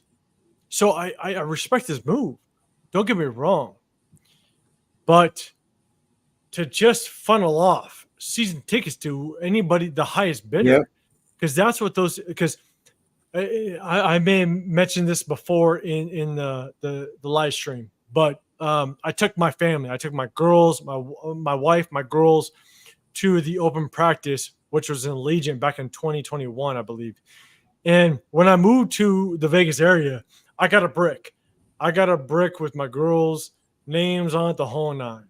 And Nice. I wanted to make sure they had a staple of the stadium. And when they moved here, I understood. Like Mark Davis knew he had to generate income. Oh yeah. He had to make this franchise in the green. Let's put it that way. And he went so over and beyond to just to be honest, I think he thought Oakland Raider fans were going to rock out more. I think he thought that Oakland Raider fans, the fan base, the dedication was going to be right. Now, to be honest, if I remember correctly in chat in the panel, Chris Rebel, correct me if I'm wrong. I remember seeing a GoFundMe for Gorilla Rilla when Las Vegas moved to Vegas, when Oakland moved to Vegas. I remember that. Because he came out and said, like, this is crazy. I remember that. You're charging me season tickets. That out of my price range. And I'm their number one super fan. Yep. Yeah. You know, like, and to me, like, when I moved here, I actually bought tickets off of a guy to go to the first open practice that the Raiders had. I bought tickets off of him. He was from Canada. He's like, I bought him for investment purposes. I have no intention of going. And so I paid him $10 a ticket. Me and my wife, my 3 girls, we went to open practice. I have it on my Facebook page. And, you know, it's like, these are what fans have to do. And, you know, credit to Tim Brown. Tim Brown, he's one of the guys I got to know quite a bit back in the day. I was in Texas. A little bit of a story to all you guys still in the chat, and Chris and Rebel. When I moved to Texas is a big sports state. Yep. And when I moved there, I was a diehard Raider fan. I got more high fives. Let's do this. I got more credit for being a Raider fan in Texas than I did in California. Let's put that out. Because they respect the diehard state of the Raider fan base. They respected it.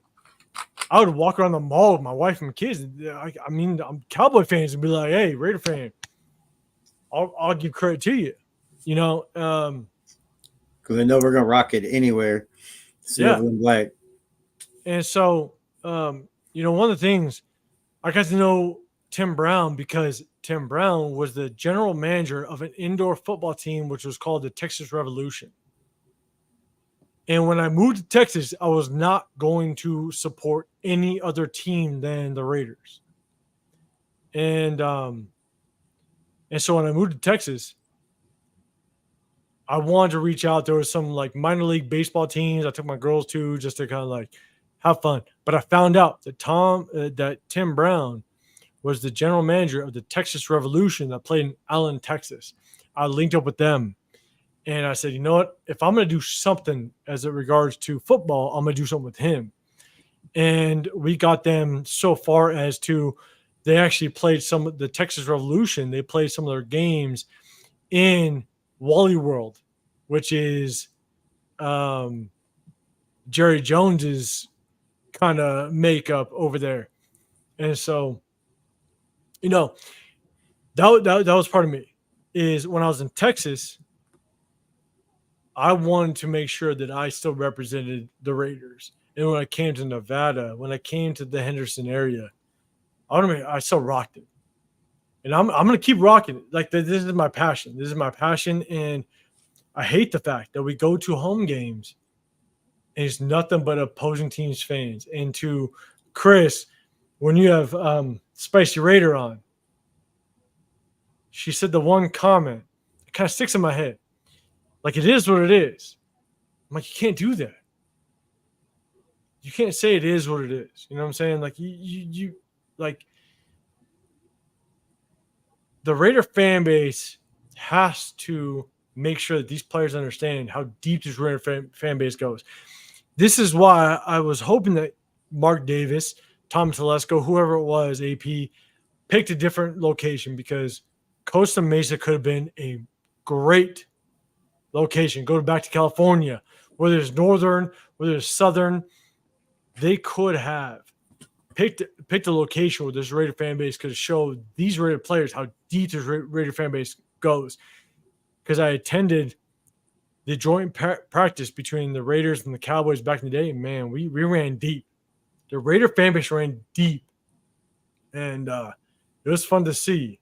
So, yeah, they run deep all over. But we got to definitely. I don't know what we have to do, but it's going to be a while before tickets go down at all. Maybe with the whole fine thing that went on with them saying that ticket prices are too high and we're the cause of it, and find us $500 million. Like, that's not going to help the prices go down. Like, you're charging us, making us pay, or Mark Davis pay all this money. You're not helping the ticket prices go down. And you could go to places like Carolina. You could take a family of 4, get a parking ticket, hot dogs and drinks for your whole family for like $300 and something. In Vegas, it's like $2,000 for that. But hey, I'm a diehard Raider fan. I can move my camera downstairs to show you the brick that I have. That's my girls' names, the whole 9. Like, I can tell you when my oldest had a picture. My oldest is 18 years old. I had a picture of her when I established our Raider shirts for the first game of the season. Like, it was diehard. And I can't come to spend $2,000 on tickets for my family. Right. I'm bringing them to the 20th. The 20th, I'm bringing them to open practice. We're going to get in the city. I brought them back in 2021 when we had the open practice. I brought them in the stadium. We took pictures around our brick, the whole 9. But it's crazy. It really is crazy. You want, and that's my biggest knock on Mark Davis. He's done some things. Don't get me wrong. He's done some things here locally that's helped, but you got to establish the young fans. I'm sorry. You got to reach out to the young Raider fan base to give them a reason to root for the fans. I've said the example so many times of Steph Curry. Before the run of Steph Curry, who was a Golden State fan? How many Golden State fans did you have globally? But Steph Curry ran it. Yep. For the record, fans. I did like Latrell Sprewell and Chris Webber. For the record, that's just me. I was gonna say that they ain't had fans since Chris Mullen was there, pretty much. I love me some Latrell and Chris Webber. But you know what I'm saying? Like, when you become a global fan base, no one knew about Golden State Warriors until true. Until Stephen Curry. Yep. So now you have Max Crosby. You have Max. You have a staple to build on. Build on it. Let's roll. Let's do it. You know what I'm saying? Start building on it. Now, what I will say, to give credit to Mark Davis, just in his last year, he did a huge Halloween event where all the kids, the local kids come to. That's great. That's what you got to do, because the biggest thing that you can do as a organization is, and I'll say it in one term, is facial recognition. If you can establish facial recognition, like Steph Curry had facial recognition, the moment you see him, people flock. Max Crosby can have the same thing. The moment you see him, they can flock. But it's just how you establish it. I think our biggest problem is that they didn't realize, well, like I just said, like I was saying before with the hotel thing, is most of our fan base is California based, and Vegas is not a big city. Like there's not that many people there. Most of the people are tourists, and the prices are so ridiculous for even if it only being 3.5 hours away from LA to bring your family 3.5 hours, stay in a hotel room, pay for tickets. You're talking 3-4 grand. And when you live in one of the most expensive states in the United States, in California, you can't afford, like, people don't make that much money to, if you have 2, 3, 4 kids to come to a stadium. Like, even if you're just 2 people in a household, it's ridiculous to try to come for a weekend to Vegas. And there's just not enough people in Las Vegas to fill Allegiant Stadium. Like, we have to have the LA fans. So they're going to have to do something about the ticket prices, or it's just going to be the same. We're not going to have home field advantage ever. So shout out to Road King. He's right. Road King is right 100%. Right? He wants to come into Vegas. It's crazy. It's crazy. I live here. I live in Henderson. I could see Allegiant Stadium out my master bedroom window. It's crazy. I'm as diehard as a kid, but the price to attend a game is crazy. You know what I'm saying? But at the same time, I think there's things that we can do. There's definitely we can win. Obviously, winning cures all. We've talked about it before, but yeah, but that's not going to put money in people's pockets that can't afford it. Like, that's the main thing. Is if you can't afford the tickets, no matter how much we win, if people can't afford to go there, it's not going to help us. That's why you see so many Raider fans in all our away games, because it's so much cheaper to go to an away game and support your team than it is to go to Allegiant Stadium. 100%. That's where Mark Davis, I think, made the misstep. So if he can actually extend, that's where when I think someone in the comment asked, how do you fix it?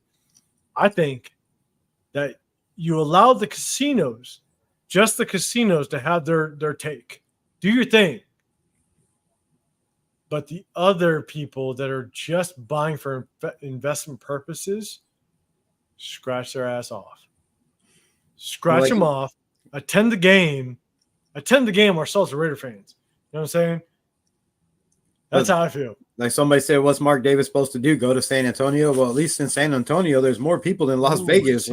And you got Houston, and you got, Austin and Dallas. Texas is a big ass state. They're gonna fill the stands in San Antonio. MBZ, I'm not mad at that question, MBZ, because it makes sense. But as a fan, I wouldn't want, as a fan from Ohio, I wouldn't want to go to San Antonio for the games. Honestly, the thing is, like, I love Oakland because one of my best friends has season tickets in Oakland, row 1, and I had such a great time. So therefore, I always have Oakland so dear to my heart. But if I can't go to Oakland, I'm sorry, I don't want to go to San Antonio. I am okay with going to Vegas. I've had the few times I don't went to games in Vegas, I've had a blast. And I know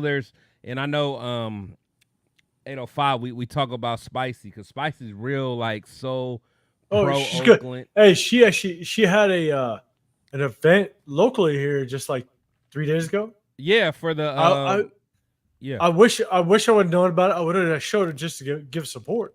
I wish I had known about it, but I didn't see it. And the thing is, and I love her to death. That's my sis. But it's I just think that because I'm not from Oakland, so I don't have that same viewpoint that a lot of people have. I care about the Raiders first, and Raiders come before anything. So therefore, if the Raiders went to Timbuktu, Ohio, guess who will have a Timbuktu, Ohio Raiders jersey? Me, bro. You know what I'm saying? So it's I just don't like those fans that only want to root for the Raiders and when they're in a certain city. It is what it is. But my thing is, I ain't gonna lie, I'm drunk. Shout out to all y'all. Shout out to Rebel. Shout out to 805. I don't know how much longer I got. I'm eating chips now, but I'm about to go get some Jamaican food here soon. Yeah, you are. Hey, I love it. Honestly, I mean, look. But it's me. unauthentic, or this authentic me, man. Whoever wants to jump on and chew with us, we're good with. Let's do it. Let's go all night. Let's go. Rebel. Just keep the chat rolling. You know what I'm saying? As long as Rebel, because Rebel know how I can get. I'll do this for 5 hours. Okay, so yes, you can, Chris. It may not be good. It may not be good content, but I'll be here. Uber? Are you getting the Uber on Zimas?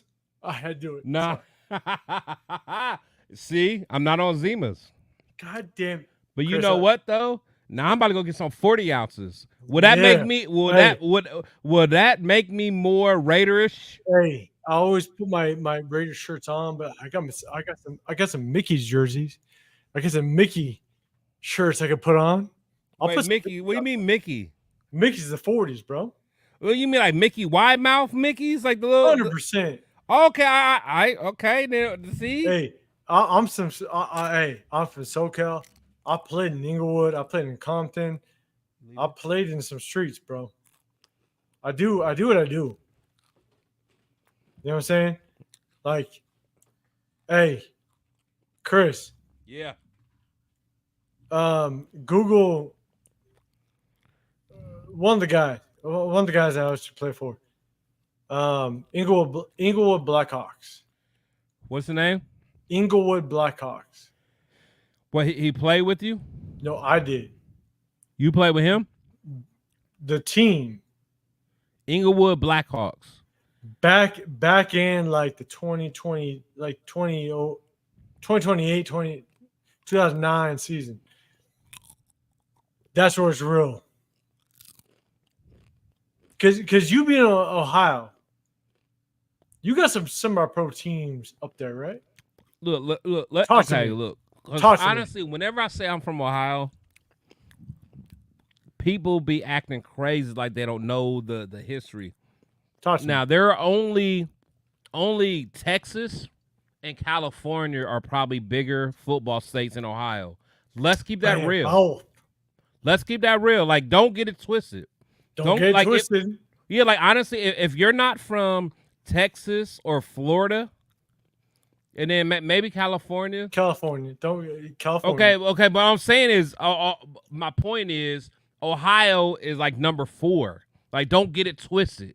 We got ballers here, bro. We got ballers here. You see what Ohio State Buckeyes do, and they stay within Ohio.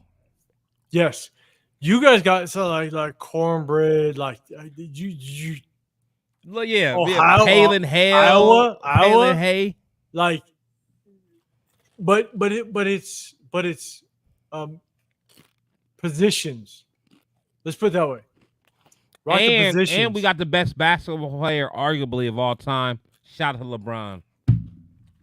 Hey, God damn it, Chris. I know. Hey, Chris, no, Chris. I'm gonna whisper. Hey, 1800. Give me a sponsorship. I finished this in one night, I'm still walking. Chris, you wanna know why I know y'all out west, like y'all like Kobe out west. I get it. Chris, I'm a West Coast guy. Y'all love Kobe, but I'm a big LeBron fan.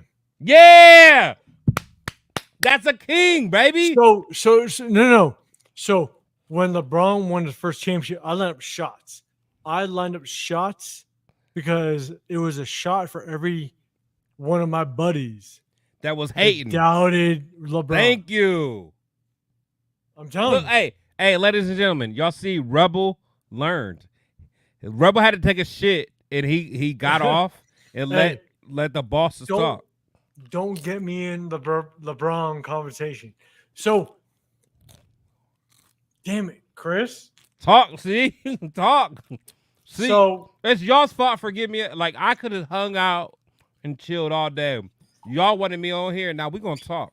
I wasn't shitting. I was looking for my LeBron jersey, damn it. It's emptying, bro. It was on that line. I wish I had something for y'all. I wish I had something for myself. All y'all drinking. Chris, go get those Zimas, man. Getting that feel good I will vibes. get Zima, man. I honestly, I think I have some damn woodchucks. Not woodchucks. What's the other? I got those little ciders up there. I'm gonna drink them ciders next. Just do what you do. Man, okay. I mean, look, I don't want right, to get in I got- LeBron. Oh, Rebel. I got a you think? question. I don't want to get into basketball because that's gonna, man, we'll be here another Yeah. 4 hours. You What do know y'all we think, will. what do y'all think we at? Where y'all think we're at with the receiver core? I mean, do we need to bring in somebody? Because Absolutely not. Gallup Absolutely retired. Who do we have depth? You think we have enough We depth? have there? everything we need. We have a top 2 wide receiver 1. We have a top 3 wide receiver 2.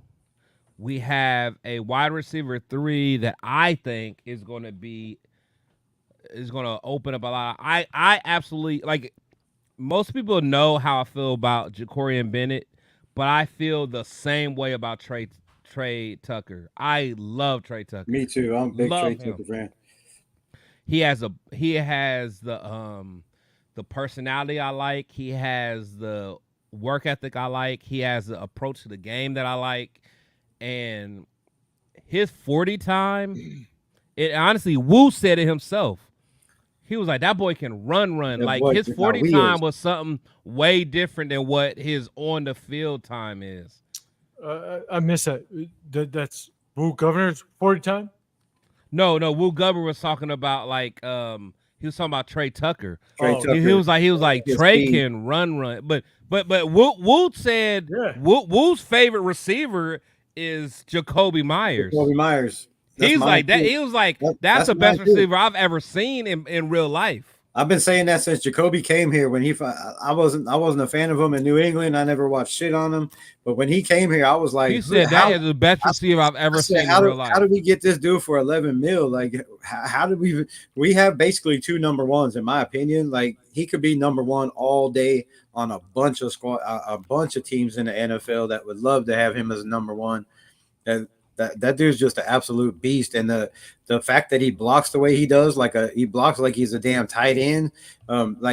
Even Max Crosby said on the rush, he was like, Jacoby Myers is that dude that comes up to coach and was like, hey, put me in on a chop block so I can smack this stupid. Let me hit somebody. Let me smack this linebacker because Hines Ward type my shit. Yeah, he hit my receiver late. He's like, let me get Hines this dude. Ward. So Hines Ward.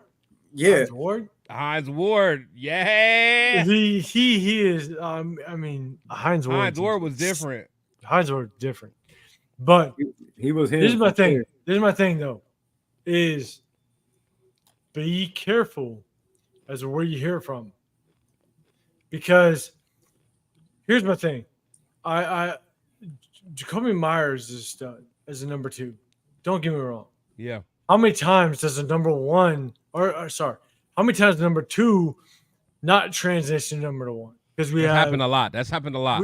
we have Jerry Devontae Porter. Adams. We thought Jerry Porter was going to be. Talk to it. Hayward Bay. But Well, nah, we- Hayward. we- Hayward. Yeah, but, No, but but- Jerry Porter was supposed to be the next up. But we have basically Devontae Adams. That contract talks next year. We're all talking about it, right? Like, he's getting older. He's 34, going to be 35. Wait, That's who? tough. Who? Devontae Adams, He's 34? He's He ain't 30. 34. He's 30. He'll be 33 this year, I think you said. 33 this year. Okay, so Yeah. 33, 35. But whatever it may be, you tell me a 34, 35-year-old receiver, like, you understand the trends. I get you. You know what I'm saying? And so it's like, that's tough. You talk about training camp. Jacoby Myers. That's really hard because when you have a rookie or undrafted rookie saying, oh yeah, he's legit. Of course he's legit. Like, Jacoby Myers has been in the league for a minute. Yeah. He knows what he does. You know what I'm saying? So I don't take much credit into some of these undrafted free agents and these late round rookies saying something. Like, they're gonna have their come Jesus moment. They're gonna have their come NFL moment. right? Welcome I'm to the saying? Like, NFL. I want to see Jack Jones say, "Oh shit, this But guy is doing his thing." the You know what I'm Cameron saying? Richards, not the Cameron Richards, MJ Devonshire said in an interview I was watching, he said Jacoby Myers is just absolutely special. He's like, man, he's like, when I'm not on the field, he's like, I ain't even watching nothing but him. He's like, I had to go over and just tell him, like, oh my God, dude, like, Yeah. the hell, bro. Like, he said his route running is so crisp, and like he's getting to the point where he's like, DA, you can't tell where he's going, when he's breaking. Like, he's just so shifty and crafty, like, and his hands are ridiculous, man. Like, And that could be their welcome to NFL moment. You know what I'm saying? I mean, it's all about some of these top tier guys. When Jack Jones comes out, because he's been in the league, he's seen it. He somewhat established himself last year. When he says someone is like pressing, when he says someone's like doing their thing, that's when you got right. like pay attention. You know what I'm saying? Because these rookies, these late round rookies, these undrafted free agents, if they say something, whatever, like that is what it is. Yeah, they're seeing, like, even Wu Governor said, I was asking him, like, what's the biggest thing he's seen on the field, and he said Christian Wilkins. He said, man, I was the first practice. He said in about 3 plays, I walked up to that dude and said, "You are worth every fucking penny you got, my brother." He's like, this dude is an absolute monster. He said, I've never seen a man that big move like that in my life. Exactly. You got rookies coming in that, you know, that's their aha moment is seeing how nimble and fast Christian Wilkins is. It just speaks volumes again to how bad this defensive line is going to be, how good this offense is going to be, like, with 2 number 1 receivers. And I keep saying, I don't know how y'all feel about it, but I keep saying Jacoby Myers is better in the slot. Like, I really like him better as the number 3. I mean, he can be a number 2, but he played better in the slot. If you go back and watch all his games, Man. almost I feel what you're saying. A lot of his yards was there, and then we could put Trey Tucker on the outside because he's got that speed to open it up. I think, man. No, I get you. I get the thought process of it, because the reason you say it is because Jacoby is so like fluid in what he does, but the thing is, Trey can't play outside for real. Like, Trey is a true slot guy, and Jacoby is just so talented he could play both. Keep Jacoby outside, because a cornerback 2, majority of them can't guard Jacoby. But Trey Tucker, I don't think y'all realize, Trey Tucker is going to act a donkey this season. I don't see him being an inside guy though. Like, who, Jacoby? I mean, Trey Tucker. I don't see him being that slot receiver. Hey, he's so shots quick. fired. Shots fired. I don't see it because, you know, he's inside and he's not as strong as Jacoby to get that get off when you got linebackers on you or a lineman lining up over there. We got to think. Hey, chat. He's so fast. Like, we need that speed on the outside. We don't have speed. Devontae's not fast. Jacoby, like, they're get off and they're unguardable, but they're not quick. Like, we have to have speed on the outside. Go ahead. Hey, chat. Do you think Trey Tucker? Do you think Trey Tucker's playing more inside or outside? Let us know. Let's just throw that to chat. It's just inside. Everybody knows. No. Hold on. Chat. Let us know. All right, chat. Let us know. Let us know, chat. Inside or outside. What it is. This is why we got 805 in here, because he's good at getting the chat, and he's good at getting the chat involved. That's why he's here. I'm not good at that. He's good at that. But Rebel, let us know. Do you think? Yeah, I'm saying, like, we don't have any speed on this team with Devontae and Jacoby are out there. I mean, yeah, we have Brock Bowers now, but that's going to be in more 12 personnel. So when we're not in 12 personnel and we're having 3-4 wide receivers out there, I believe we need Jacoby in the slot and Trey you got to have a burner out there. You got to have that speedster, and him and Aiden O'Connell were getting that connection, or even Garner if they get that connection. I'm not gonna be biased for my boy Chris, but so like we need that speed, and Jacoby's that dude where he's gonna be able to get off his block. He's gonna be able to get open in the inside. He's a lot stronger than Trey Tucker, in my opinion. He's got that way more dog mentality than Tucker, I believe. As a youngster coming in here, I just think we need him on the outside, and with Trey. All the plays that I've watched, most of the film that I've watched is Jacoby's most of his big plays were when he was lined up in the slot. And I know we're going to have Bowers in there now and mixing that up. So, I mean, I really like him a lot better in the slot and let Trey Tucker cook on the outside, because that we have to open it up sometimes and air it out. And that's the dude to do it. And you can't just bring him in when we're going to air it out and let him be on the outside. Then you have to. You have to show teams and let them play out there, in my opinion. I feel that. Rebel. I'm not mad at that at all, because I get your thought process.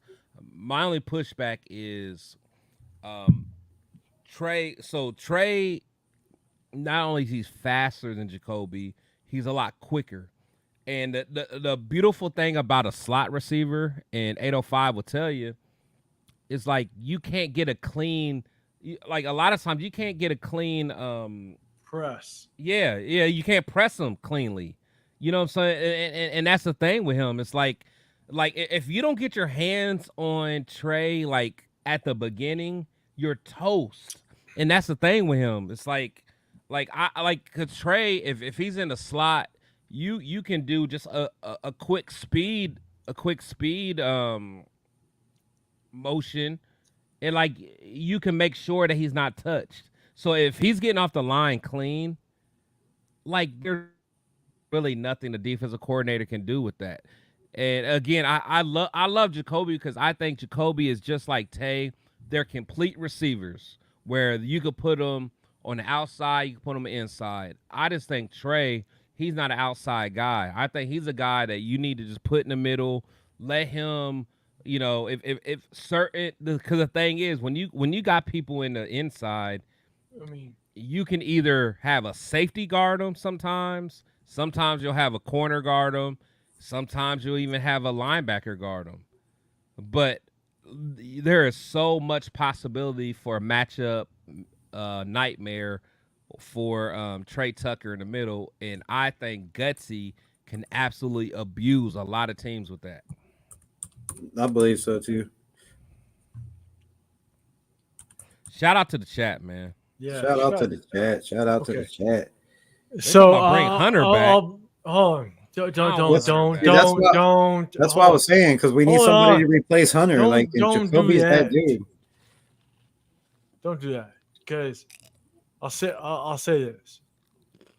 When it comes to Luke Getsy and Trey Tucker, Jacoby Myers. Jacoby Myers you look at what he done. He's a possession receiver, so rock him on the second opposite of Davante Adams. But Trey Tucker is going to take the top off the defense. It's that simple. Yeah, don't overcomplicate it. You know what I'm saying? Like, Trey Tucker can take the top off the defense. And that's where we need him. In all 11 positions on the offense, everybody has their position. Everybody has their focus. And Trey Tucker knows his focus. And that's why when we talk about undrafted free agents, we know there's a focus to certain positions. Tulu Griffin could be someone that can extend the defense. Yeah. Trey Tucker can like that kid. Extend the defense. You know what I'm saying? So just know that when we talk about the offense, when we talk about how we develop it, in our eyes, it's all about what can certain players do to influence this offense to make it right. So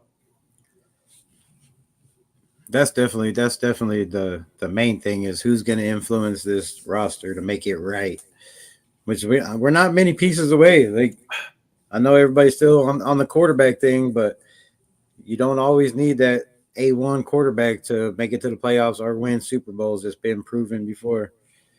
Yeah. Rob Johnson, like Dilfer. I mean, that was Bader days, but they all had same thing in common. They had good offensive lines and they had top 5 defenses. We have that. Well, we think we have that. We don't know because we don't know what JPJ or Colton Miller or who's going to be on the offensive line as of now. But as long as they good by August 27th, then we're good. Man, but if not, then we miss them for what, 4 weeks? The first 4 games. Yeah. They get put on RR, so it's not good. So I'm hoping. I'm not happy about Miller at all, bro. I've been saying I think Miller's just a precautionary, and I believe the same thing with JPJ. I'm hoping it's that lower back injury wasn't a thing from the past, and it's just something that happened in practice that can heal real quick. But man, if it doesn't, like I went out on a limb and said 13-4 because I just think even all the quarterbacks we play, you can't win games on your back or running for your life. And I think no matter who that quarterback is on the other side, they're going to be running for their lives. But if we don't have an offensive line in there to keep our quarterback upright, man, my whole prediction is ass and out the window because we ain't coming close to that without an offensive line. I was projecting, like everybody else was, Colton, JPJ, James, Parham, and Mumford. But if that's not the line, then it's man, I'm kind of nervous. What about y'all? Yeah, for me, the JPJ thing, I think he'll be okay. The Miller really bothers me because before Miller got hurt last year, he's always been, an Iron Man, always played all the games, started all the games. That's he was like the Cal Ripken of our team. I have a problem because like this injury lingered since last year. And if Colton Miller, as tough as he is and tough as he's proven to be, for him to be out, it has to be something serious. This isn't a little turf toe or whatever. This isn't like a Darren Waller situation. This is like a guy that probably wants to play, but he literally cannot play. And the fact that this lingered from last year, he got the surgery. I was expecting for him to be ready at this point. He's still not ready. It bothers me, man, because we're installing a new offense. We're installing something for one. I think from a pass block standpoint, he's fine. But from a running standpoint, we've been talking about the wide zone, something that Zeus needs to get good at.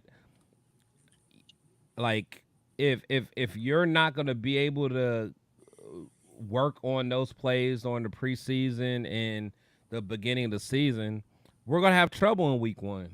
That's all there is to it. So I'm concerned. I got a lot of concerns about that. Me too, because I don't know about the backup and the depth, but I'm hoping, like I said, it's just a precautionary, and they're just like, man, just let him heal, give him time, and but that's the thing. And he'll be ready by preseason. I don't, see, but I don't think we're good enough to be precautionary about that with our. I don't our either. Running game. Especially my thing is like we don't want to be like just to sit out and just be ready for no. You got to get your reps with your running back. Well, you're a veteran for one, but are you that good of a veteran that you could just step into a new system? No, he's not. And know it? He's mid. As much as people don't want to admit, he is mid. At tackle. I mean, I'd say he's top 12. I put maybe top 10 or 12. Maybe. People want to act like he's a top 5 left tackle. He's absolutely not. He's but still, mid. even He's that, middle of the pack. Can you step in right away with no practices, not knowing the system? I don't believe anybody's going to stay in. Same thing with JPJ with him being out. Like, how much of the system did he learn during mini camps and camps? Not enough in this system to come in. Not enough to come in and be a starter. Like that scares the shit out of me. Real quick is. What's tough is we don't know We don't know how bad injuries are with Colton Miller and JPJ. That's we don't know. And so with Colton Miller, I don't like the fact that he's out. I don't like the fact that he is out since last season. And the fact that when he does come back, if he's not next to JPJ, Jackson Powers Johnson needs to have some reps with JPJ to get the chemistry. Yep. That's the biggest thing. One of the things that a lot of people don't look at is the chemistry between players, and they have to build that chemistry. Yeah, So it's a well-oiled machine. Like I was saying the other day, I was making an analogy. Like our football team, I mean, it's kind of like a car. You got to have wheels, you got to have a motor, you got to have gas, you got to have an engine, you need a seat, you need a steering wheel.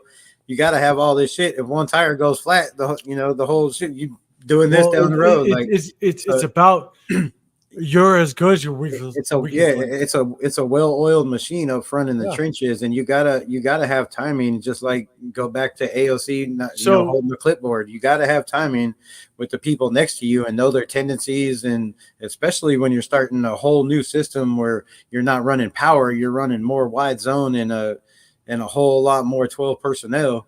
I mean, that's going to help the 12 personnel because you're going to have at least two more tight ends out there. But so just I would love to debate the argument of whether or not an O line is important, right? Because a lot of people will say that we shouldn't went O line. We have to. I mean, where we stand right now, because with the injuries, right? Colton Miller, we don't know. We have no clue if he's going to start. JPJ, there's a big question mark. Yep. We need to establish the line. Plain and simple. And I think that's why that's a lot of reason why they keep saying, well, besides the fact that they're going up against a top 5 defense, I think that's a lot of reason why people keep saying that our offense is looking so bad. Like we don't have our starters out there. Colton Miller's the number one man on the offense. He's like Devontae Adams and Crosby. He's got to be out there. He's the veteran. That's pretty much his offensive line, and when he's not out there, it makes a big difference. So it is. I mean, like I said, Mumford played great at left, but his pass protection is not that great. He's a way better run blocker than he is a pass protector. And do you really want him covering the blind side of whoever our quarterback's going to be? And do you really want to take a chance on bringing Andre Pete slow ass in there to try to be that? Like, man. So my question is, are we going to have to go make a move if Colton's not ready by the 27th and we have to put him on IR? God damn it. Yeah, maybe. But I'll say first out, hey, Billy Davis, you're ruling on all these channels. Yeah, Billy's always Hey, man, Billy is my dog, man. He's like Shout out me, to bro. Billy. Saying? But hold on. Okay. Billy's starting a new job on Monday, man. Yes, Monday. he is. Billy what's ain't up. had a job since January. We got to make sure Billy is ready and well rested for Monday, man. I'm about him. That's what I'm all about out. Billy. Billy's my guy. I want to get Billy on my show, but I don't know if Billy wants to get on my show. But I want Billy on my show. That's my guy. Billy, that's your time to pull up. Wasn't he supposed to pull up with Maya? What happened to that show? Yeah, I want to get a show with Myra and Billy, but I don't know if Billy want to get on, man, because now Billy got to go to work on Monday. So right. It doesn't I'm matter. catch him when I can. If you're just pulling up to the stream, there's 3 going, pull into all 3 and drop a like, subscribe, and follow if you would. We appreciate it. Much love. I mean, Billy, do your thing. Sorry, I just want to say, do your thing on Monday.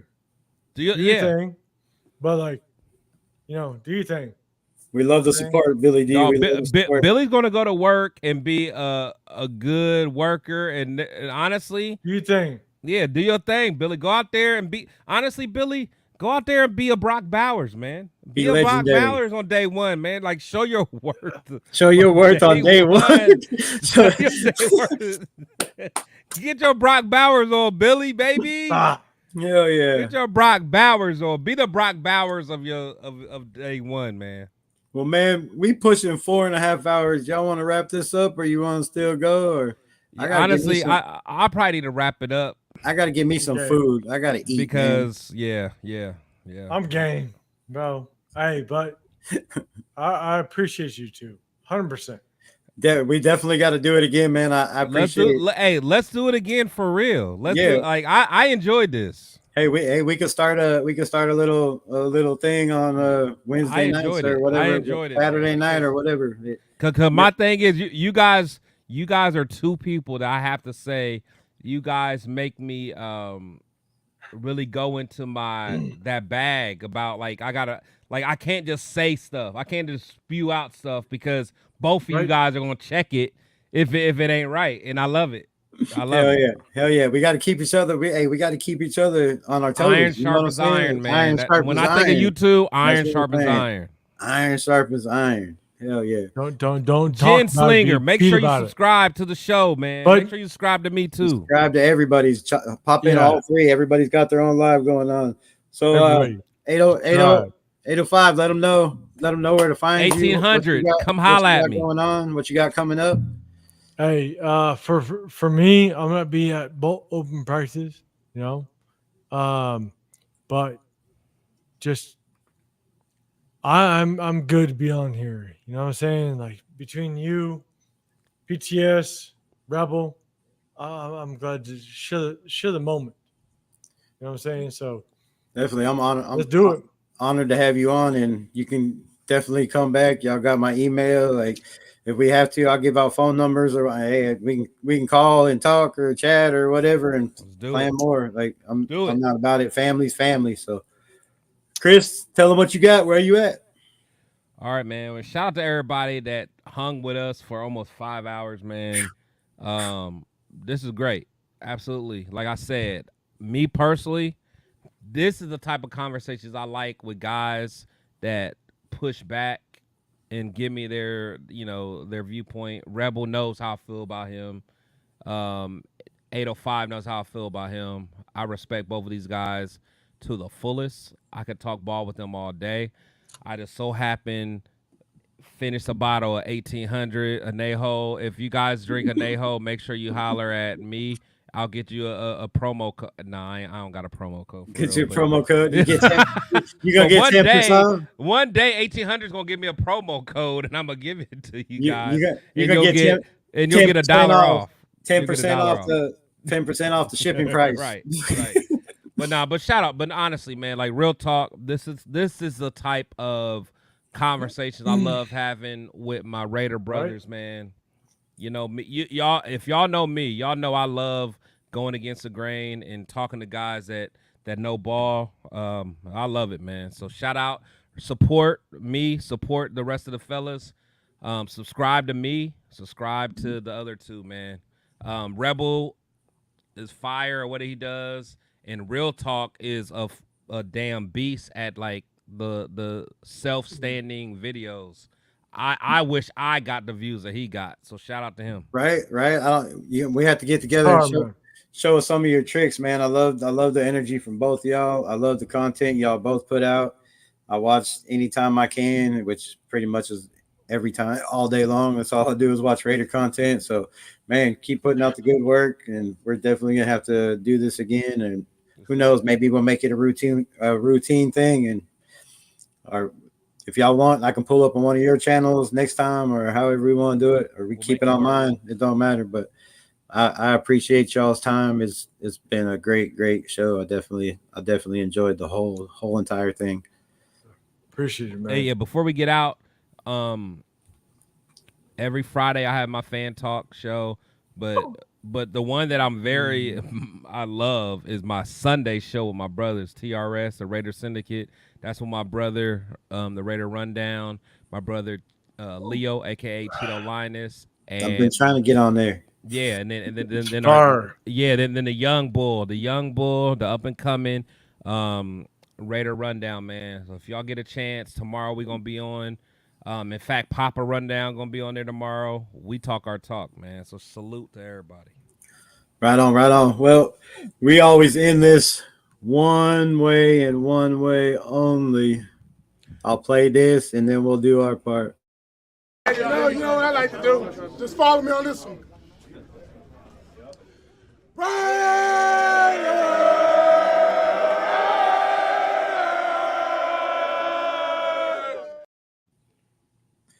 All right, so on 3. 1, 2, 3. Raiders.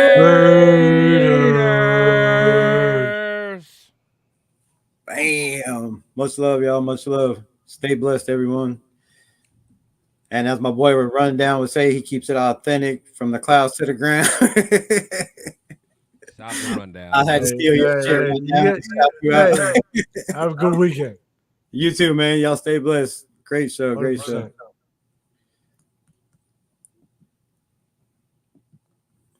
Hell yeah, that shit was fire.